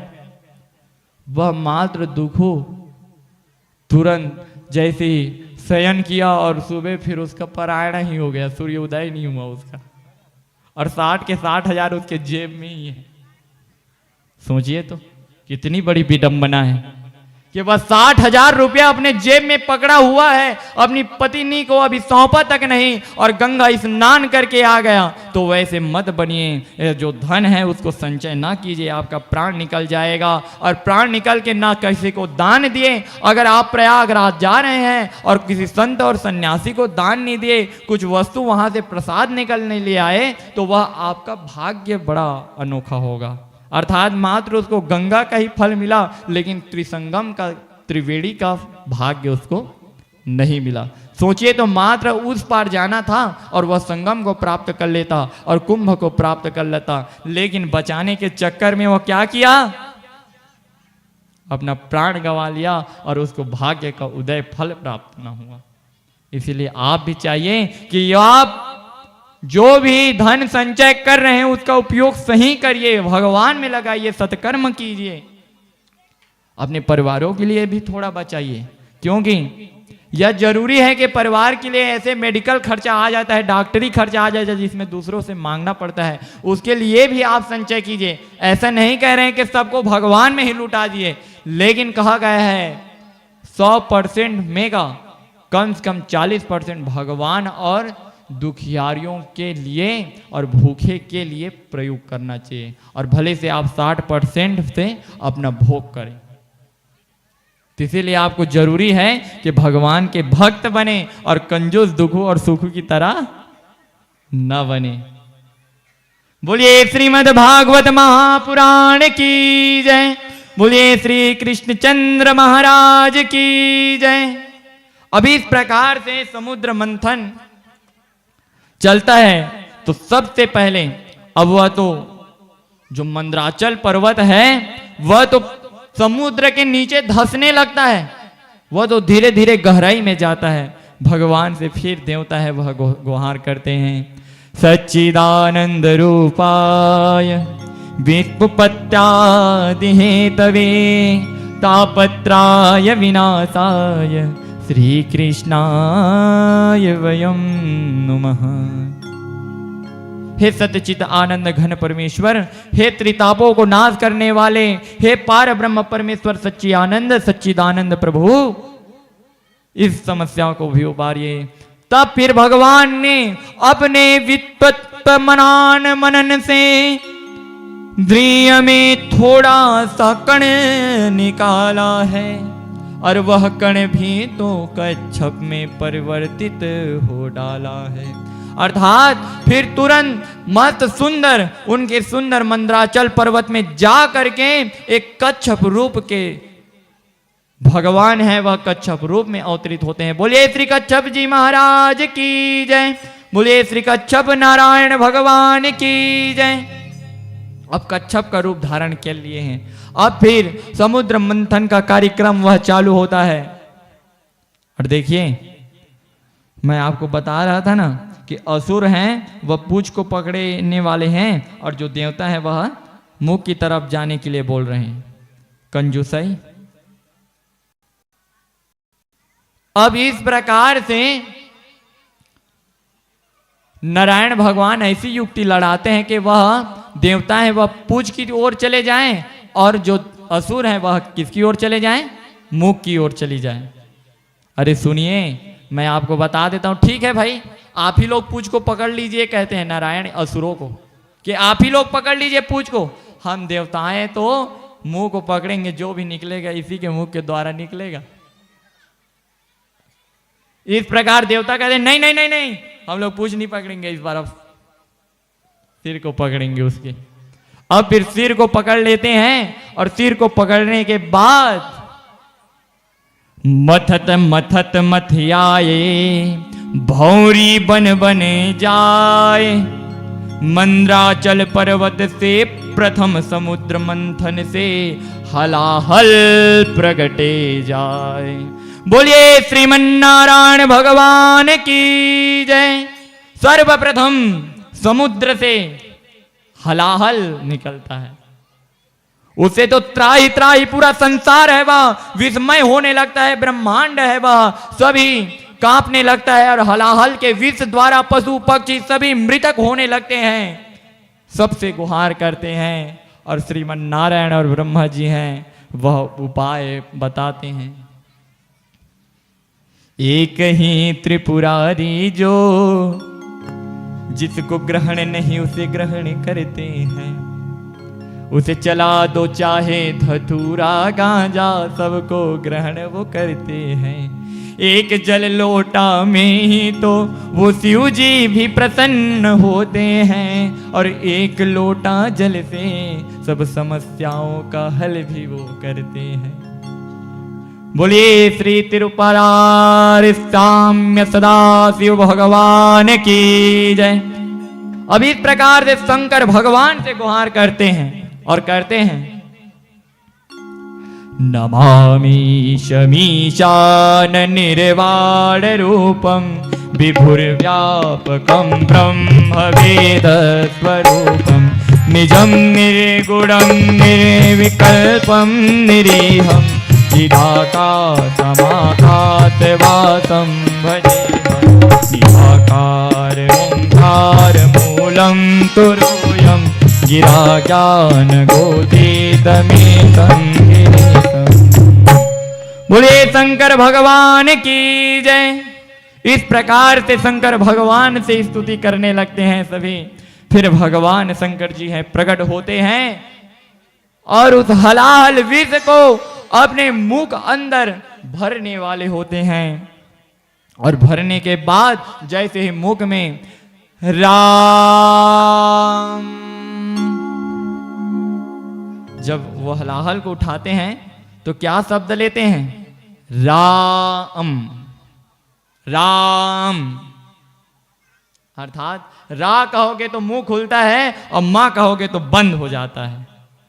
और जैसे ही शंकर भगवान ने हलाहल को पिया, फिर उसके बाद पीते ही मुख से तो रा निकला और खुल गया और मम कहा तो यहां नील अर्थात कंठ में वह रुक गया।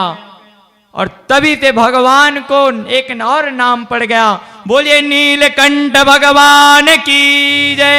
हर हर महादेव, हर हर महादेव, जय जय शिव शंभु भोलेनाथ से निराला। आइए शंकर भगवान के एक भजन लेते हैं, उसके बाद फिर कथा की ओर बढ़ते हैं। बोलिए शंकर भगवान की। आइए शंकर भगवान की सुंदर गीत गाइए।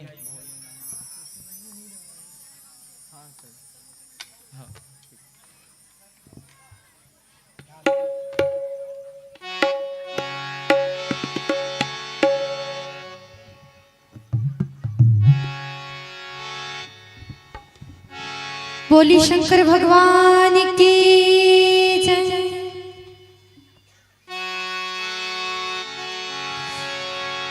देवता भी स्वार्थी थे, दौड़े अमृत के लिए। हम सदा को भजेंगे जो जहर हंस के पिए।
श्रीमन नारायण भगवान की जय।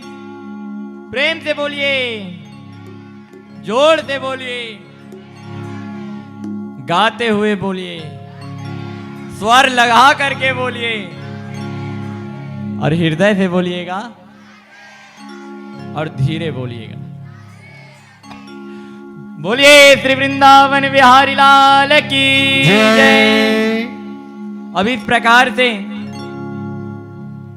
बड़े ही सुगम नीलकंठ महाराज जो है वह तो हलाल हल्का अपने अंदर में प्रवेश कर लिए हैं, क्योंकि शंकर के भगवान के हृदय में तो स्वयं भगवान है, वह बाल स्वरूप के रूप में विराजित रहते हैं। हमेशा हमेशा भगवान शिव शंकर भगवान के अनादि अनादि निधान से भी उनके हृदय में रहते हैं, क्योंकि शंकर भगवान है वह परम वैष्णव है। परम वैष्णव जो समस्त भक्तों के हितार्थ के लिए और समस्त हरि के उस चर्चा के लिए सबसे महत्वपूर्ण रखने वाला एक ही है, जो समस्त भगवान के गुणगान को गाते हैं, वह है मात्र परम वैष्णव शंकर भगवान ही है, जो भगवान के सभी कथाओं को कहते हैं। सबसे पहले जब भगवान इस धराधाम में आने के भी नहीं सोचे रहते, अर्थात आने के लिए भी नहीं सोचे रहते हैं, तब भगवान शिव शंकर जी हैं वह सुनिश्चित कर लेते हैं कि भगवान ऐसे रूप धारण करने वाले हैं और बड़े मनोहर हैं, उनके हृदय में चुपचाप छलकते रहते हैं। अमर कथा किसी को मालूम नहीं थी, लेकिन मात्र जो कथा है वह महादेव जी को ही मालूम थी। अभी तो भगवान ने उस अमर कथा को बताते हुए माता पार्वती के बार बार आग्रह करने पर बताया, लेकिन पार्वती मैया ने तो हुकारो देते देते सो गए। तब वह जो अंडा में एक जिसमें कोई प्रकार का जीव, वो फूटा हुआ अंडा में जीव आ गया, जिसके द्वारा वह हुकारू देने लगा और हुकारू देते देते हुए वह स्वयं सुखदेव जी महाराज बन गए। ऐसा नहीं है, शंकर भगवान का अंश ही सुखदेव जी हैं, जो भगवान अर्थात शंकर जी के अंश एक सुखदेव जी महाराज भी हैं। अब इस प्रकार से धीरे धीरे नीलकंठ जी महाराज हलाहल का विष निकले, फिर समुद्र मंथन चला, उधर से फिर असुर ने ऐसे खींचा, फिर देवताओं ने फिर उनके पूंछ को, वसुकी के नाग को, अर्थात उनके जो रस्सी बनाए हुए हैं वसुकी नाग जी का, उसको फिर खींचे, फिर उससे क्या निकला जी? उसके बाद फिर बड़े ही सुंदर मनोहर हो करके कामधेनु अर्थात गाय निकले, जो ऋषियों ने अपने में उसको ले लिए। उसके बाद फिर उच्च श्रवा नाम का एक अश्व निकला, उसको राजा बलि ने ले लिया। उसके बाद फिर कस्तुभ्य मणि निकला, उसको फिर श्रीमन नारायण भगवान ने ग्रहण किया। फिर उसके बाद लक्ष्मी निकली, अर्थात लक्ष्मी निकली, वह देख रहे हैं किसका पीत वर्ण है, किसका स्वच्छ है, किसका मन हमेशा संतुलन है और किसका मन पीत वर्ण का है। इस प्रकार मन में सोचते हुए माता लक्ष्मी ने ऋषियों में ना जा करके स्वयं प्रभु श्री हरि के ही हो गए, क्योंकि उसी में ही मनमोहक पीत वर्ण को देखा गया। बोलिए श्री लक्ष्मी नारायण भगवान की जय। तभी से उनका नाम अर्थात लक्ष्मी से नारायण का वर्ण हुआ, जिसके द्वारा उसको क्या कहते हैं? लक्ष्मीपति नारायण। बोलिए लक्ष्मीपति नारायण भगवान की जय। अब उसके बाद बड़े ही सुंदर दुर्वासा में तपस्या होकर के परम क्रोधी शुक्राचार्य और गुरु बृहस्पति में ज्ञान है परंतु असक्त विशेष है, तथा वह ब्रह्मा तथा चंद्रमा के सुंदर काम जय परशु धर्म से अहिंसा करने वाले थे। इसलिए सनकादिक समाधि में रहते हुए शंकर जी ने जगदीश्वर इंद्र दमन का भाव करते हुए सुरा मदिरा निकली हुई जिसे दानव ने ले लिया, अर्थात उसके बाद फिर मदिरा निकली, अर्थात समुद्र मंथन जब हुआ उसके बाद फिर उससे जो मदिरा निकला उसको फिर किसने पान किया? असुरों ने ले लिया। उसके बाद फिर 14 रत्न निकले। क्या क्या रत्न निकले जी? श्रीरंभावित वारुणी अमय शंख गजराज धनुष कल्पतरु वेद मणि कामधेनु शशिवार।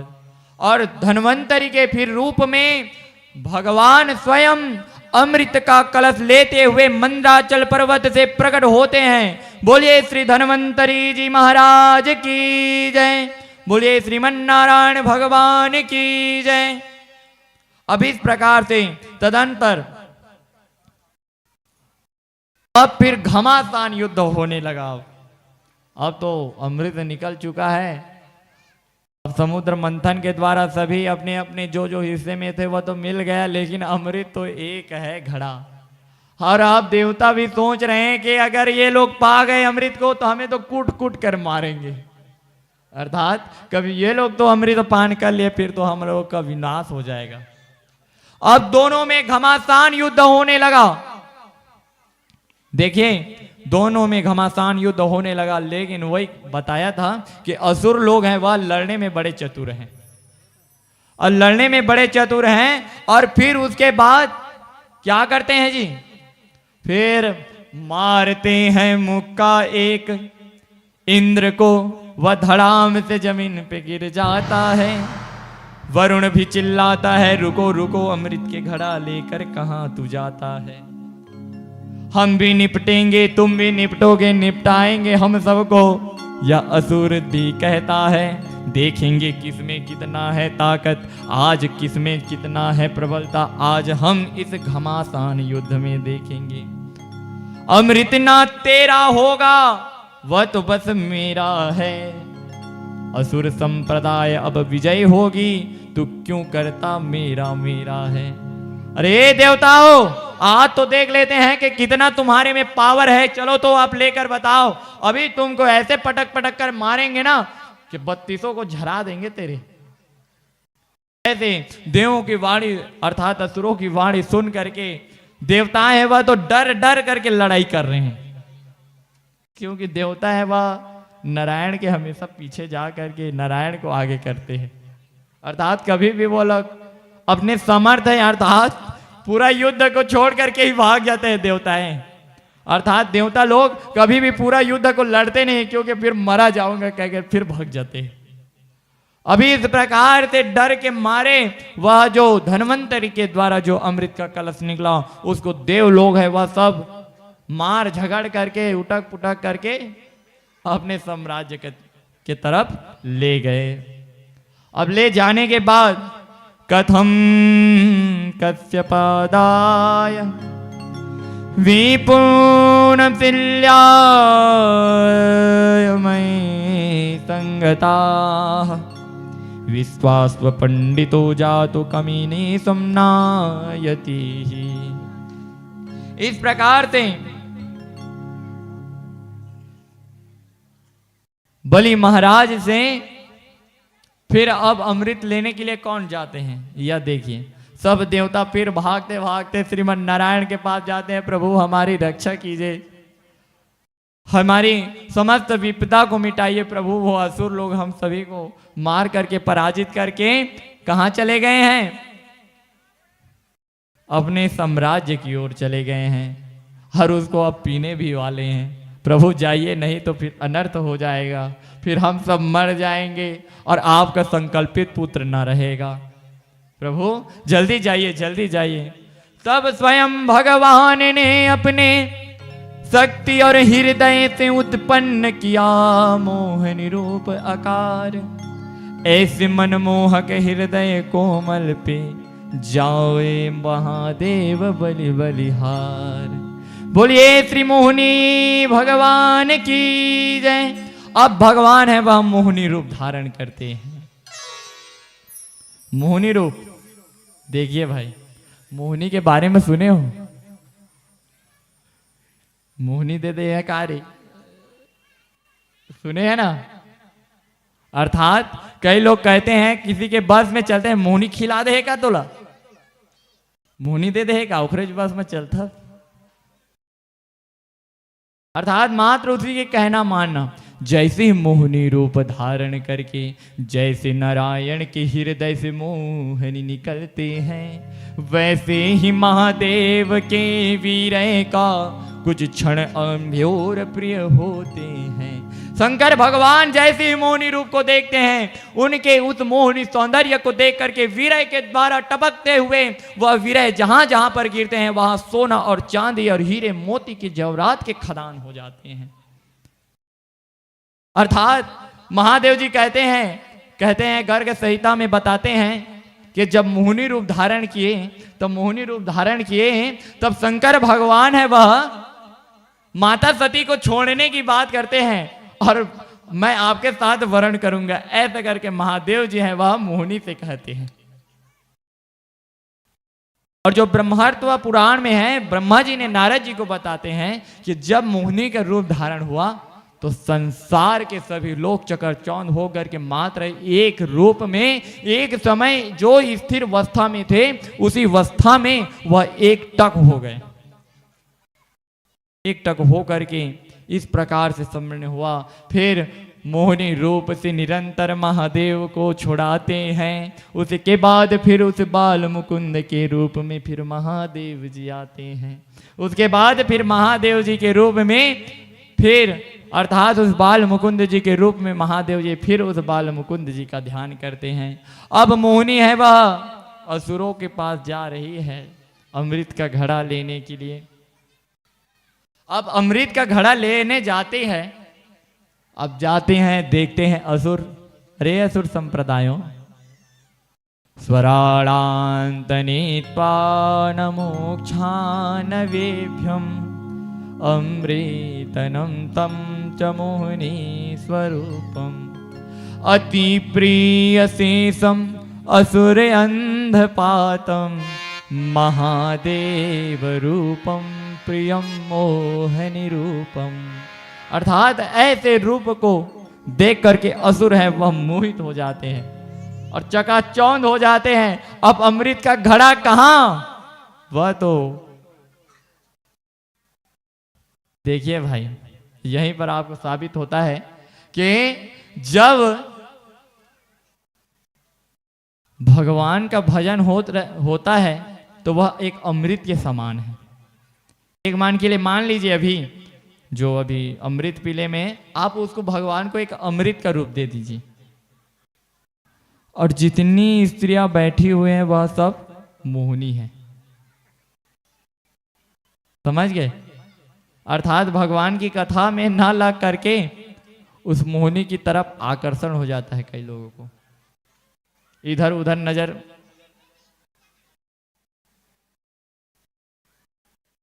अर्थात भगवान की कथा का गुणगान, और कई लोग तो ऐसे ऐसे व्यक्ति रहते हैं कि कथा में आते हैं तो मात्र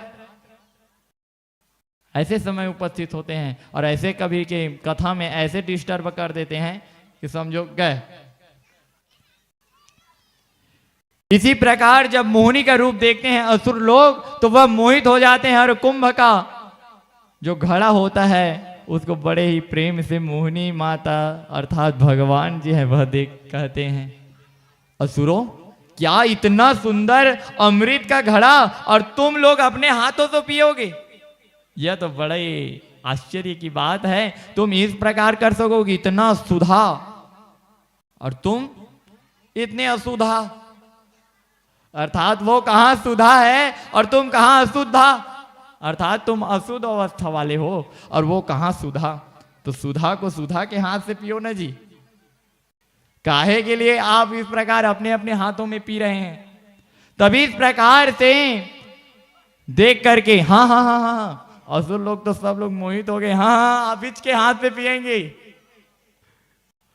अब तुरंत जैसे मोहनी जी के हाथ में अमृत का घड़ा आता है, सर्वभक्षणांत नारायणम रूपम सर्वभ्रमणांत तेजय मनवाम गतिनम ततो गतिमानाम सर्वे श्री नारायणी।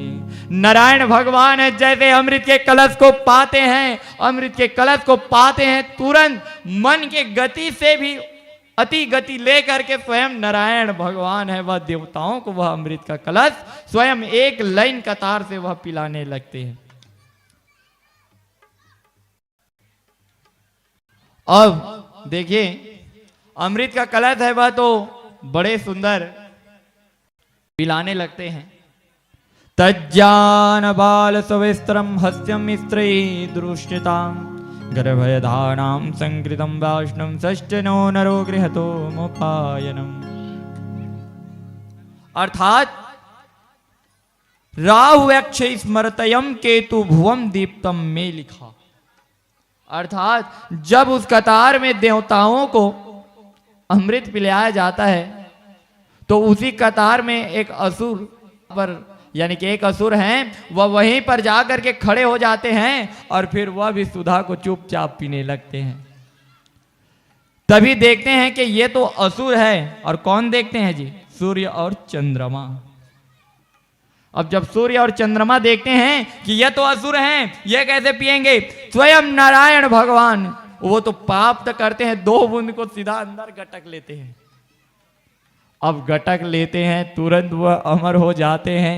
भगवान सुदर्शन चक्र से दोनों को 2 भाग कर जाते हैं। जो राहु केतु रहता है उसको 2 भाग कर देते हैं और राहु और केतु बन जाते हैं।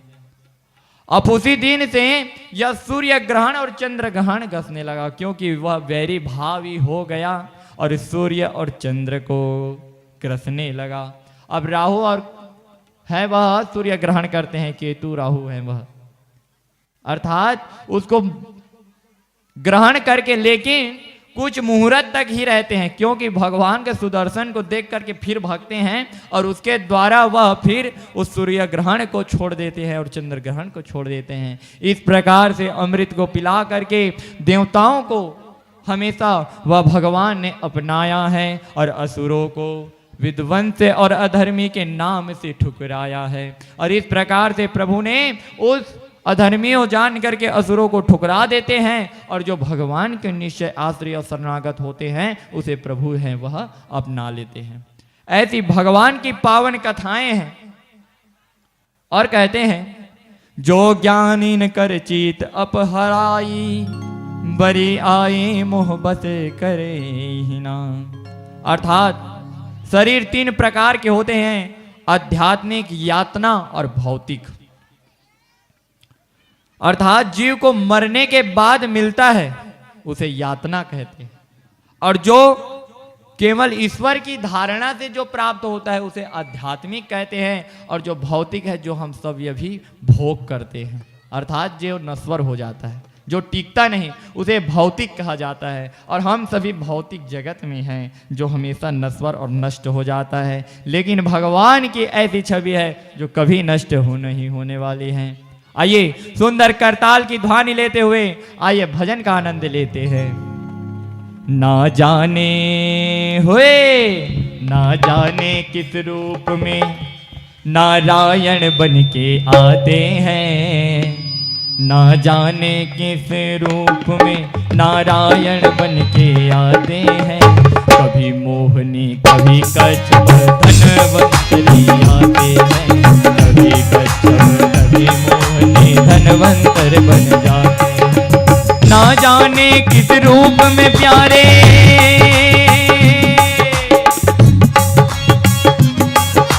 ना जाने किस रूप में नारायण मिल जाते हैं। देखिए मैं भी अपने माइक का सुध ही भूल जा रहा हूं और इधर कह रहा हूं। अर्थात भगवान को पाने के लिए ना मत सोचिए कि ना जाने भिखारी के रूप में आ जाए, ना कोई मालिक के रूप में आ जाए, कभी कैमरामैन भी भगवान हो सकते हैं। पता नहीं भगवान कौन से रूप में, हमारे जय राठौर जी के रूप में भी आ सकते हैं, साउंड सिस्टम वाले भैया, और कभी हमारे साधना बहन के भी रूप में आ सकते हैं, तबला वादक के रूप में आ सकते हैं, हमारे ढोलक रूप में, उसका नाम भी रामा है, कभी वही राम थोड़ी ना है, उनका नाम भी गुरुदेव है, गुरुदेव के नाम में कभी आ जाए, हमारे जजमान में, हमारे यहाँ पर स्थिर सभी दरबार में, और हमारे दोस्त प्रियजन में, सखा में, एवं समिस्त वरिष्ठ और हमारे दादा स्वरूप में भी भगवान आ जाते हैं। और क्या कहना है? नारायण तो तुझ में भी है, मुझ में भी नारायण है।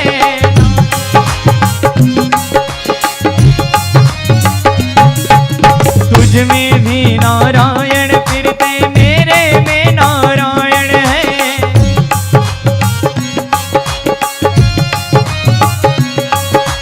ना जाने किस रूप में आके हो,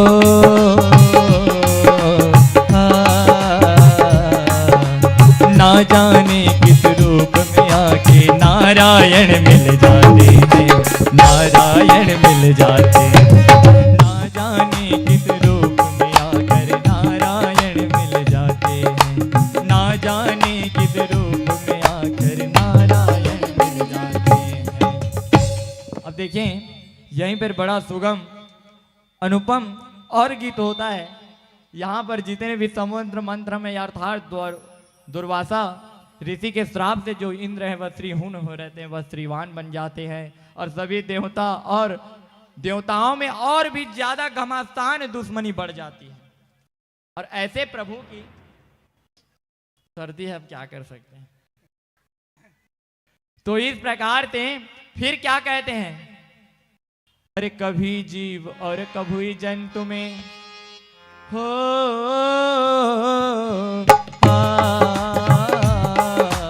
कभी जीव कभी जंतु में वो हरि रूप में आते हैं। कभी जीव कभी जंतु में वो हरि रूप में आते हैं। ना जाने होए, ना जाने किस रूप में नारायण जी मिल जाते हैं। ना जाने किस रूप में आकर नारायण बन जाते हैं। नारायण जय, नारायण जय, ओ, ना जाने नारायण किस रूप में मिल जाते हैं, किस रूप में मिल जाते हैं। ना जाने किस रूप में नारायण जी मिल जाते हैं। ना जाने किस रूप में नारायण जी मिल जाते हैं। अब देखें, नारायण मात्र भगवान को ही नहीं नारायण किया जाता। जो नारायण की ओर जा करके नारायण के लिए कोई उपाय बताए वह भी नारायण है।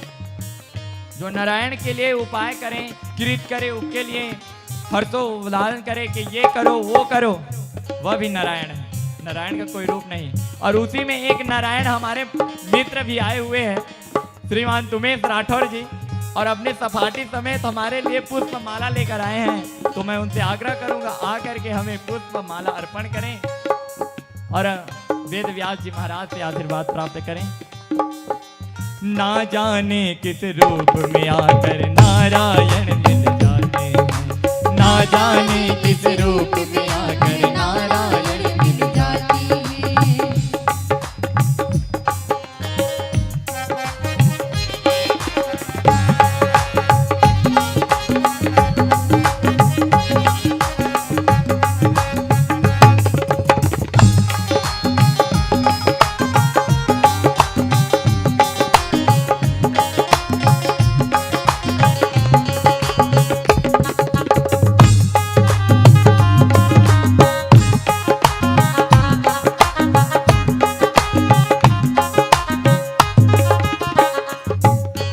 कभी माँ के रूप में आते, कभी पिता के रूप में आते, कभी माँ के रूप में आते, कभी पिता के रूप में आते।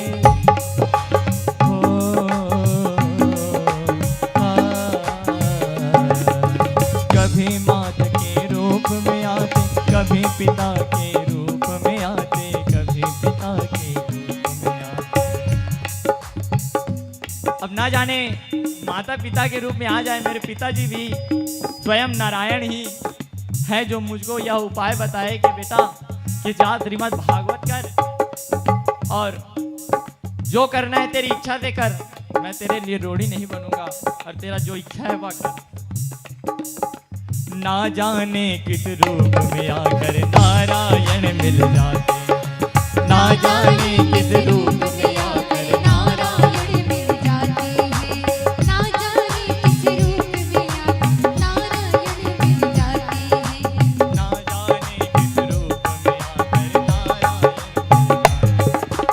कभी आनंद रूप में आते, कभी आनंद रूप में आते, कभी स्वर्ग दिखलाते हैं, कभी मोक्ष के धाम बताकर वो तो अंतर ध्यान हो जाते हैं।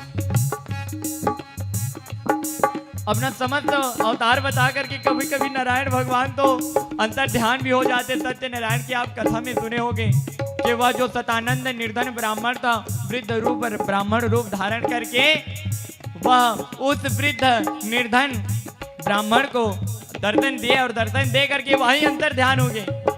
ध्रुव जी महाराज को भी दर्शन दिए, वही अंतर ध्यान हो गए। देख मेरा तन और मन, देख तन और मेरा मन कैसे कैसे दिखलाते हैं, कैसे कैसे दिखलाते हैं। माया प्रपंच में फंस मन को कैसे उबार आते हैं, कैसे उबार आते हैं। ना जाने किस रूप में आकर नारायण मिल जाते हैं, ना जाने किस रूप में आकर नारायण मिल जाते हैं, ना जाने किस रूप में आकर नारायण मिल जाते हैं, ना जाने किस रूप में आकर नारायण मिल जाते हैं। बोलिए श्रीमन नारायण भगवान की जय। और इस प्रकार भगवान की जो समुद्र मंथन की जो कथा है यहीं पर विश्राम होते हैं। और जो भगवान की कथा है वो तो हरि अनंत है, हरि कथा अनंत है। भगवान की कथा कभी हम खत्म करने सकबे नहीं करेंगे, अर्थात हम भगवान की कथा कभी भी अंत नहीं कर सकेंगे। वह भगवान की कथा अथाह है, कितने भी हम गहराई में जाएं। आइए भजनों का आनंद लेंगे, उसके बाद फिर हम आरती की ओर प्रारंभ पढ़ेंगे। बोलिए श्रीमन नारायण भगवान की जय, बोलिए श्री कृष्णचंद्र महाराज की जय। छत्तीसगढ़ी गाना मना ऐसे नोनी महू कर रहा तहू कर्म का कहते कर्म लगा दे पड़ोसी ना मैं कर सब जन उठिया त गाऊं, बिल्कुल बिल्कुल नाचा त गाऊं, बिल्कुल बिल्कुल। काबर दोनों कोई पड़ोसी गांव के न मैं कर रहा और ते कर्म लगा दे फिर कर्म के धुन। सही कहे सही कहे। चाहो सब भक्त मन खड़े हुए तबे गाऊं छत्तीसगढ़ी। ओकरे कर्मा के ड्रेस पहने है काय कर भैया।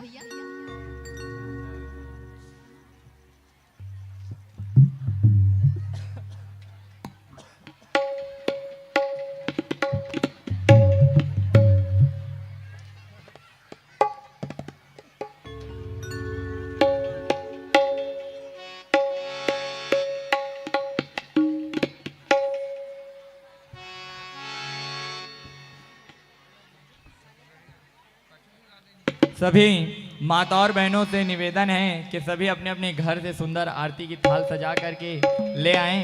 एक गाना के पश्चात फिर भगवान की मंगलमय आरती होगी। बोलिए श्री कृष्णचंद्र महाराज की जय।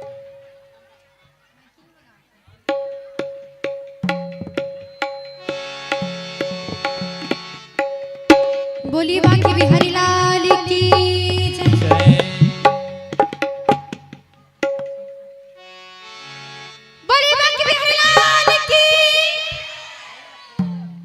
संख्या बहुत ज्यादा है, आवाज के थोड़ा कम हो जाता है, आवाज कमी होती है। चाहूँ दोनों आवाज बोलिए। बोली बाकी बिहारी लाल की।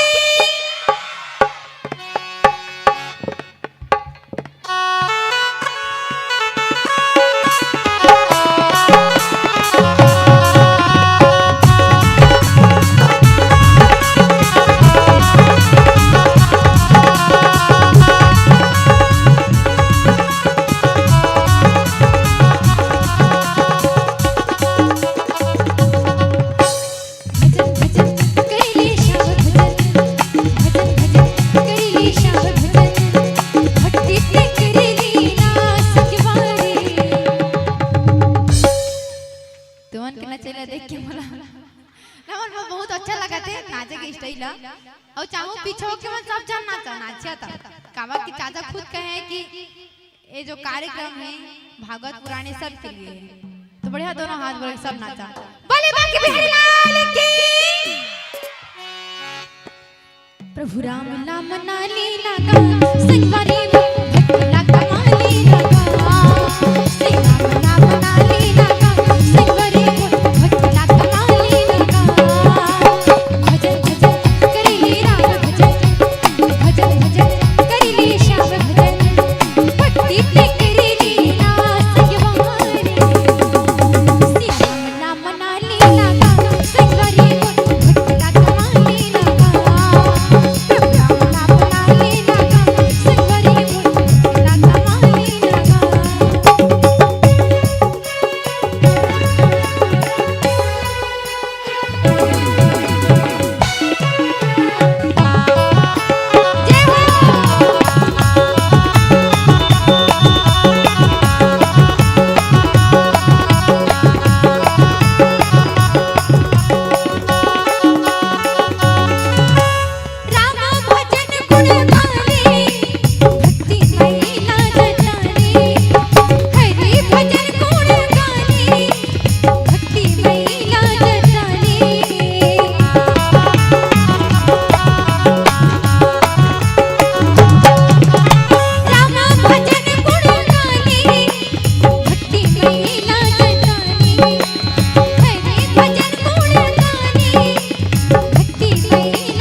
मुसब्बी और संतरे के रस को जूस कहते हैं। पिया है धनी जी? नहीं पिया? पिया? कहते हैं मुसब्बी और संतरे के रस को जूस कहते हैं और जो प्रभु के भजन में नाचे ना उसे कंजूस कहते हैं। सही कहा था ना? प्रभु जी नर्तन दे है कछु काम कर लिए भी नहीं करें तो काय करें जिंदगी में। चाहो बढ़िया सब नृत्य करते हुए बढ़िया भजन में ताली और जयकारे के साथ बोले रामचंद्र की श्री राम नाम नाली लगा संगवारी भक्तला कमाली लगा श्री राम नाम नाली लगा संगवारी भक्तला कमाली लगा भजन भजन करिले राम भजन भजन भजन करिले राम भजन भक्ति पे करिले ना संगवारी राम नाम नाली लगा संगवारी भक्तला कमाली लगा श्री राम नाम नाली लगा संगवारी भक्तला कमाली लगा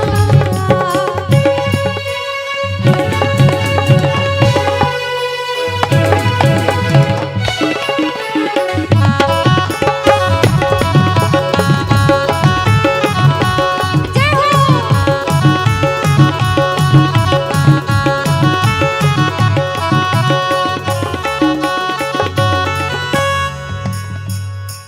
प्रभु भजन गाने की भक्ति महिला जताने हरि भजन गाने की भक्ति महिला जताने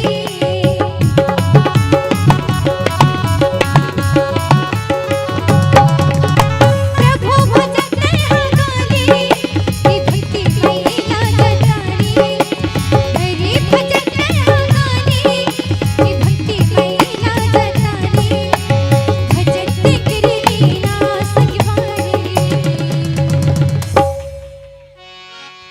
कहाँ के सुरता कहाँ लीलामया हो कहाँ लीलामया इतना वो तो एक नंबर है आदमी मन का छो अच्छा कहाँ चलता चिल्लाओ ओया प्रभु श्री राम जी के भी और प्रभु जी मन के नाम लेके चिल्लाए कर जैसे कि राधे राधे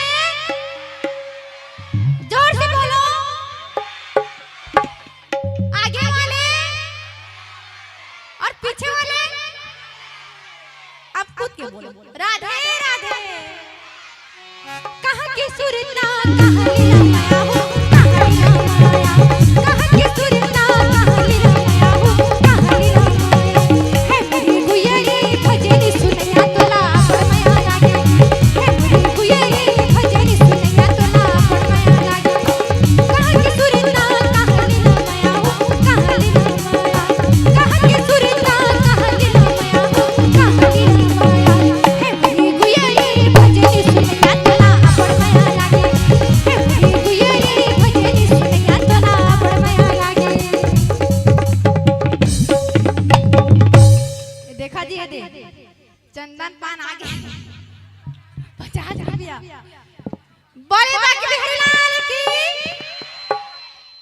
टिकावन आत है। देर न हो जाए कहीं देर न हो जाए जल्दी आदि जल्दी तू मन लगाओ जिनके एक घर मिले हैं टिकावन चाचा टिकावन जिनके एक घर मिले हैं कब कति बिछड़ ए चंदन पानी जिनकी कब बिछड़ जाए कब कोई आदमी चल देकर कोई तो पता नहीं है ओकरेल करो देरी ना हो जाए कहीं देरी ना हो जाए देरी ना हो जाए कहीं देरी ना हो जाए आजा रे मेरी मन घबराई देरी ना हो जाए कहीं देरी ना हो जाए देरी ना हो जाए कहीं देरी ना हो जाए आजा रे मेरी मन घबराई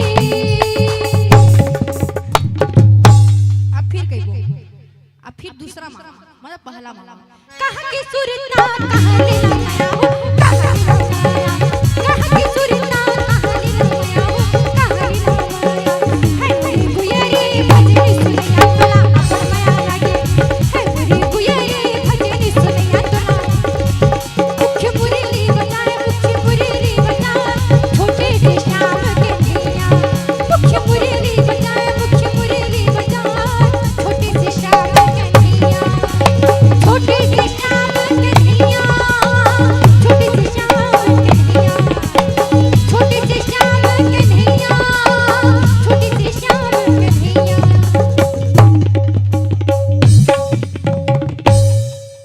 टिकावन है जी टिकावन अब कल कान्हा जी आएंगे अब तारो महाराज कान्हा जी आएंगे कान्हा क्या कल तो हो सकता है हाँ कल तो कल वामन चरित रामावतार कृष्ण अवतार तो कल कृष्णा जी आई तो बढ़िया छठी करमो जी तो इसने नाचे थोड़े मनी जी तो गदर मचावल थोड़ा नाचा ना देती देती फेंका दे भले कछु काई तो चाहूं बढ़िया जोरदार जयकार हो जाए बोले श्री रामचंद्र की बाके बिहारी लाल की राधा रानी की मुख्य मुरली बजाए छोटे से श्याम के नैया मुख्य मुरली बजाए छोटे से श्याम के नैया छोटे छोटे रुकवा गजंती भुया लह से डार ऊपर मां बैठी कन्हैया छोटे से श्याम के नैया नैनी से श्याम के नैया छोटे से श्याम के नैया नैनी से श्याम के नैया चाचा तो बड़का कान्हा बन गई चाचा कहल पढ़ी ए बड़का है कान्हा कन्हैया बड़का है कान्हा कन्हैया ए बड़का है कान्हा कन्हैया बड़का है कान्हा कन्हैया ताली डहर जाए जमुना डहर जाए छोटे से श्याम के नैया ए मुख्य मुरली बजाए छोटे से श्याम के नैया साकार गली गोकुल की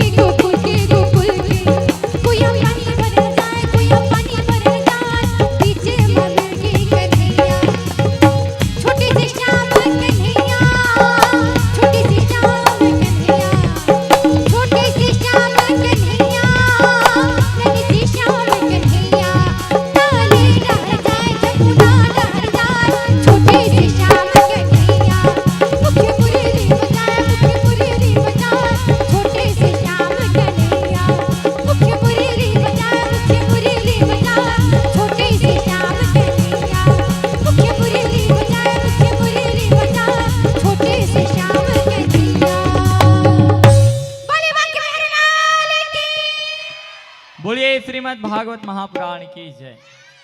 हाँ कुछ बाहर से हमारे घर से ही कुछ मेहमान अतिथि आए हुए हैं। अतिथि देवो भव में महाराज जी के जो निष्ठित हैं जिनको महाराज जी संकेत दे रहे हैं उनको अभिनंदन करते हुए सस्वागतम एवं जितने भी मेरे घर से आए हुए सभी आकर के व्यास मन से आशीर्वाद पूरा प्राप्त गुच्छा करेंगे। में आए कुछ झन छूटे ना एक बाद फिर एक ठो कृष्ण कन्हैया गवाबो देखा बड़ी खुशी की बात है, कोनो कुछ बचते तो गोद नाम लेते कि नहीं लाजी, लेते ना। मैं हाँ आज व्यासपीठ के माध्यम से 2 नंबर वार्ड ला जिसे मोर 3 ठे लड़का है ना, 4 ठे व्यासपीठ के माध्यम से गोदनामा लेते हो। और उसने काम धर्म कर्म के काम कोई ला पर्सनल नहीं, बिल्कुल निरस्ता, चाहे मोला खुद ला बेचे ला पड़ जाए, ऐसा नौबत ही खुशी के दिन ला विश्वास रखिया, असना मौसम ला कम हो नहीं दो। और जांगरच नहीं चल रही खटिया में सूत जा रही तो घनी माफ कर दिया। राधे राधे राधे राधे।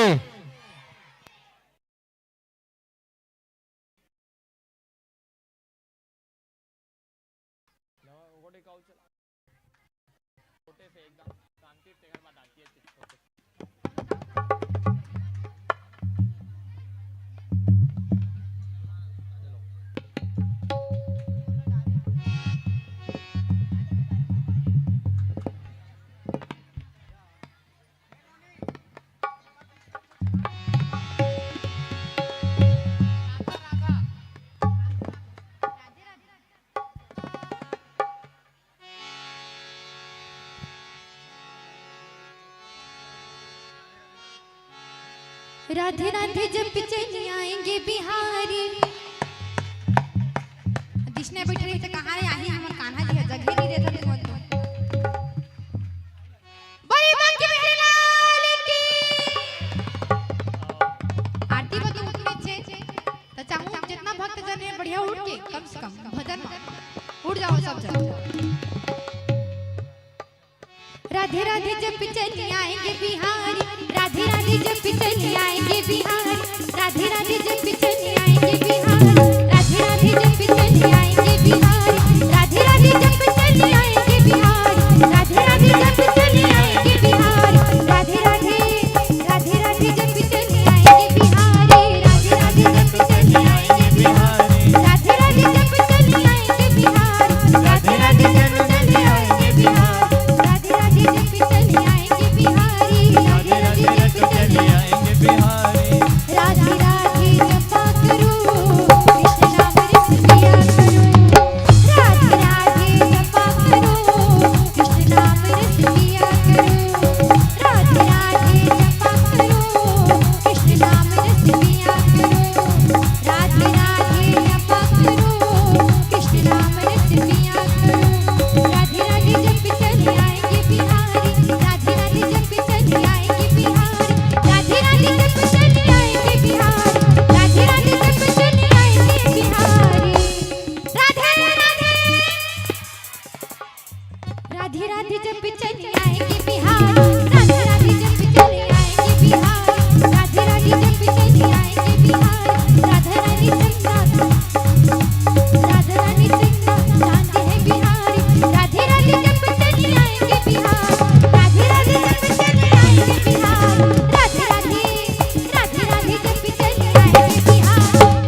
श्रीमद् भागवत महापुराण की जय।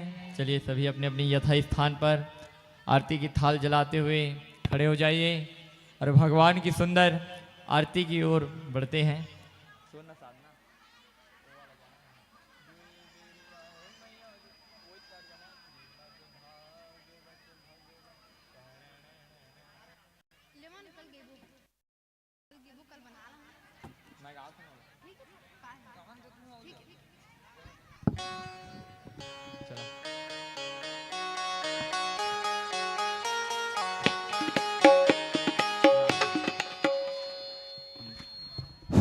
चलिए मंगल स्रोत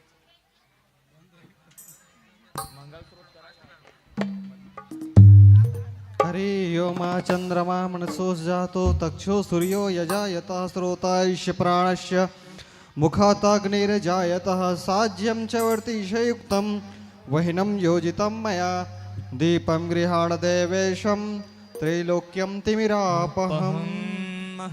बोलिए सच्चिदानंद भगवान की जय। बोलिए श्रीमद् भागवत महापुराण की जय। श्री भागवत भगवान की है आरती, पापियों को पाप से है तारती। श्री भागवत भगवान की है आरती, पापियों को पाप से है तारती। श्री भागवत भगवान की है आरती, पापियों को पाप से है तारती। श्री भागवत भगवान की है आरती, पापियों को पाप से है तारती। पापियों को पाप से, पापियों को पाप से, पापियों को पाप से श्री भागवत भगवान की है आरती, पापियों को पाप से है तारती। श्री भागवत भगवान की है आरती, पापियों को पाप से है तारती।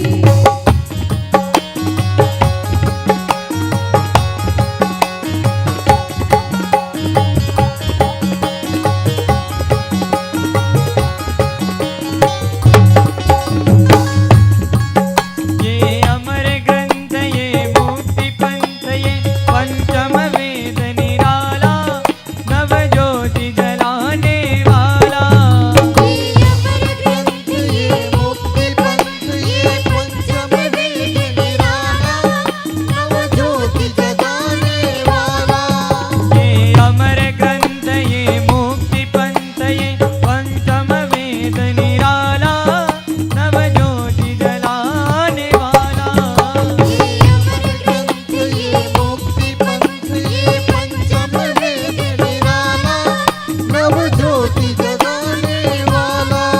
श्री भागवत भगवान की है आरती, पापियों को पाप से है तारती। श्री भागवत भगवान की है आरती, पापियों को पाप से है तारती। पापियों को पाप से, पापियों को पाप से, पापियों को पाप से श्री भागवत भगवान की है आरती, पापियों को